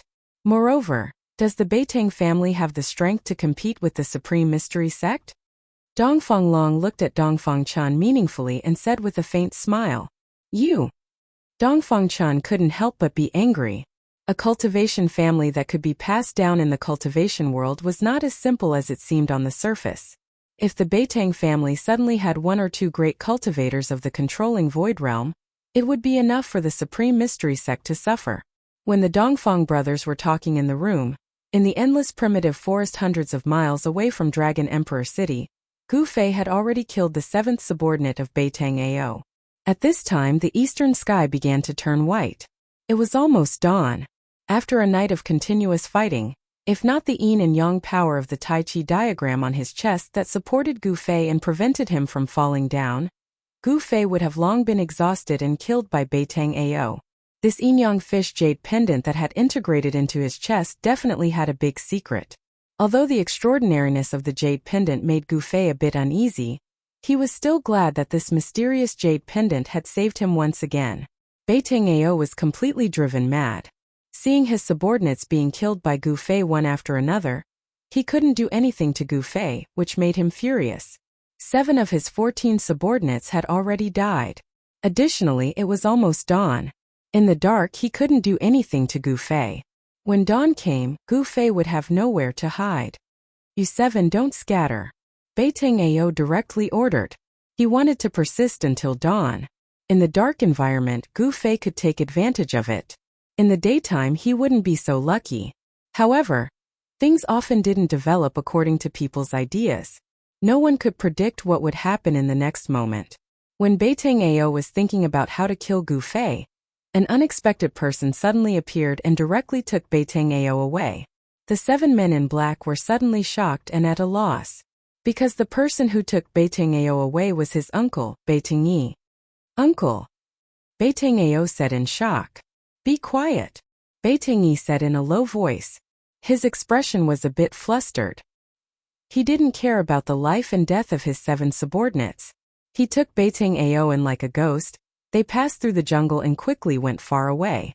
Right when Beitang Yi brought Beitang Ao away and disappeared into the boundless primitive forest, a myriad of thread-like golden lights suddenly descended from the sky.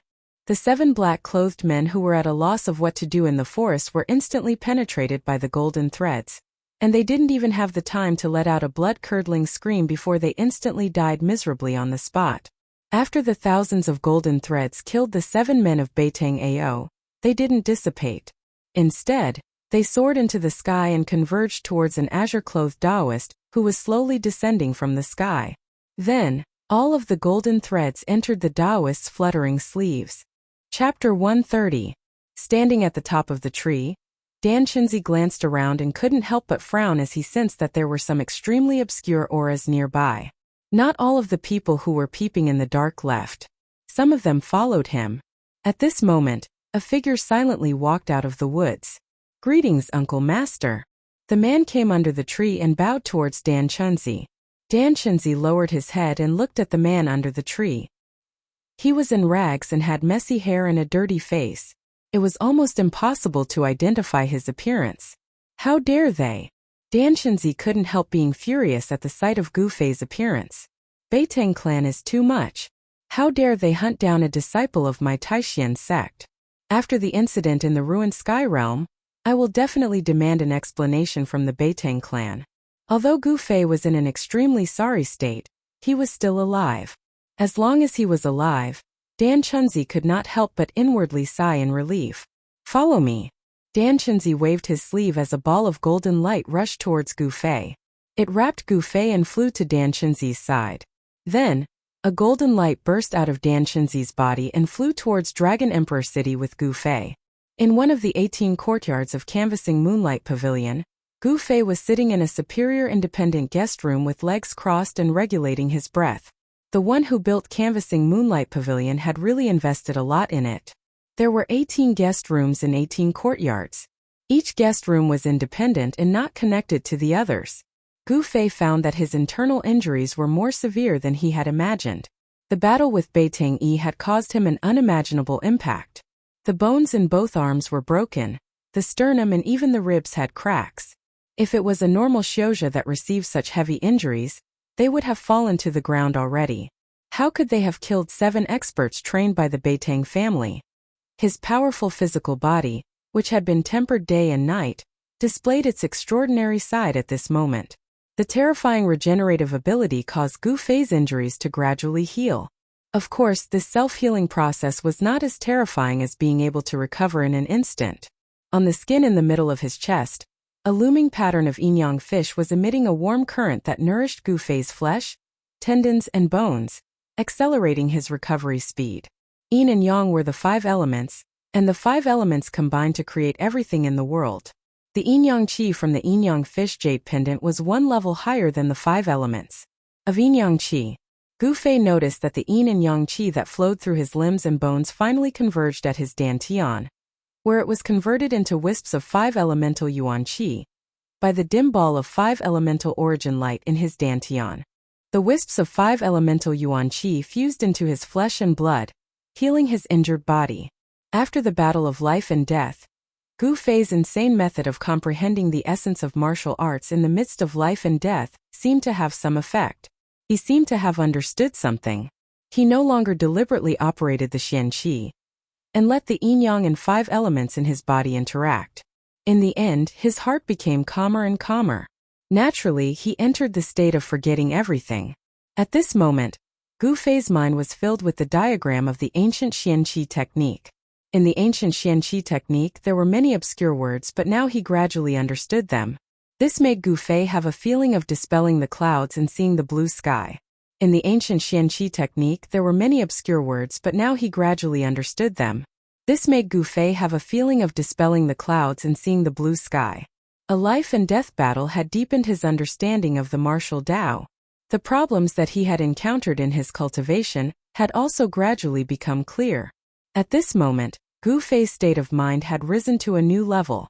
On this day, Gu Fei's room was filled with ripples of yuan qi. Vaguely, there was even the sound of wind and thunder. As Gu Fei's cultivation increased by the day, the thunderous sound of the heavenly drum that came from the vibrations of his muscles and bones had started to become louder and louder. The sun rose and set, until night once again enveloped the earth. An indescribable sense of oppression began to gradually emit from Gu Fei's room. In the same courtyard, there lived Li Lingfeng, Ziyu, Dongfang Chan, and the other 9 most outstanding people of the Supreme Profound Sect's younger generation. They had long sensed the strangeness of Gu Fei's room. And the great master Dan Chenzi, who was at the 9th level of the transcending mortality realm, sat directly outside the suite where Gu Fei was. He knew that Gu Fei was in the middle of a breakthrough, and Dan Chenzi did not want anyone to disturb Gu Fei. The 18 independent rooms were actually equivalent to 18 pavilions. In the other pavilions in the courtyard, Li Lingfeng, Ziyu, and the others all came out of their rooms and leaned against the railings to look. There were also people watching from the other courtyards, and in the other 2 courtyards that were adjacent to the disciples of the Supreme Profound Sect, there were people directly walking into the courtyard where the disciples of the Supreme Profound Sect were. These people were all young men and women who were not even 20 years old. They were also dressed in white. But what was different from the disciples of the Supreme Profound Sect was that these people's sleeves were embroidered with imprints. There were 2 kinds of imprints on the sleeves. One was a small sword, a small cyan sword, and the other was a yellow rune. Some people had already noticed the imprints on the sleeves of these young men and women, who walked into the courtyard where the disciples of the Supreme Profound Sect were. They suddenly realized that these people were all disciples of the 3 great Taoist sects. The young men and women in white with a small cyan sword embroidered on their sleeves were the disciples of the Guangqing Celestial Sect. The young men and women with a small rune embroidered on their sleeves were the disciples of the Shangqing Sect. These people were all disciples of the 3 great Taoist sects who had come to participate in the training in the ruined sky. They were also the most outstanding disciples of the younger generation of the Guangqing Celestial Sect and the Shangqing Sect. Only people from the 3 great Taoist sects would dare to walk into the courtyard where the disciples of the Supreme Profound Sect were at this time. The others, even though they had sensed the strange fluctuations coming from the courtyard where the disciples of the Supreme Profound Sect were not willing to enter the courtyard to avoid offending the disciples of the Supreme Profound Sect. These outstanding disciples of the Shangqing Sect and the Guangqing Celestial Sect all felt a great pressure when they walked into the courtyard where the disciples of the Supreme Profound Sect were. Everyone looked at the pavilion where Gu Fei was in amazement, especially the figure sitting cross-legged in front of the pavilion, which shocked the disciples of the other 2 great Taoist sects even more. Dan Chenzi was a strong cultivator who was only 1 step away from becoming a great cultivator, but he seemed to be protecting the person in the pavilion. Just who was the person in the pavilion? Why was Dan Chenzi paying so much attention to him? The curious people began to ask the disciples of the Supreme Profound Sect they knew. There were no lights in the pavilion. It was pitch black inside. Under the night sky, the terrifying ripples and the muffled sounds of thunder came from there. For some reason, everyone felt their hearts palpitate. The dark window seemed to be connected to the abyss of hell, and there seemed to be a terrifying demon hiding in the pavilion. Everyone could not help but feel a chill in their hearts. When the moon was in the middle of the sky, the terrifying fluctuations coming from the pavilion where Gu Fei was in became more and more intense, and the pressure on everyone became more and more intense. Finally, the pavilion could no longer withstand the increasingly strong impact of the yuan qi, and with a loud roar it exploded. Chapter 131. Vast yuan qi surged out, and the pavilion exploded into pieces. Broken bricks and tiles scattered in all directions. Inside, a person was sitting cross-legged in the air. Rays of multicolored light surrounded his body, as if there was an invisible hand supporting him in the air. causing him to float above the ground. The multicolored light originated from within Gu Fei's body. It was like a raging multicolored divine flame was burning, refining the true body with the fire of Yuan Qi, reaching the extreme and then sublimating. At some unknown time, the yin-yang fish pattern formed by the yin-yang jade pendant in the middle of Gu Fei's chest had already completely quietened down. There was no longer any fluctuation of yin and yang energy emitted from it. The pavilion exploded into pieces, and the broken tiles and beams that exploded out were all intercepted by Dan Chenzi, who was sitting cross-legged in front of the pavilion. Dan Chenzi only extended his right hand and lightly pressed forward. The scattered tiles and broken bricks that were flying in all directions instantly stopped. They were restrained by him, and then like raindrops they fell down. The eyes of Gu Fei, who was sitting cross-legged in the air, were tightly closed. His body was violently trembling. He felt as if he had broken some kind of shackle in his body, and opened a treasure in his body. A surge of power, a surge of Yuan Qi that was much stronger than the peak of the 8th level of the martial saint realm, surged out from within his body. His flesh and blood were trembling, his bones and joints were making noises, and all the bones in his body were trembling. Every inch of his body that could be reached by Yuan Qi seemed to be undergoing a subtle change. Like broken porcelain, his sternum and ribs that were full of cracks were repairing at a speed visible to the naked eye, and new bones were growing from the wounds. The broken bones in his arm were also joined together by the surge of Yuan Qi. They grew and repaired in the multicolored light that was like waves of the sea. Gu Fei seemed to have been reborn from the ashes. His heavily injured body was rapidly healing. The battle of life and death last night had allowed him to take another step forward on the road of martial arts. He was undergoing a metamorphosis. This transformation could be said to be a transformation that paved the way for the final breakthrough to the transcending mortality stage. Gu Fei walked step by step on the road of martial arts, and finally reached the end of the realm of self-awakening.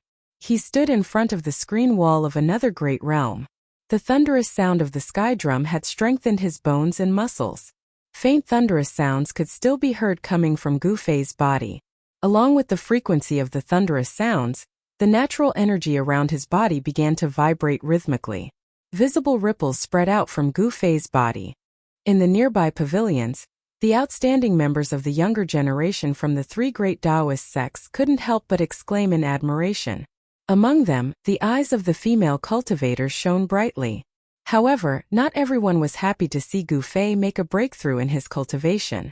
In a nearby pavilion, a white-robed youth and a white-robed youth looked coldly at the 5-colored figure floating in the air. "I really want to unsheath my saber and behead him," the white-robed young man said in a deep voice. His voice was so low that it was almost inaudible.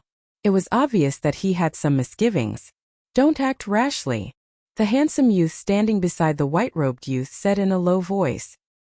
He looked at the figure in front of him with an extremely solemn expression. His eyes flickered as if he was thinking about something. I'm just saying. With your martial uncle Dan Chenzi protecting him, who in Dragon Emperor City dares to attack him?" The youth looked at the other figure in the cyan robe in front of him. "Big brother, I hope you don't attack him anymore." "Gu Fei is mine," Dongfang Chen said calmly. Dongfang Chen said calmly. Seeing that Gu Fei had made another breakthrough on the path of cultivation, the urge to surpass Gu Fei in his heart became even stronger. Dongfang Long glanced at his younger brother with disdain and said, "You're really stubborn. If we let this person grow up, it will be a disaster for us, even for our Dongfang clan. Since we've already offended this person, we should cut the weeds and eliminate the roots. We should nip the disaster in the bud. That's the wise thing to do." Dongfang Chen remained silent. He didn't agree with his elder brother Dongfang Long's words. He didn't agree with his elder brother's words. Perhaps only Dongfang Chen himself knew that Gu Fei had already left an indelible shadow in his heart when he defeated him in front of the public in the 9 Peaks competition. If he couldn't surpass Gu Fei and defeat Gu Fei, he couldn't erase the shadow in his heart. He, Dongfang Chen, would lose the qualification to aspire to be the strongest. It would be very difficult for him to make great achievements in cultivation. At this moment, Gu Fei certainly didn't know what the Dongfang brothers were thinking about. His body was surging with incomparably powerful energy. Every inch of his skin contained extremely terrifying energy, flowing with brilliant light. His body was like a fine gold and immortal iron that had been tempered thousands of times. It contained endless essence of heaven and earth as it flickered. Suspending in the air, Zhang Tai sensed the essence of the 5 elements in his body, causing his blood, flesh, tendons and bones to release powerful life essence one after another. The sound of muscles and bones gradually weakened. However, Gu Fei's qi field didn't weaken. Instead, it became more powerful. As the old saying went, great sounds were silent. In the end, the sound of muscles and bones could barely be heard. The abnormal movement in Canvas Moonlight Pavilion gradually aroused the attention of more and more cultivators. Many cultivators were shocked by the fact that someone could break through the cultivation barrier in Dragon Emperor City. Dragon Emperor City was not a good place. Without a powerful background, nobody would like to carry out deep cultivation here, especially breaking through the cultivation barrier. Because nobody hoped to see a person who was more powerful and uncontrollable than himself. In the cultivation world, Shouja of the younger generation with unlimited potential like Gu Fei were people that all the major factions wanted to rope in. However, there were also many people who were jealous of talents in the cultivation world. If they couldn't rope him in, they would destroy him, instead of joining other forces. Because of this, Dan Chenzi protected Gu Fei when he sensed that Gu Fei was going to break through his original realm. With Dan Chenzi's help, nobody could harm Gu Fei in front of Dan Chenzi, unless those old monsters in void-controlling realm attacked Gu Fei. Additionally, anyone who harmed Gu Fei was equal to challenging the entire Taishan sect. Given Dan Chenzi's cultivation base at the 9th heaven of Ascended Mortal Realm, he could frighten some people in Dragon Emperor City. Of course, the real powerhouses disdained to attack Gu Fei.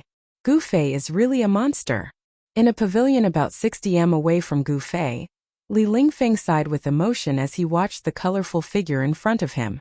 2 teenagers were standing on Li Lingfeng's side. One was a handsome teenager who was so beautiful that even women would be jealous of him. Of course, he was Ziyu, who looked like a girl. The other teenager was carrying a long sword on his back. His robe fluttered in the wind as he gave off a sharp qi field like the edge of a sword. Chapter 132. At some unknown time, Gu Fei's hands were able to move. His muscles and bones surged, rapidly healing his injured body. His broken arm had already been completely healed. Miraculously, at this time, the life essence energy within Gu Fei's body was flourishing to the extreme. Gu Fei floated in the air around 20 feet above the ground. Endless heaven and earth origin energy constantly gathered around him. Spiritual light flashed and spiritual energy surged in a 100-foot radius. His eyes were closed and his hands were constantly moving. It seemed as if he was making random movements. Everyone was confused, but Dan Chenzi's calm eyes began to shine. As time passed, the canvassing moon pavilion was strangely quiet. It was so quiet that it caused one to feel an indescribable pressure. Who knew how many pairs of eyes were watching the canvassing moon pavilion? In the latter half of the night, the darkest period before dawn, Gu Fei's hands began to move in a seemingly chaotic manner. These seemingly untraceable movements began to reveal a somewhat mysterious flavor. Turn disorder into order. Turn the impossible into the law. The 3,000 great Taoists all lead to the same destination. Dan Chenzi looked at Gu Fei's dancing hands and his eyes shined with a brilliant light. From Gu Fei's movements, he could feel the aura of the Tao. Although Gu Fei's movements seemed casual, the truth was that this was a manifestation of the Tao. From the mundane to the simple, Gu Fei was immersed in a mysterious martial realm. That complex martial intent was slowly peeled away by him, and he began to simplify it. Then he began to practice it with his hands. It could be said that at this moment, Gu Fei had touched upon the edge of the Tao. Martial skills were also part of the Tao. Gu Fei's comprehension of martial had already touched upon the threshold of skill nearing the Tao. By this point, even the disciples of the younger generation from the 3 great Taoist societies could tell that Gu Fei was extraordinary. However, they didn't have a cultivation base like Dan Chenzi's. Gu Fei gave them a mysterious and unfathomable feeling. Although Li Lingfeng and the others seemed to have noticed something from Gu Fei's waving hands, they couldn't tell what it was exactly. They couldn't tell what it was, nor could they grasp it. Gu Fei's hands began to simplify the complicated movements. Then, A series of mysterious hand seals began to appear between his hands. As the hand seals appeared, terrifying waves began to emit from his fingers. It wasn't the wave of magic power, and it wasn't the power of divine arts released by divine arts practitioners. Among the experts of the younger generation, no one knew what kind of power the Madra that Gu Fei had displayed represented. After all, the true meaning of martial arts had long disappeared. The path of martial arts had long declined in the Tung-Long continent. Even though they didn't know what the Madra represented, everyone could sense the terrifying power of the Madra. It wasn't a Taoist method, but it was better than a Taoist method. It wasn't a divine art, but it was better than a divine art. At the sight of this scene, everyone was extremely shocked. Perhaps in Dragon Emperor City, besides some old monsters, only Gu Fei knew that this was a manifestation of the martial arts. The mysterious Madra was a battle skill that was one level higher than the Five Elements Fist, the Five Elements Extermination Madra. The true martial arts have reappeared. Such words came out from Dragon Emperor City. Then, several strands of immortal thoughts that made even Dan Chenzi's heart palpitate instantly retreated and became silent. Dragon Emperor City is indeed a land of crouching tigers and hidden dragons. Dan Chenzi let out a sigh of relief. The masters of those strands of immortal thoughts were very terrifying. They were definitely old monsters in the void-controlling realm. Of course, even these old monsters didn't want to offend the Taishan sect. After all, the three major sects were closely connected. Offending the Taishan sect was equivalent to offending the three major sections. Not everyone could bear the terrible consequences of offending the three major sections. The Five Elements Madra gradually turned from complicated to simple.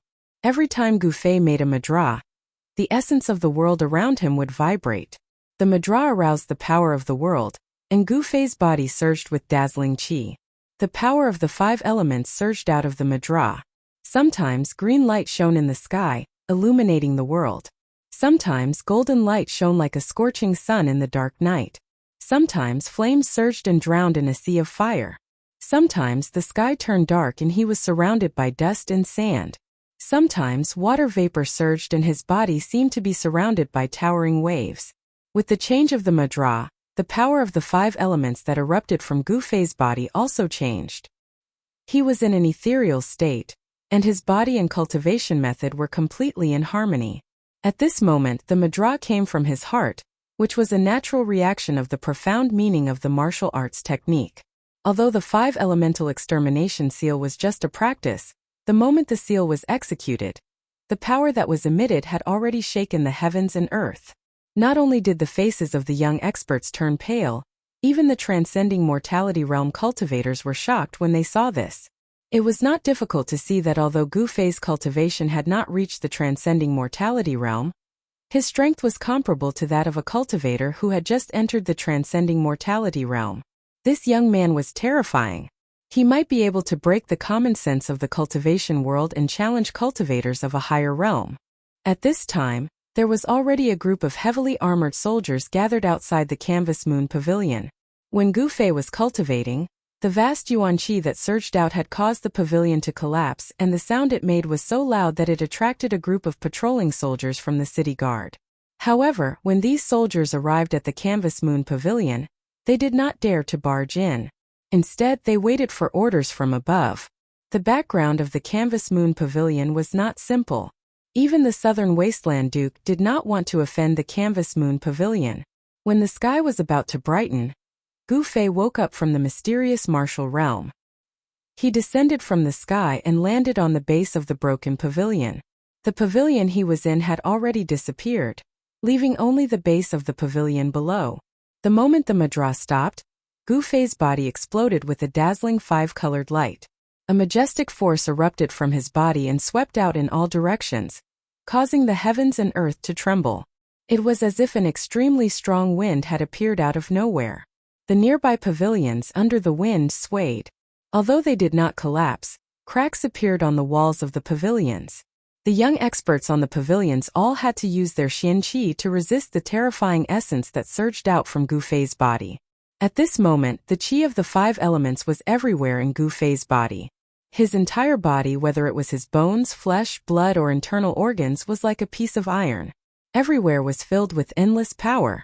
He was reborn. He was only one step away from being truly reborn. Gu Fei felt that his entire body from inside to outside seemed to have been reborn. His cultivation had entered the realm of flesh and blood transformation, which was also the 9th layer of the awakening self realm. Flesh and blood transformation, that was to refine one's own flesh and blood into new flesh and blood. This was a heaven-defying method of cultivation, to rid the mortal body of its mortal nature. This process was very difficult. For hundreds of years within the Jade Spirit Peak, no one had succeeded. Gu Fei's master was trapped in the 9th layer of the awakening self realm. In the end, he couldn't truly change his flesh and blood and rid the mortal body of its mortal nature. In the end, he was buried in the soil. However, Gu Fei had plenty of time. He had already reached the 9th layer of the awakening self realm at a young age. Additionally, with the help of the extremely mysterious Yin-Yang fish jade pendant, his cultivation speed had increased by 10 times. Therefore, his chances of breaking through to the shedding mortality realm were much higher than that of his master. Gu Fei opened his eyes. 2 substantial 5-colored immortal lights shot out of his eyes. Sitting on the base of the pavilion with crossed legs, his long hair fluttering in the air.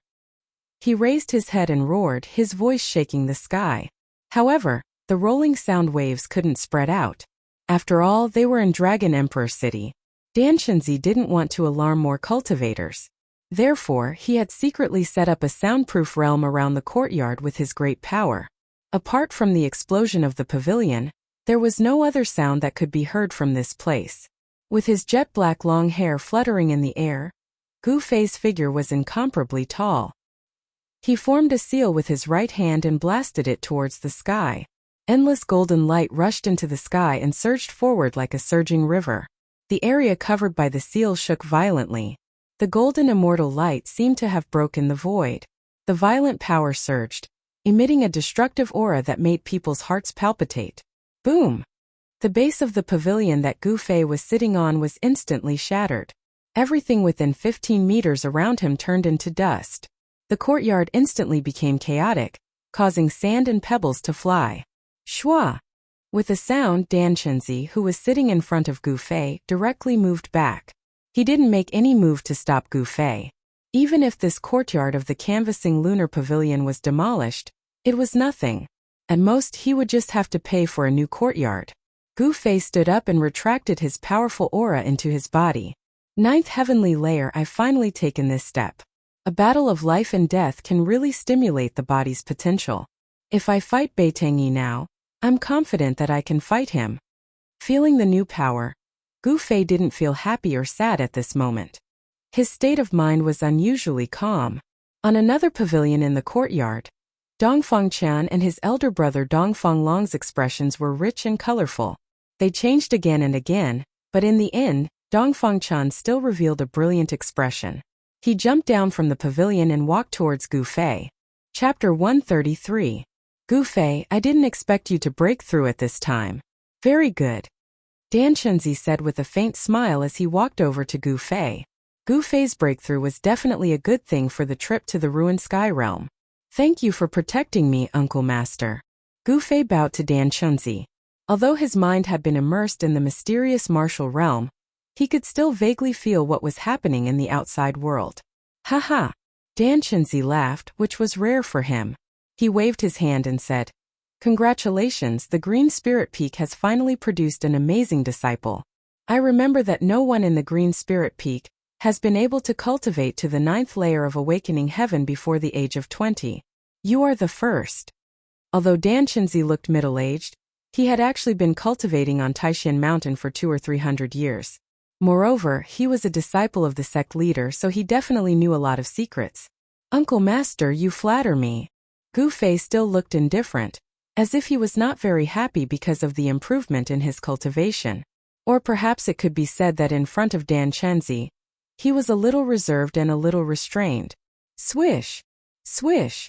At this time there was a flash of figures, and 2 people suddenly appeared beside Danshenzi. Haha! Brother Danshenzi, your Taishan sect is indeed full of talents. Among the 2 middle-aged Taoists who suddenly appeared, one of them holding a horsetail whisk and looking like an immortal said with a smile. This Taoist was no stranger to Gu Fei. It was the senior cultivator of the Shangqing sect, Ding Yangzi, who had once visited the Taishan sect with Lin Shuer. The other Taoist was empty-handed, but Gu Fei sensed a familiar aura from him. This Taoist's aura was very fierce. He stood there like a divine sword that had been unsheathed, making it difficult for people to look at him directly. A swordsman? Looks like this person must be a senior cultivator of the Guangxing immortal sect. Gu Fei thought to himself. So it's fellow Taoists Ding Yangzi and Lu Ruhai. Dan Chenzi wasn't unfamiliar with these two because they were the leaders of the Shangqing sect and Guangxing celestial sect's expedition to the ruined sky. This little guy must be practicing orthodox martial arts. I didn't expect your Taishan sect to have this long-lost cultivation method. The middle-aged Taoist, who was like a heavenly sword being unsheathed and had an intimidating aura, looked at Gu Fei from head to toe. His eyes flickered as if they were about to shoot out of his eye sockets. Gu Fei felt that the gaze of this senior sword immortal of Guangxing immortal sect was as sharp as a sword aura. It seemed to be able to pierce through the void and see through his entire body. This feeling of being seen through made Gu Fei feel a little uncomfortable. Gu Fei, greet Uncle Master Ding Yangzi of the Shangqing sect and Uncle Master Lu Ruhai of the Guangxing immortal sect, Dan Chenzi said to Gu Fei with a smile. When Gu Fei heard this, he stepped forward and bowed to the two middle-aged Taoists, calling them Uncle Masters before retreating to Dan Chenzi's side in a neither servile nor overbearing manner. Good, not bad. The senior sword immortal of the Guangxing immortal sect, Lu Ruhai, couldn't help but nod inwardly when he saw Gu Fei's performance. However, Ding Yangzi, who was standing next to Lu Ruhai, frowned inwardly. Where did this Gu Fei pop out from? The last time he visited the Taishan sect, he didn't seem to have heard of such a young expert. The last time Ding Yangzi and Lin Shuer had visited the Taishan sect on behalf of the Shangqing sect, Lin Shuer had used her extraordinary Taoist techniques to defeat the outstanding disciples of the Shangqing sect's younger generation. Even Dongfang Chen had been defeated by her Taoist talisman techniques. If the Taishan sect had more powerful young disciples, they would have already jumped out to compete with Lin Shuer. At this time, the disciples of the three great Taoist sects who were watching nearby also walked over. Greetings, Uncle Master and Uncle Masters. An ordinary-looking young man in white bowed to Dan Chenzi, Ding Yangzi and Lu Ruhai, then said to Gu Fei, Congratulations, junior brother Gu Fei.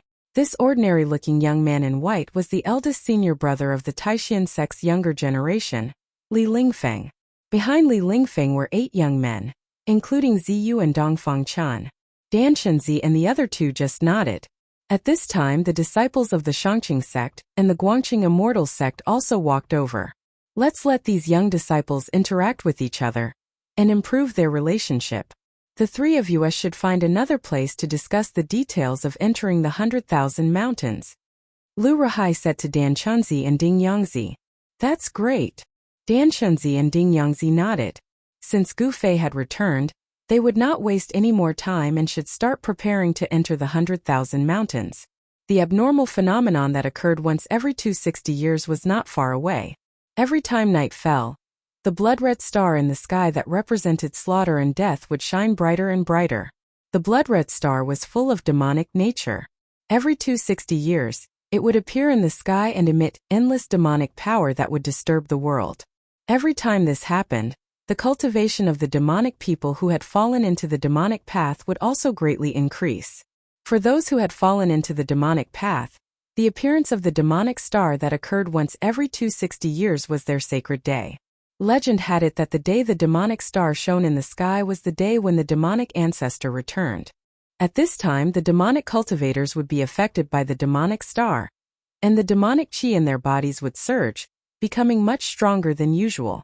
Every time this happened, the world would be full of demons, causing quite a bit of chaos in the world. The three great Taoist sects would also take advantage of the time when the power of the demonic star caused the power of heaven and earth to become chaotic, and the power of the seal would weaken, thus opening the space barrier of the ruined sky realm and allowing them to enter the ruined sky realm. After Dan Chenzi and the other two turned into beams of light and left, a tall young man with eyes like cold stars, who was the leader of the Shangqing sect, walked up and looked at Gu Fei. You are Gu Fei? I am Lin Xian of the Shangqing sect.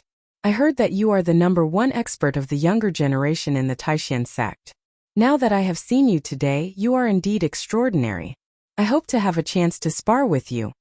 Lin Xian's words were full of power. When the time comes, I will not disappoint you. Gu Fei looked at Lin Xian. He felt some pressure from Lin Xian. This person was an expert. Both of them were extremely powerful figures, and their words were full of the smell of gunpowder. When their eyes met, sparks seemed to fly in the air. The bystanders couldn't help but change their expressions when they saw the two of them fighting. Brother Gu, we meet again. At this time, a young man with a long sword on his back walked out from the crowd of the Guangqing Immortal sect. So it is Brother Liu. When Gu Fei heard this, his attention immediately moved away from Lin Xian. He recognized the young man with a sword on his back at a glance. This young man was Lu Yunhe, who had once fought with Gu Fei in the Yunmeng Mountain against the ghost cultivators of Fengdu. At this time a thought flashed in Gu Fei's mind. No wonder he felt a familiar aura on Lu Ruhai. It turned out that the person who had been chased by Zhao Xuanji that night and hurriedly rescued Lu Yunhe was Lu Ruhai, Uncle Lu. Brother Gu, come. Let me introduce you. This is our eldest senior brother, Ren Wuming. This is our little junior sister, Li Mengyao. This is... Lu Yunhe introduced the disciples of the Guangqing Immortal sect, who had come to participate in the trial in the ruined sky to Gu Fei. Chapter 134. A group of promising young cultivators gathered together. The atmosphere was not that harmonious. No one was willing to admit that they were not as good as others. They were all young Xiuzhe who stood out among their peers. Youthful vigor, youthful frivolity, these were the strong points of youth, but also the weak points of youth. Young people had a drive and were not afraid of anything. It was a good thing to be courageous in cultivation. However, if this drive was used elsewhere, it would become arrogance. In the eyes of some people, Gu Fei's behavior was a bit arrogant. Although they witnessed the process of Gu Fei breaking through the cultivation barrier, it did not mean that the Shangqing sect and Guangqing Immortal sect would be afraid of him. After chatting for a while, Lin Xian left with the Shangqing sect. Then Ren Wuming also left with the Guangqing Immortal sect. Among the disciples of the Guangqing Immortal sect, only Lu Yunhe seemed to get along well with Gu Fei. After a short meeting, Gu Fei remembered a few outstanding figures from the Shangqing sect and the Guangqing Immortal sect. Lin Xian from the Shangqing sect, Ren Wuming from the Guangqing Immortal sect, and Li Mengyao. These people were all geniuses. Among the younger generation of their respective sects, it was hard to find a worthy opponent. It was not hard to imagine that in 20 or 30 years, they would become powerful figures in the cultivation world. After the people from the Shangqing sect and the Guangqing Immortal sect left, only Gu Fei and the other 9 people from the same sect were left. Dongfang Chen, do you know someone called Dongfang Long? After the people from the Shangqing sect and the Guangqing Immortal sect left, Gu Fei directly questioned Dongfang Chen. Gu Fei stared at Dongfang Chen. His gaze was as sharp as a knife. It made Dongfang Chen feel a strong sense of oppression, as if there was a knife on his back. He did not deliberately reveal a powerful force. It was a natural aura. Junior Marshal Brother Gu Yu, Li Lingfeng and the others could feel the tense atmosphere between Gu Fei and Dongfang Chen, and couldn't help but change their expressions. They knew that the Dongfang Long that Gu Fei mentioned had a great relationship with Dongfang Chen. He was Dongfang Chen's elder brother. Moreover, Dongfang Long was probably in Dongfang Chen's room. It had been 7 or 8 days since Dan Chenzi took Li Lingfeng and the others to Dragon Emperor City. Dongfang Long, Dongfang Chen's elder brother, didn't appear in Dragon Emperor City until 2 days ago. Dongfang Chen's face changed, and then he met Gu Fei's gaze, looked directly at Gu Fei and said in a deep voice, Dongfang Long is my big brother. What, Gu Fei, do you know my big brother? Bang! Gu Fei took a step forward, and the entire ground suddenly trembled. Without any warning, an incomparably powerful aura swept out from Gu Fei's body. The oppressive aura was as heavy as a mountain, surging like a surging river, and surging like the sea. Everyone was shocked. They didn't expect that Gu Fei would be so hostile to Dongfang Chen. The surging aura made everyone feel like they were in a storm. They couldn't help but step back. Is this the power of the 9th heavenly layer? Except for Li Lingfeng, who was also in the 9th heavenly layer, everyone else was frightened by Gu Fei's aura. Dongfang Chen, who bore the brunt of it, felt like he was struck by lightning. His body shook violently and he retreated 7 or 8 steps in a row. Each step left a deep footprint on the ground. This was not a physical attack, but it was equivalent to Gu Fei's attack. A great pressure directly acted on Dongfang Chen's heart, destroying his will. It was as if a 1,000-pound boulder was pressing on his chest, making him almost unable to breathe. Humph! Gu Fei sneered. He looked at Dongfang Chen with undisguised anger in his eyes. Anyone could see Gu Fei's anger towards Dongfang Chen. How could I not know your good big brother? Not only do I know him, I am also very familiar with him, Gu Fei said while gritting his teeth. When he thought that he almost died in the hands of Dongfang Long, his anger burned to the 9th heavenly layer. At this time he already knew the ins and outs of the matter. Sure enough, as Chu Tian said, the people who wanted to borrow Chu Tian's hand to poison him with wine were Beitang Ao and Dongfang Long. They were really despicable and shameless, unforgivable. An incomparably tyrannical pressure enveloped Dongfang Chen, making him like a weak grass in a storm, as if he could be blown away at any time. Just when Dongfang Chen was about to fall back again, a hand was placed on Gu Fei's shoulder, and an incomparably dignified voice sounded in Gu Fei's ears. Junior brother Gu, don't hurt the harmony between fellow disciples. Gu Fei couldn't help but be startled. The person who spoke was Li Lingfeng. Among the people present, only Li Lingfeng could still stabilize his body and put his hand on his shoulder. Gu Fei frowned. Then, the terrifying pressure that enveloped everyone immediately retreated like a tide. Everyone let out a sigh of relief. Tell your big brother. I will find him to reminisce about the past, Gu Fei said in a deep voice, then turned around and walked straight to another pavilion. Killing fellow disciples was a taboo in the sect, and Gu Fei had some scruples. In the 18 courtyards of the Canvas Moon Pavilion, each courtyard had 18 independent pavilions, and each pavilion was equivalent to a set of superior rooms. And the people of the Supreme Profound Sect, including the leader Danshinzi, were only 11 people. In other words, in the courtyard there were 7 pavilions that no one lived in. Gu Fei easily found a locked pavilion, then directly cut open the lock and walked in. Dongfang Chen gasped for breath. At this time he realized that he didn't know when, but his clothes had been drenched in sweat. It was sticky and stuck to his body. It was very uncomfortable. Gu Fei. Dongfang Chen was furious. His fists were clenched, and the veins on his forehead were throbbing. He wanted to rush forward and fight Gu Fei to the death, but in the end he still forcefully suppressed his anger. Gu Fei, who had already broken through to the 9th level of awakening, was simply undefeatable. Dongfang Chen sadly discovered that he didn't even seem to have the qualifications to fight Gu Fei to the death. Junior brother Dongfang, what the hell is going on? Li Lingfeng said to Dongfang Chen with a gloomy face. Dongfang Chen and Gu Fei, these two people were very strange. Ziyu Songruochen and the others also looked at Dongfang Chen in surprise. Just now, if it wasn't for big brother Li Lingfeng's timely words, looking at Gu Fei's posture, he might have directly attacked Dongfang Chen at any time. Dongfang Chen glanced at Li Lingfeng, then looked at the crowd, then let out a long sigh and helplessly said, My big brother, maybe there is some misunderstanding with Gu Fei. I don't know the details. Of course Dongfang Chen wouldn't say that his big brother conspired with others to poison Gu Fei with wine. Everyone looked at each other. How could things be so simple? There must be something fishy about this. Otherwise Gu Fei wouldn't be so angry. Everyone dispersed, and Dongfang Chen also returned to his room with a bad expression. He closed the door and sat down at the table. Chapter 135. At noon, a figure in white silently rushed out of Dongfang Chen's room. It was a young man with a treasured saber on his waist. He was Dongfang Long. Dongfang Long coldly glanced at the pavilion Gu Fei was in and revealed an expression that was not a smile. Then he walked out of the courtyard and directly left the canvas lunar pavilion, drifting away.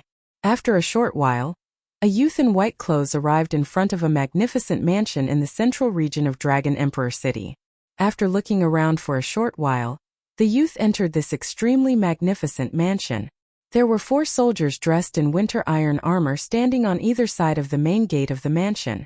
However, they seemed to be unable to see the young man in white and allowed him to walk into the mansion. On the banners above the main doors of the mansion, There were 3 large golden words written in flamboyant calligraphy: Regional King's Mansion. No wonder this mansion was so magnificent and even had armored guards. It turned out that this was the Prefecture King's mansion of the Southern Desolate Prefecture King, Yang Yuandao. The young man in white was obviously a frequent visitor of the Prefecture King's mansion. The guards outside the gate recognized him. Therefore, no one stopped him and allowed him to enter the Prefecture King's mansion. In the evening, in the Canvassing Moon Pavilion, 9 young disciples of the 3 great Taoist sects received invitations from the Southern Desolate Prefecture King's mansion at the same time. The Prefecture King's crown prince, Yang Suan, would invite them to a banquet in the Prefecture King's courtyard. Among these 9 people, including Gu Fei, were the top 3 most outstanding disciples among the young disciples of the 3 major Taoist sects. Inside the pavilion, Gu Fei looked at the invitation in his hand and couldn't help but frown. He didn't know this Prefecture King's crown prince. Why did he invite him? He threw the invitation in his hand onto the table in front of him, then closed his eyes and sat cross-legged on his bed. Because of his breakthrough, he needed to familiarize himself with his new strength. He didn't care about the Prefecture King's crown prince. Prefecture King? So what if he was the emperor? The monarch of the secular world only had a great deterrent force to the common people. In the eyes of powerful cultivators, there was no difference between the monarch and the common people. Even these large empires with thousands of miles of territory had to pay tribute to some of the large sects within their borders. The state of Qi, where the Supreme Mystery Sect was located, had to pay tribute to the Supreme Mystery Sect every year. In the early evening, tens of thousands of households in Dragon Emperor City had lit up their lights. If someone watched Dragon Emperor City from afar, he would find that Dragon Emperor City was like a bright lamp in the endless primeval woods in the night. The pitch-dark, high city wall of Dragon Emperor City isolated the 2 different worlds.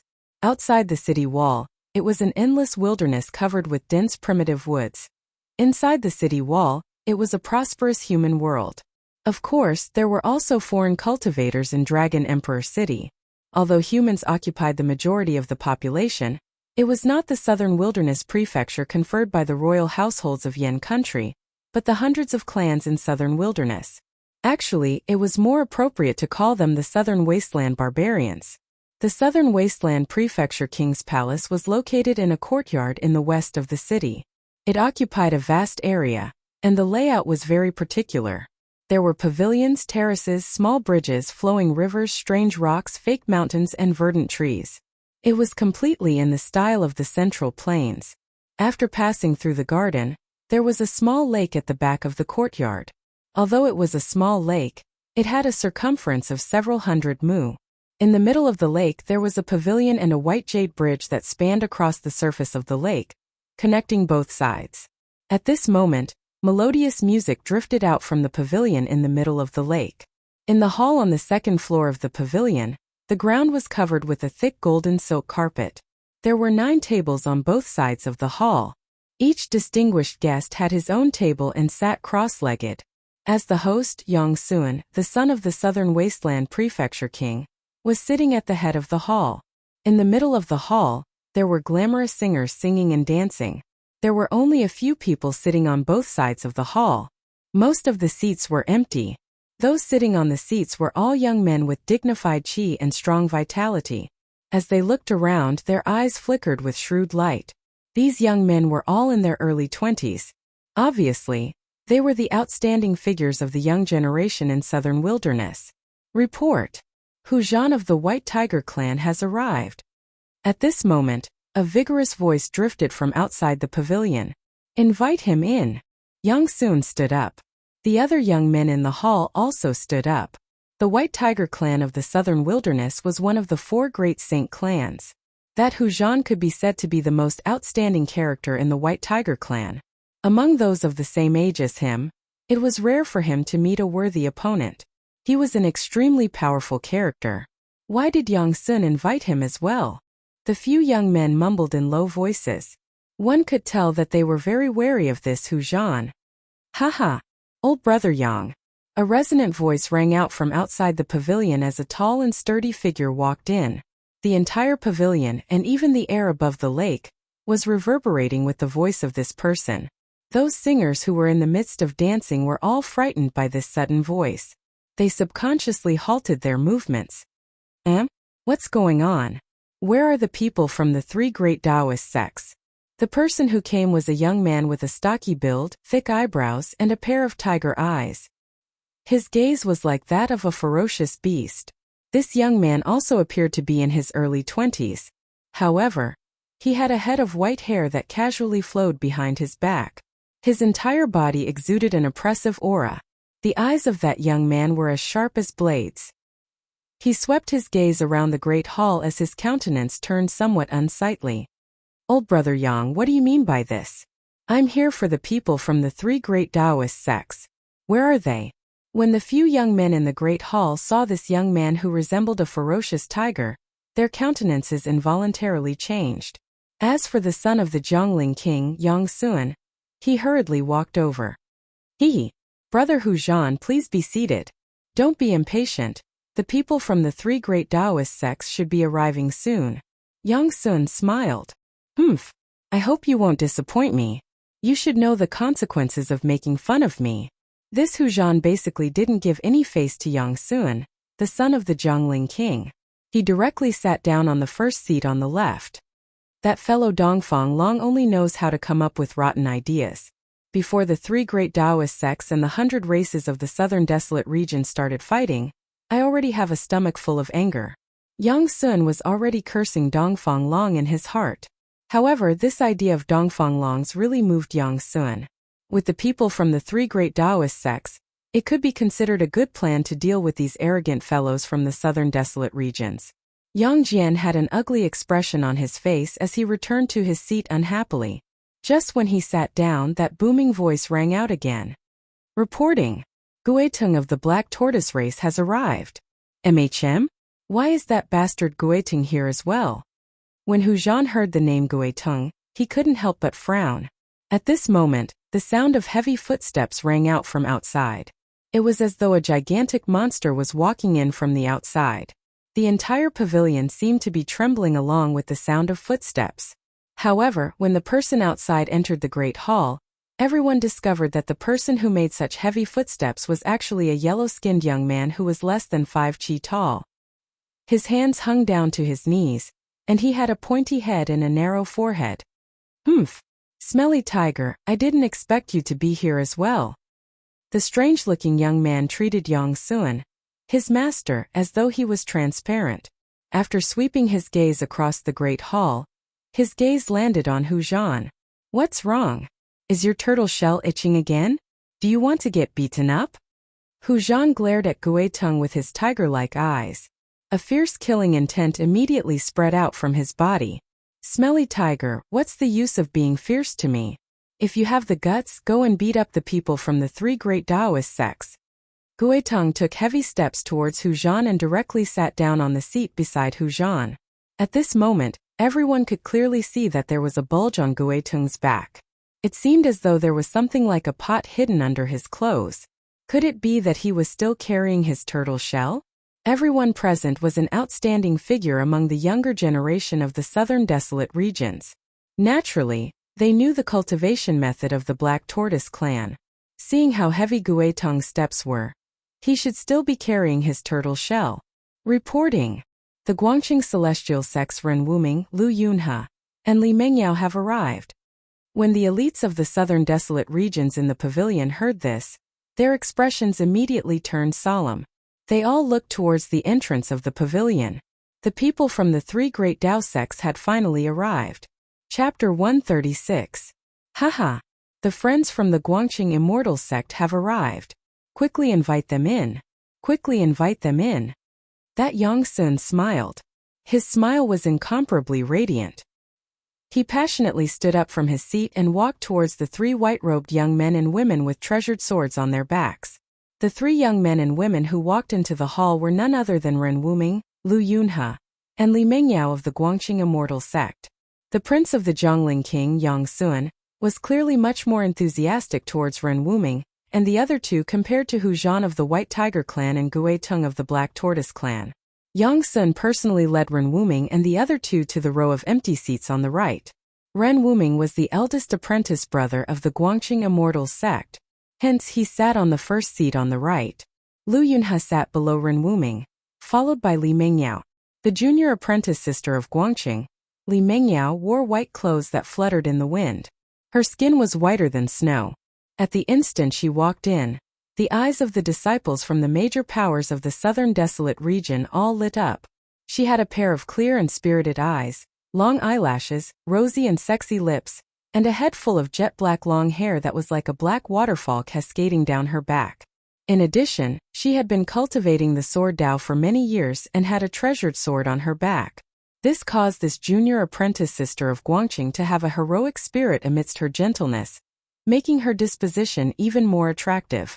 Facing the scorching gazes of those people, Li Mengyao's expression was indifferent.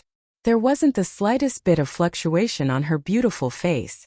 She was like a fairy from the moon palace who didn't eat the food of the mortal world. At this moment, the female singers who were performing in the hall had already been ordered to retreat by Yang Suan. Reporting. Lin Xian Zhuiqi and Yi Chan from the Shangqing sect have arrived. Just as Ren Wuming and the others sat down, the welcoming voice rang out once again. At the entrance of the hall, 3 young men in their early 20s walked in. Next, the people invited by Yang Suan also arrived one after another. As the owner of this place, Yang Sun entered and exited the hall, standing up to welcome the distinguished guests. At this moment everyone could see that Yang Suan, the Royal Highness of Duke Xing, wasn't that enthusiastic towards the young talents of the major local forces in South Wilderness. Instead, he treated the young disciples of the 3 major Taoist sects who had temporarily settled in Dragon Emperor City warmly and considerately. When Hu Zhan saw Yang Sun treating him so lightly, he couldn't help but feel angered. As for Guitung of the Black Tortoise clan, he didn't treat it as a big deal. His beady eyes would occasionally roam about the Dao sect's disciple. In the end, out of the 9 elites of the southern desolate regions, only 7 people came. There were 2 empty seats. Evidently, the 2 people Yang Sun invited didn't come. Perhaps those 2 did not even deign to come. After all, the one who ruled the southern wasteland was not the southern wasteland duke Yang Yuandao, who was conferred the title of the southern wasteland duke by the Yan kingdom. Instead, it was the various great powers behind the southern wasteland elites. Additionally, these forces were not limited to Dragon Emperor City. Even the entire South Wilderness was their world. The southern wasteland was an ancient hell filled with legends. According to legends, the southern wasteland had already existed since the ancient times. In the depths of the southern wasteland was the 100,000 mountain range. The 100,000 mountain range was even more mysterious. Even the barbarians of the southern wasteland weren't willing to step into it easily. The barbarians of the southern wasteland didn't obey the Yan Empire at all. Although the great Yan Empire was powerful, its power lay in the territory of the Central Plains. In this boundless wilderness, even the whip of the empire couldn't touch it. The real rulers of the southern wasteland were the clans of those people on the left in the hall of the pavilion. From a certain perspective, these people were on the same level as Duke Yang Yuandao of the southern wasteland. In the eyes of these people, Yang Suan, the Royal Highness of Duke Xing, was nothing. If it was in normal times, these elites of the southern wasteland would simply ignore Yang Sun's invitation. The reason why Hu Zhan and the others came was actually because of the people of the 3 major Taoist sects. Of the 9 seats on the right in the hall, only 1 was empty. In the end, Li Lingfeng and Ziyu still came to keep the appointment. After all, nominally, the southern wasteland Duke Xing's palace was the administrator of the southern wasteland. Therefore, they couldn't refuse the invitation of the Royal Highness of Duke Xing. However, other than cultivating, Gu Fei didn't care about the affairs of the outside world. He directly ignored the invitation of the Royal Highness of Duke Xing. Hence, it seemed that Dongfang Long's scheme was about to fail. Yang Sun didn't see the arrival of the person Dongfang Long spoke of. A trace of disappointment involuntarily flashed in his eyes. He heard that within the 3 major Taoist sects, only that person might be able to suppress the elites of the southern wasteland. After everyone sat down, Yang Sun, the host, didn't even say anything when Hu Zhan already spoke. What a great reputation the 3 major Taoist sects have. I, Hu Zhan, have long wanted to experience the innate techniques of the Taoist sects. As he spoke, Hu Zhan's tiger eyes gleamed with sharpness as they swept past Ren Wuming, Lin Xian and Li Lingfeng. Hu Zhan had long been itching to fight, wanting nothing more than to have a great battle with the people of the three major Taoist sects. From his point of view, among the elites of the three major Taoist sects, only these three were worthy for him to fight. As for the others, he had no interest at all. When Yang Sun saw that Hu Zhan's words were filled with the smell of gunpowder, he couldn't help but feel joy in his heart. He couldn't be bothered to say anything and was more than happy to watch the show from the side. As expected, the countenances of Li Lingfeng and the others instantly changed when they heard this. Hu Zhan's actions were undoubtedly a naked challenge to them. The southern wasteland is filled with crouching tigers and hidden dragons. We also wish to experience the innate techniques of the experts of the southern wasteland. Although Ren Wuming's words were calm, everyone present could feel his battle intent. The path of the sword immortal was a branch of the Taoist sects. They cultivated the Tao of the sword, and their methods were to slay demons and exterminate devils. It was very different from the Tao techniques of the Supreme Mystery sect and the High Clarity sect. Ren Wuming cultivated the sword day and night. He was like a sword and the sword was like him. Not only was the aura from his body like an unsheathed divine sword, incomparably sharp, but his temperament was also extremely sharp, unwilling to show weakness. I invited everyone here because I wanted to create an opportunity for the elites of the southern wasteland to spar with the outstanding successors of the three great Taoist sects. If you all wish to spar here, I have no objections. Yang Sun didn't forget to add fuel to the fire from the side. None of the people present were fools. They naturally knew that Yang Jian's invitation was definitely not that simple. However, regardless of whether it was the elites of the southern wasteland or the outstanding successors of the three great Taoist sects, although they knew that this might be a trap, they still came. This was because the elites of the southern wasteland were very interested in the successors of the three great Taoist sects who came from the Central Plains. As for Li Lingfeng, Ren Wuming, and the others, they also wanted to spar with the outstanding characters of the southern wasteland. Very well. My name is Hu Zhan. From today onwards, my name will be imprinted in your heart. Even if you want to forget it, you won't be able to. Hu Zhan stood up, and a terrifying force erupted from his majestic body. The table in front of him instantly shattered, turning into sawdust. Gui Tung, who was next to Hu Zhan, dodged to the side like a startled rabbit the moment Hu Zhan stood up. At this moment, his footsteps were even lighter than a leopard's, landing on the ground without a sound.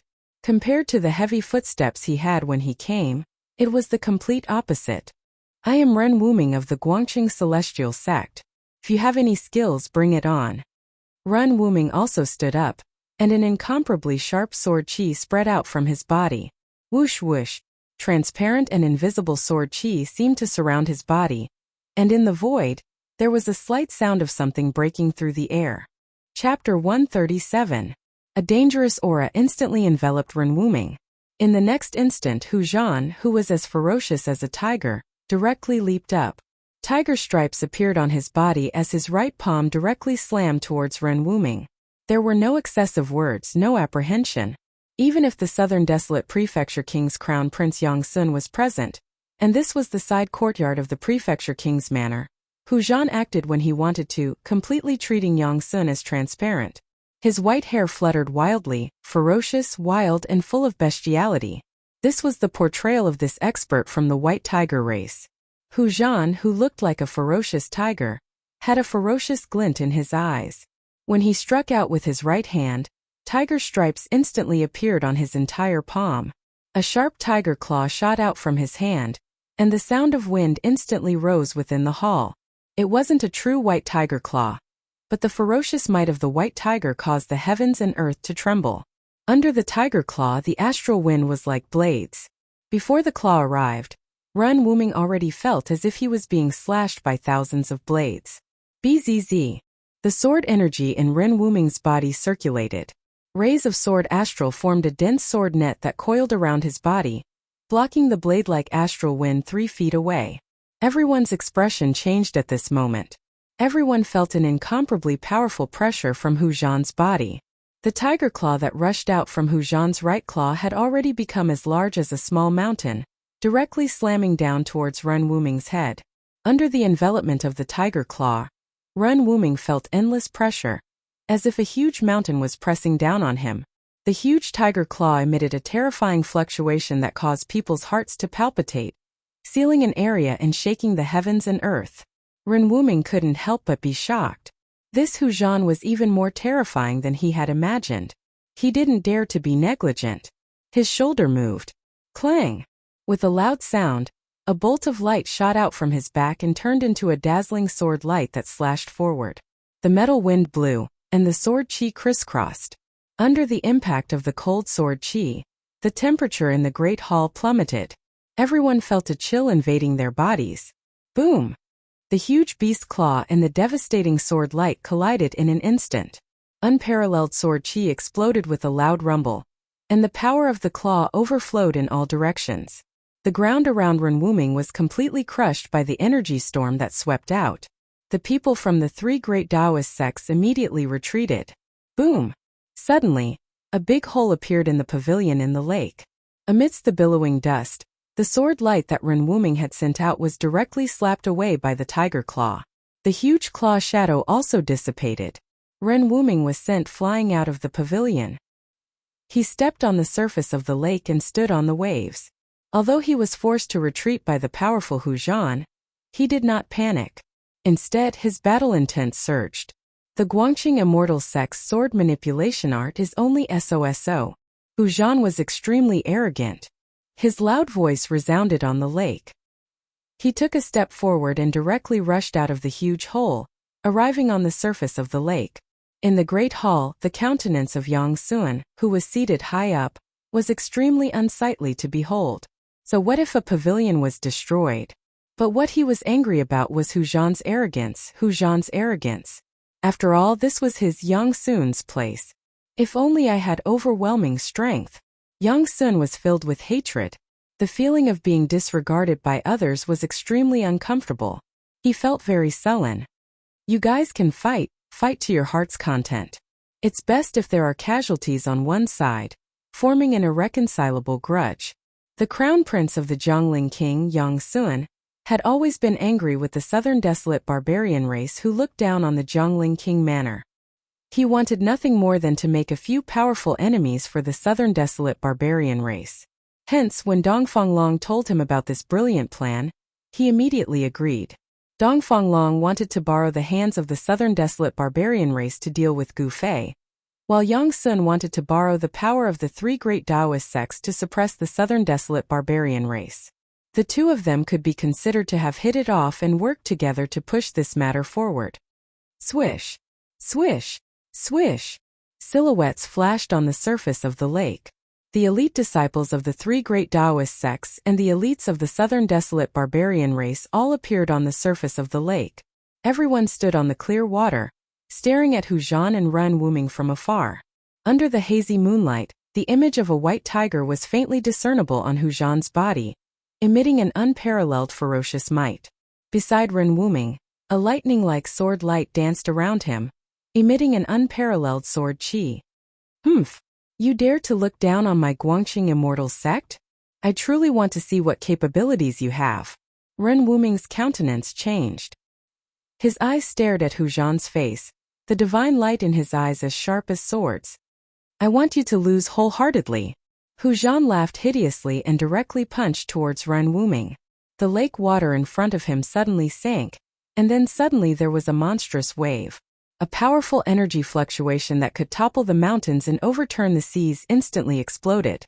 A ferocious tiger image appeared in the wave, roaring as it pounced towards Ren Wuming ferociously.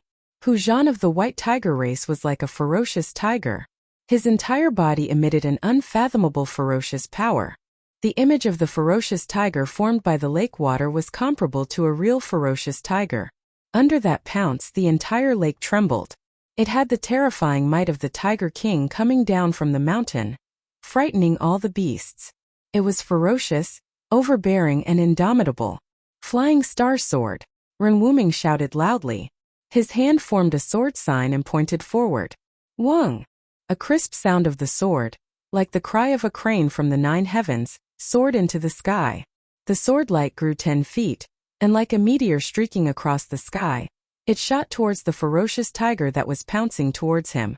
The lake water silently separated, and the huge waves surged to both sides. The mud at the bottom of the lake could be seen clearly. The sword seemed to tear through the void, and the entire lake's surface was split in half. Pung! With a loud sound, the unparalleled meteor swordlight directly split the ferocious tiger that was formed by the waves into two halves, bursting into a sky full of splashes. After breaking Hu Zhan's fist energy, Ren Wuming's sword aura did not stop. The sword sign in his hand changed, and a terrifying sword aura surged from his body again. 7-star sword transformation. 7 stars illuminate the sky. Ren Wuming used his full strength, and the sword sign pointed towards the dazzling swordlight. As the swordlight trembled, it actually split into 7 shocking sword rainbows that were like meteors, and they flew towards Hu Zhan. The 7 sword rainbows vaguely seemed to form a formation, and they trapped Hu Zhan under the swordlight. The power of the sword aura caused everyone present to be shocked. The eldest senior of the Guangqing Celestial Sect's younger generation disciples was indeed powerful.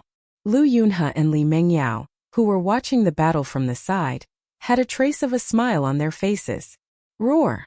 At that moment, a tiger's roar shook the heavens and the earth.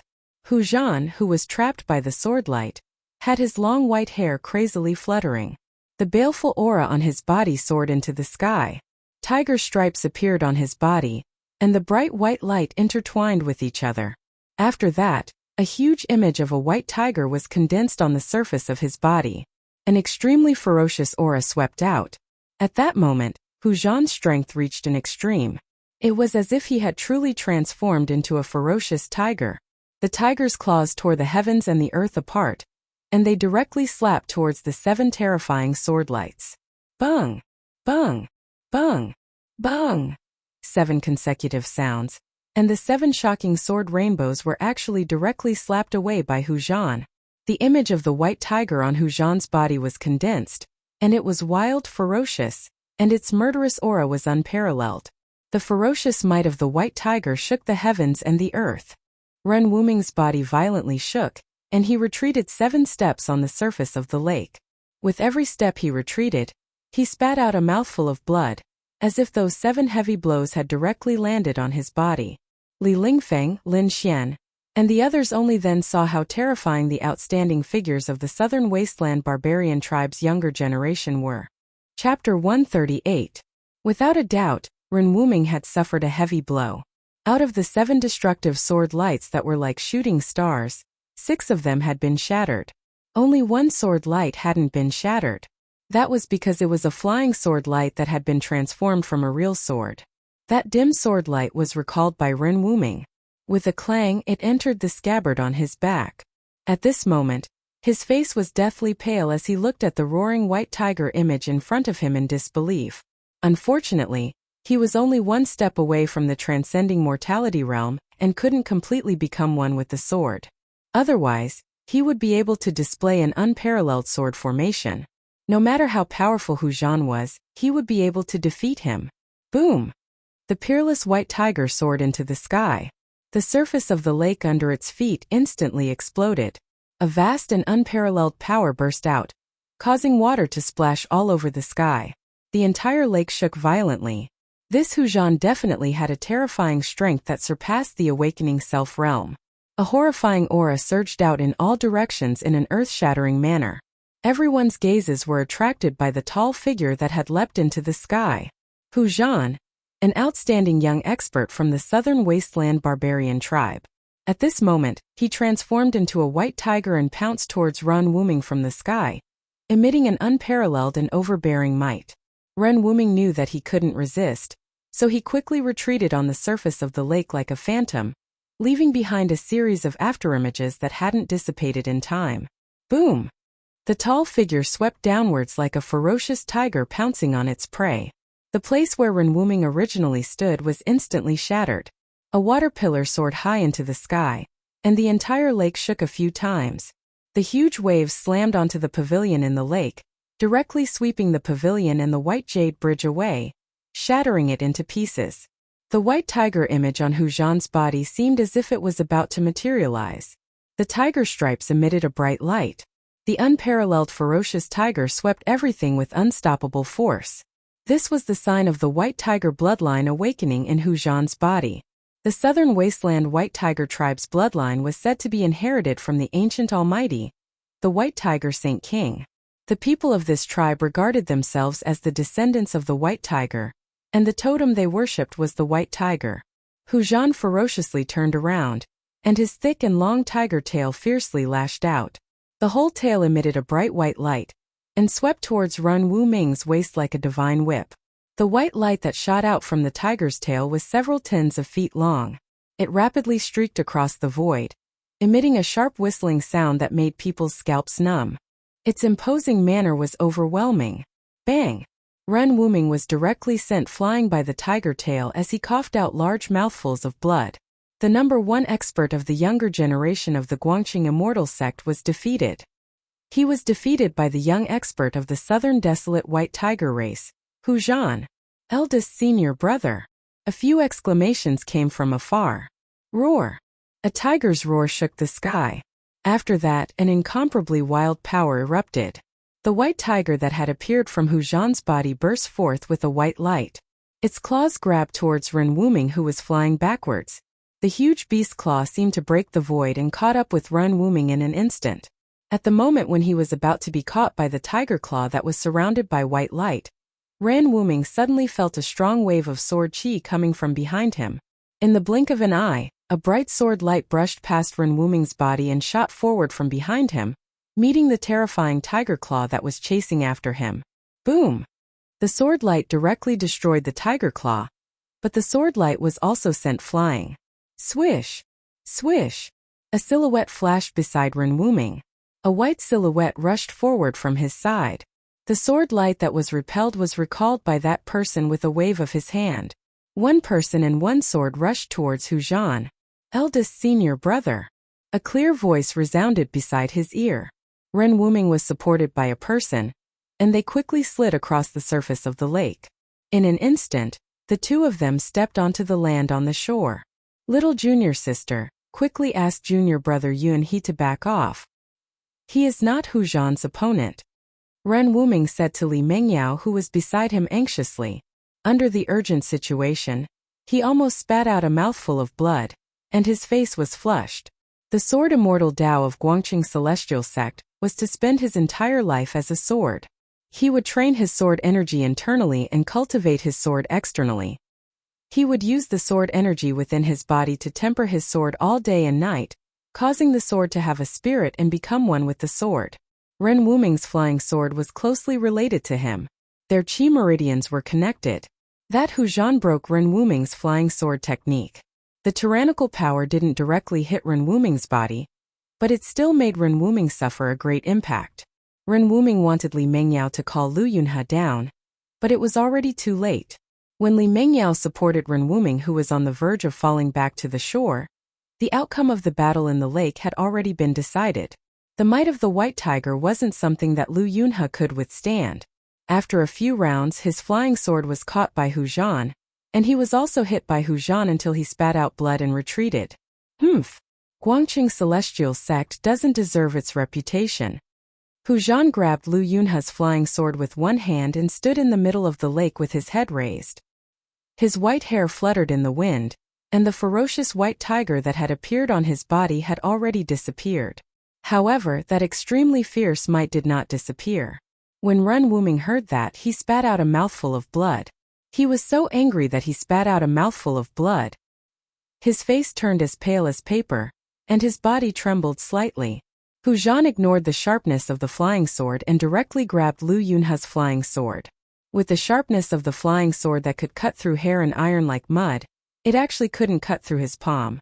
It was really shocking. The flying sword in Hu Zhan's hand was like a spiritual snake, struggling in his hand, wanting to fly into the sky. However, it was firmly held in his hand. When Li Lingfeng, Lin Xian, and the others saw that Ren Wuming was actually defeated, they were all indescribably shocked. One should know that Ren Wuming's cultivation was about the same as theirs. If he was defeated, then Hu Zhan threw the flying sword in his hand towards Lu Yunhe. The disciples of Guangqing Celestial Sect always had their swords with them. Although this Hu Zhan was big and rough, he also had a delicate side. If he really snatched Lu Yunhe's flying sword and didn't return it, then the White Tiger race would really become enemies with Guangqing Celestial Sect. Actually, Hu Zhan still had some scruples in the end. Lu Yunhe hurriedly formed a sword seal and put the flying sword back into the sword sheath. Both of you come at me together. Hu Zhan's tiger eyes flickered with endless ferocity as he glanced at Li Lingfeng and Lin Xian. His face revealed a trace of disdain, and he revealed his arrogance.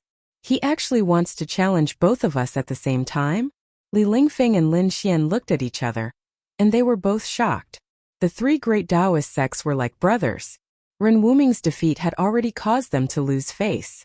If they lost to Hu Zhan as well, then the reputation of the three great Taoist sects would also be damaged. The outstanding descendants of the younger generation of the three great Taoist sects were no match for the young talents of the southern wasteland. This was something that Li Lingfeng and the others absolutely could not accept. Junior Ziyu, quickly go and invite Gu Fei.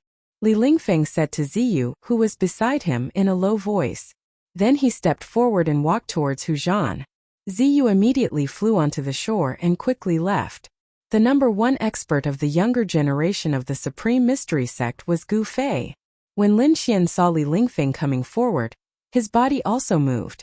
He was about to go forward and join forces with Li Lingfeng to fight Hu Zhan. After all, they could not afford to lose now. Chapter 139. The Southern Wasteland barbarian tribe had inherited a trace of the bloodline of the ancient holy beast. Therefore, their starting point was naturally higher than ordinary people. This was their innate talent. It was an innate advantage that others couldn't reach. However, not all the Southern Wasteland brute tribe members were able to awaken the sacred beast bloodline within their bodies. After all, since the ancient times, the sacred beast bloodline had already become extremely thin. It was not easy to awaken it. However, it was very obvious that the White Tiger bloodline within Hu Zhan of the White Tiger clan had already awakened. The White Tiger divine mark that had rushed out from his body was the best proof. The awakening of bloodline allowed Hu Zhan to be able to execute the White Tiger clan's unique divine abilities. Even Guangqing Celestial Sect's eldest senior brother, Ren Wuming, would be defeated by the ferocious power of his White Tiger. Although they were both at the awakening ninth heaven, Hu Zhan's strength had long surpassed the ninth heaven with the terrifying power derived from the White Tiger bloodline in his body. He was infinitely close to the transcending mortality stage and was even comparable to the cultivators who had just entered the transcending mortality stage. This was what Hu Zhan relied on to defeat Ren Wuming. It was also what he relied on to challenge the three great Taoist sects. After defeating Ren Wuming, Zhan, who was as arrogant as a tiger, actually issued a challenge to Li Lingfeng and Lin Xian. On this night, above the lake in the Jun Wang's courtyard, under the arrangement of someone, a duel between the elites of the southern wasteland and the outstanding disciples of the three main Tao sects was taking place. This matter concerned the reputation of the three great Taoist sects and the face of the southern desolate barbarian race. It was impossible for the young elites of the two factions to cower. Things seemed to be developing in the direction that Yang Sun and Dongfang Long had planned. In the end, would the young elites of the southern wasteland come out on top, or would the descendants of the Taoist gate suppress the barbarians of the southern wasteland? At this moment, no one knew the final result. But no matter what the result was, the prince of the Jiangling king, Yang Sun, and Dongfang Long had achieved their goal. Ren Wuming's defeat could only mean that the three great Taoist sects were temporarily at a disadvantage. The battle was not over yet. Hence, no one could come to a conclusion at this point in time.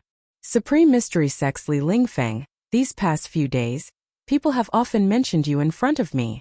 Hu Zhan stood on the surface of the lake. The surrounding lake water was as calm as a mirror. His powerful aura caused the lake water beneath his feet to not have the slightest ripple. The surrounding air seemed to have frozen. Is that so? But I've never heard of you. Li Lingfeng calmly looked at the tiger-like white-haired youth in front of him and said calmly, You will never forget my name. Hu Zhan was very confident, and he wasn't being pretentious. With his battle record of defeating Ren Wuming, no one thought that his words were empty words. Li Lingfeng said no more. He formed a seal with his hand, and a vast amount of magic power rippled out from his body. 8 trigrams appeared around him, and the power of the 8 symbols of heaven and earth immediately gathered towards Li Lingfeng from all directions. transforming Tao techniques into mystiques, using one's own strength to draw upon the might of heaven and earth. This was Tao. The 8 trigrams circled around Li Lingfeng's body, emitting a dazzling light. It made Li Lingfeng feel as if he was in 8 independent worlds, giving off a strange feeling as if he had escaped from the world and was no longer part of the 5 elements. Hu Zhan directly disappeared from where he was, and in the next moment, he appeared in front of Li Lingfeng in an instant. Then, his right fist punched towards Li Lingfeng's chest. Streaks of resplendent tiger stripes rushed out from Hu Zhan's fist. A tyrannical power suddenly exploded, and the air was instantly torn apart, letting out a dull explosion. White Tiger Emperor's fist, Hu Zhan shouted in a low voice. Vaguely, he seemed to hear a heart-palpitating tiger roar coming from the void. This was a deterrence that directly affected the heart. The world in front of the fist trembled. Li Lingfeng's long hair was blown back by the fist wind, and his clothes stuck tightly to his chest. Hu Zhan's fist had yet to truly land on his body, but the trigrams circling around Li Lingfeng's body had already trembled. His chest felt as if there was a 500-kilogram boulder pressing on it, making him feel incomparably oppressed. So powerful. Li Lingfeng was secretly shocked. He seemed to see Gu Fei's shadow on Hu Zhan. Both of them were incomparably powerful, and both of them were peerlessly overbearing. Li Lingfeng instantly fused with the Sun trigram. The Sun trigram represented wind, and it represented the power of wind. He seemed to have transformed into a whirlwind that soared into the sky. A pillar of water was also sucked into the sky by the whirlwind, forming a waterspout. After Li Lingfeng's body fused with the Sun trigram, the speed of his movement had already reached an unimaginable level. He was definitely like the wind and lightning, and everyone could only catch an extremely faint shadow. Pung! The extremely powerful White Tiger Emperor's fist directly shattered the waterspout. The exploding water that filled the sky was directly evaporated by the terrifying fist force, and completely disappeared in the air. Just as Hu Zhan's fist missed, Li Lingfeng had already swooped down towards him with the momentum of a thunderbolt. His right palm pressed down on Hu Zhan, and the Gen trigram appeared on his palm. The Gen trigram represented the power of mountains and rivers. Li Lingfeng's right palm seemed to have drawn in the endless mountain qi, and it was like a huge mountain was descending from the sky to suppress Hu Zhan. Rumble! Under Li Lingfeng's palm, there was the sound of 10,000 galloping horses. The water on the surface of the lake bounced continuously, and the terrifying power shook the entire space. The Tao technique and mystique that Li Lingfeng had displayed was extremely marvelous. The trigram was like a landslide, and the ground seemed to sink. The terrifying mountain qi sealed the space below, and it completely enveloped Hu Zhan. When the people from the 3 main Taoist sects saw this scene, they couldn't help but reveal looks of joy on their faces.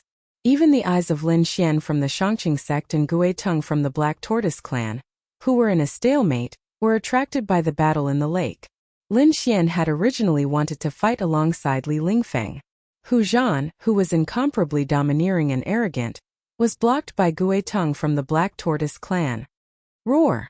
The tiger's roar shook the sky, and the tiger stripes appeared. Hu Zhan felt threatened, and the image of a white tiger surged out from Hu Zhan's body. Then with a bang, the surface of the lake cracked, and the lake water sank. A white tiger pounced towards the sky, bearing its fangs and claws. It was extremely ferocious. The Gen trigram that was descending from the sky had already become as big as a mountain, and it gathered the mountain qi from all directions. The light illuminated half the sky, and within the trigram, there seemed to be an endless amount of mountains appearing. The white tiger and its body became one, as if an ancient sacred white tiger had descended into the world. The tiger's might shocked the heavens and earth. Hu Zhan directly rushed into the sky, pouncing towards the trigram that was suppressing him. Rumble! There was a loud rumble, and Hu Zhan had gone crazy.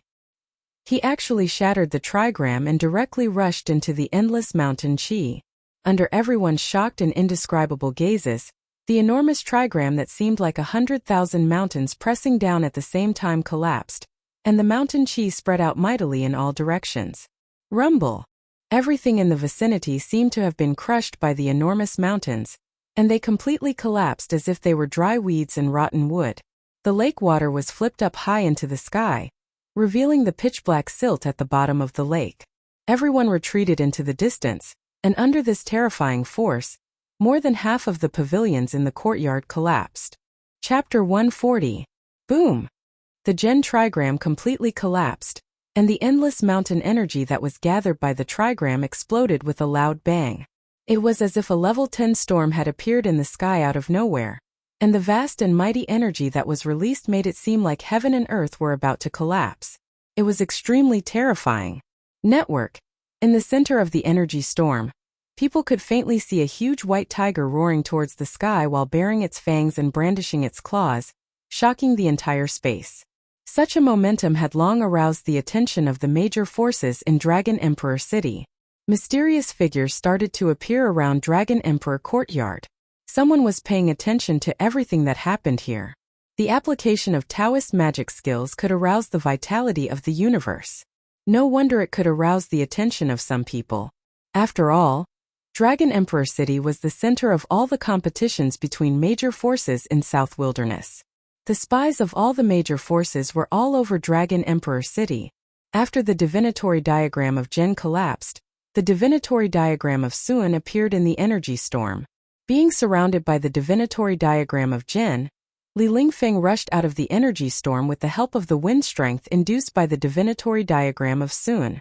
In the instant that Li Lingfeng rushed out, a huge tiger claw with white tiger divine inscriptions that looked almost solid descended from the sky, emitting a terrifying energy fluctuation as it slammed down on Li Lingfeng's head. The situation was reversed in a split second. Li Lingfeng, who had taken the upper hand, was forced to dodge away from the sharp edge of the tiger. All the onlookers were flurried and pretty intense. The magical effect of Can and Li water and fire. Li Lingfeng would never sit and wait for death. He clenched his teeth and performed a Taoist incantation gesture with both hands. The two trigrams of Can and Li rushed out of his body in an instant, transforming into a monstrous flood and raging flame between his hands. Then they surged toward the gigantic tiger claw that was slapping down from above his head. Can trigram was water while Li trigram was fire. When the two forces intertwined, the power of water and fire increased at once.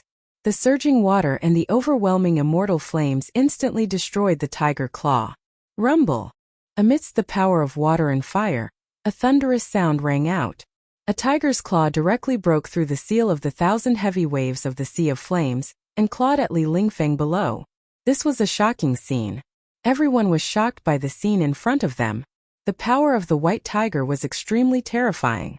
Tao techniques and supernatural power seemed to be unable to contend against it. It seemed to have the momentum to break through all supernatural powers.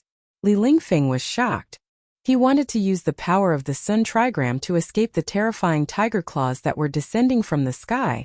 But in the next moment, he was indescribably shocked. He felt that he was actually imprisoned by an unfathomable force. His body seemed to have sunk into a quagmire, and moving was actually extremely strenuous. It was difficult for him to escape from the tiger's claws. Beads of sweat the size of soybeans appeared on his forehead. His clothes were instantly drenched in sweat. Online Etienne. Damn it! Li Lingfeng's heart pounded violently. This Hu Zhan was even more terrifying than he had imagined. It was hard for him to contend against him. Time to go all out. Li Lingfeng's thoughts spun rapidly. He knew that he couldn't dodge, so he could only go all out. The outcome of the battle would be decided in this moment. Terrifying waves of magic power surged out from Li Lingfeng's body, causing his figure to look blurry. Li Lingfeng performed a Tao incantation. Rays of magic power converged on his hands. The Zhen trigram that lingered around his body shone brightly as he performed the incantation. Li Lingfeng absorbed the Zhen trigram into his palms. With the Zhen trigram as thunder, Li Lingfeng's hands instantly emitted blinding electric currents. Rumble! Rumble! Rays of blinding lightning descended from the sky, directly breaking through the shackling force on his body and exploding beside Li Lingfeng. He seemed to have communicated with the power of thunder and lightning between heaven and earth. Rays of lightning appeared around him. Thunder was born out of thin air, and its divine might was unfathomable. Li Lingfeng had successfully used the Zhen trigram to attract the power of thunder and lightning from the 8 phases of heaven and earth to his body. The next moment, All the power of thunder and lightning gathered towards the trigram on his palms. 2 thunderballs were condensed in his palms, and an extremely explosive and terrifying aura spread out from Li Lingfeng's body. At this moment, Li Lingfeng seemed to have transformed into the god of thunder, who was punishing on behalf of the heavens.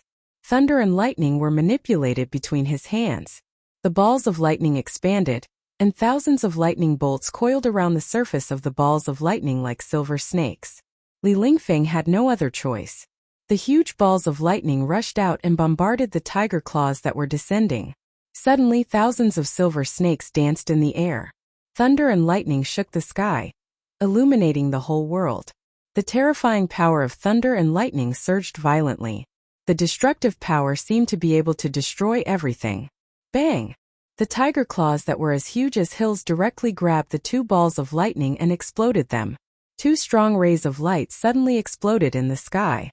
The light was so strong that people couldn't open their eyes. As of this moment, the spectators in the distance couldn't see or hear anything. Heaven and earth were silent, and everything was deathly silent. In the next moment, thousands of lightning bolts exploded in an instant. Thousands of dazzling lightning bolts were like sharp blades, tearing the void apart. Of course, they also shook the huge tiger claws that were descending. Hu Zhan furiously roared again and again. On the huge tiger claw, the white tiger divine markings emitted an unprecedentedly bright radiance, emitting an unprecedentedly powerful energy ripple. At this moment, the tiger claw seemed to have solidified, as if it was really a peerless ferocious tiger extending its unstoppable sharp claws towards its prey. On the internet, thousands of lightning bolts were instantly dispersed by the light of the white tiger divine marks that burst out from the tiger claws.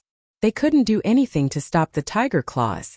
All the spectators by the lake, whether they were the outstanding successors of the 3 great Taoist sects or the young talents of the southern wilderness, all gasped. Hu Zhan was really strong, really domineering, really absolute. He was like an invincible god of war. Boom! With a loud sound, the ground undulated like waves. Li Lingfeng was actually slammed into the mud at the bottom of the lake by the huge tiger claws that were like a small mountain. The water in the lake had already been evaporated. When Hu Zhan's claw slammed down, a huge claw print immediately appeared at the bottom of the lake. The mud scattered in all directions. The huge tiger claws gradually faded and finally disappeared. Hu Zhan's tall and wild figure appeared. The small lake in the courtyard had completely collapsed. Cracks spread out from the claw print in the lake. The buildings on the lake had all collapsed into ruins. Pung! The huge claw print in the lake suddenly exploded. A figure rushed out from the mud and arrived in front of Hu Zhan in an instant. You!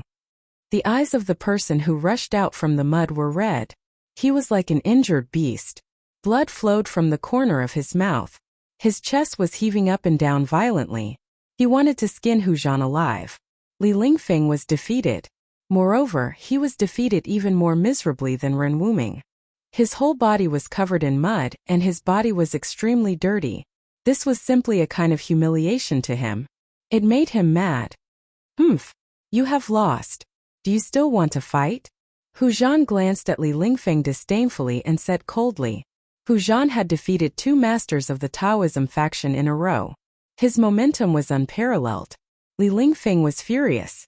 He wanted to use the 8 symbols and 8 trigrams to fight Hu Zhan. However, he could not make up his mind. He knew that if he fought again, the result would be the same.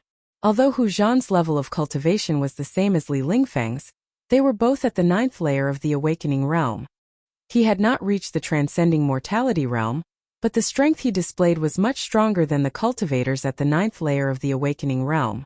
Don't be so proud. I am not the number 1 in the younger generation of the Taishan sect. Even if you have defeated me, it does not mean that the younger generation of the Taishan sect is inferior to the young masters of the southern wasteland. Li Lingfeng's cold voice was very ruthless. Although he was unwilling, he was even more unconvinced. As soon as Li Lingfeng said this, the young masters of the southern wasteland by the lake were all shocked. Was a master like Li Lingfeng not the number 1 in the younger generation of the Taishan sect? The 3 great Taoism faction did not seem to be as simple as it seemed on the surface. Could it be that they really had more masters who had not come out? Yes. 8 of them came, and it seems that Yang Sun invited 9 people. Could it be that the person who did not come is the number 1 in the 3 great Taoism faction? The owner of this place, the Duke's Crown Prince Yang Sun, had long run off somewhere. Once the battle started, the crowd threw the Duke's Crown Prince to the back of their minds and directly ignored him. It was no wonder that Yang Sun hated these young masters of the southern wasteland so much. Being ignored by others was really vexing. Some people had already seen some clues. Li Lingfeng's words did not seem to be empty words. Although Yang Sun, the Duke's Crown Prince of the Dragon Emperor City, was not a big shot, since that person dared to ignore Yang Sun's invitation, it seemed that he had some ability. If he did not have someone to rely on, if he did not have the strength to ignore the Duke's Crown Prince, that person would have already come to the appointment.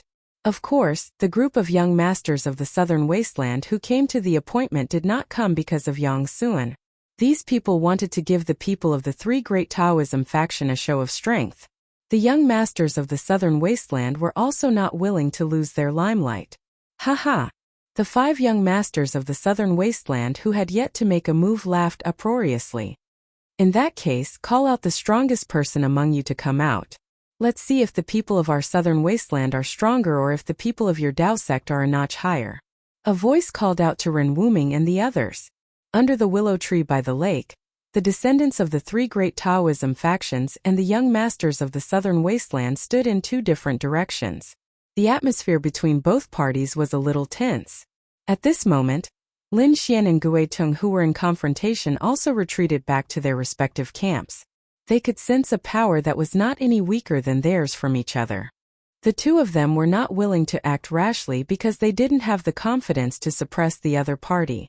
When Li Lingfeng heard the clamoring of the young masters of the southern wasteland, he couldn't help but feel anxious in his heart. He silently thought, "Junior brother Ziyu went to invite Gu Fei. Why isn't he back yet? Don't say that I didn't give you guys a chance. I want the 3 great Taoism factions to lose wholeheartedly. You and you, the 3 of you can come at me together." Hu Zhan pointed at Li Lingfeng, Ren Wuming, and Lin Xian as he spoke arrogantly. As the sound of his voice rang out, everyone was taken aback. Li Lingfeng and the others were indescribably shocked and angered. This young master of the White Tiger race, Hu Zhan, was truly arrogant to the point of not putting the most outstanding descendants of the 3 great Taoism factions in his eyes at all. In the distance, on a pavilion in the courtyard, the crown prince of the southern king, Yang Sun, stood shoulder to shoulder with a white-robed young man with a treasured saber hanging from his waist. They were coldly staring at the scene. "Brother Dongfang, seems like these hateful fellows from the southern wasteland are still stronger than the people from the 3 great Taoism factions." Yang Sun's voice contained a hint of unconcealable disappointment. The purpose of this Yang Sun was precisely to borrow the hands of Li Lingfeng and the others to cause the southern wasteland barbarian race to lose all face. But sadly, things didn't seem to go as he wished. Among the young experts of the southern wasteland barbarian race, only Hu Zhan from the White Tiger race acted, and it seemed that he was able to suppress the most outstanding descendants of the 3 great Taoism factions. The appearance of such a situation had already greatly exceeded Yang Sun's expectations. It wasn't that the people from the 3 great Taoism factions weren't powerful, but rather Hu Zhan was simply too powerful. Too powerful. The best part is yet to come. Dongfang Long smiled confidently. As long as that person is willing to act, that Hu Zhan will be out of luck. Is that person really so powerful? Yang Sun turned his head and stared at Dongfang Long as he asked in bewilderment. From his point of view, this Hu Zhan was already very powerful, strong enough to suppress all the outstanding descendants of the 3 great Taoism factions. Among the 3 great Taoism factions, there was a successor that was even stronger than him? Yang Sun didn't dare to believe this. Naturally, the Central Plains is extremely flourishing. Within its 10,000 miles there are tens of millions of people. How can a desolate place like the southern wasteland be able to compare to it? Dongfang Long spoke arrogantly. Just when Yang Sun and Dongfang Long were conversing, an explosive sound that shook the entire space rang out. Boundless energy fluctuations gushed forth, erupting with intense light that illuminated the night sky. Terrifying cracks appeared on the ground. Although the pavilion Yang Sun and Dongfang Long were in was 200 to 300 zhang away from the battlefield, Their bodies swayed unstably. The pavilion under their feet was on the verge of collapse, as though it would collapse at any moment. How powerful! The cultivation bases of these people are truly terrifying. The countenances of Yang Sun and Dongfang Long changed drastically, feeling extremely shocked in their hearts. The cultivation bases of these people were sufficient to show disdain for those of the same age. The reputation of the three great Taoism factions wasn't undeserved. Three figures were flung out from the center of the energy storm. A dim flying sword was sent flying over 100 zhang away. Boom! A deafening sound rang out, directly shattering a pavilion and causing it to fall into the ground. After that, a large crater also appeared on the ground, and a violet gold 8 trigrams was also blasted away by the impact. It soared through the air and smashed into a fake mountain. There were also tens of thousands of Tao talismans that were destroyed by the energy storm. A wild figure that resembled both a god and a devil stood proudly in the center of the energy storm. Bai Feiyang's gaze was like cold lightning, seemingly wanting to tear apart the void. His majestic tiger body was surrounded by numerous white tiger divine inscriptions, exuding boundless ferocity. The countenances of everyone changed. So it turned out that Li Lingfeng, Ren Wuming and Lin Xian had joined forces in the end. But sadly, even if the three of them joined forces, it would still be difficult for them to contend against Hu Zhan. Hu Zhan's strength far surpassed their imaginations. Slapping away the flying sword with a claw, forcing the violet gold 8 trigrams back with a punch, and destroying tens of thousands of talismans with a flip of his palm. Hu Zhan displayed a terrifying cultivation base that could be said to be invincible among those of the same cultivation level.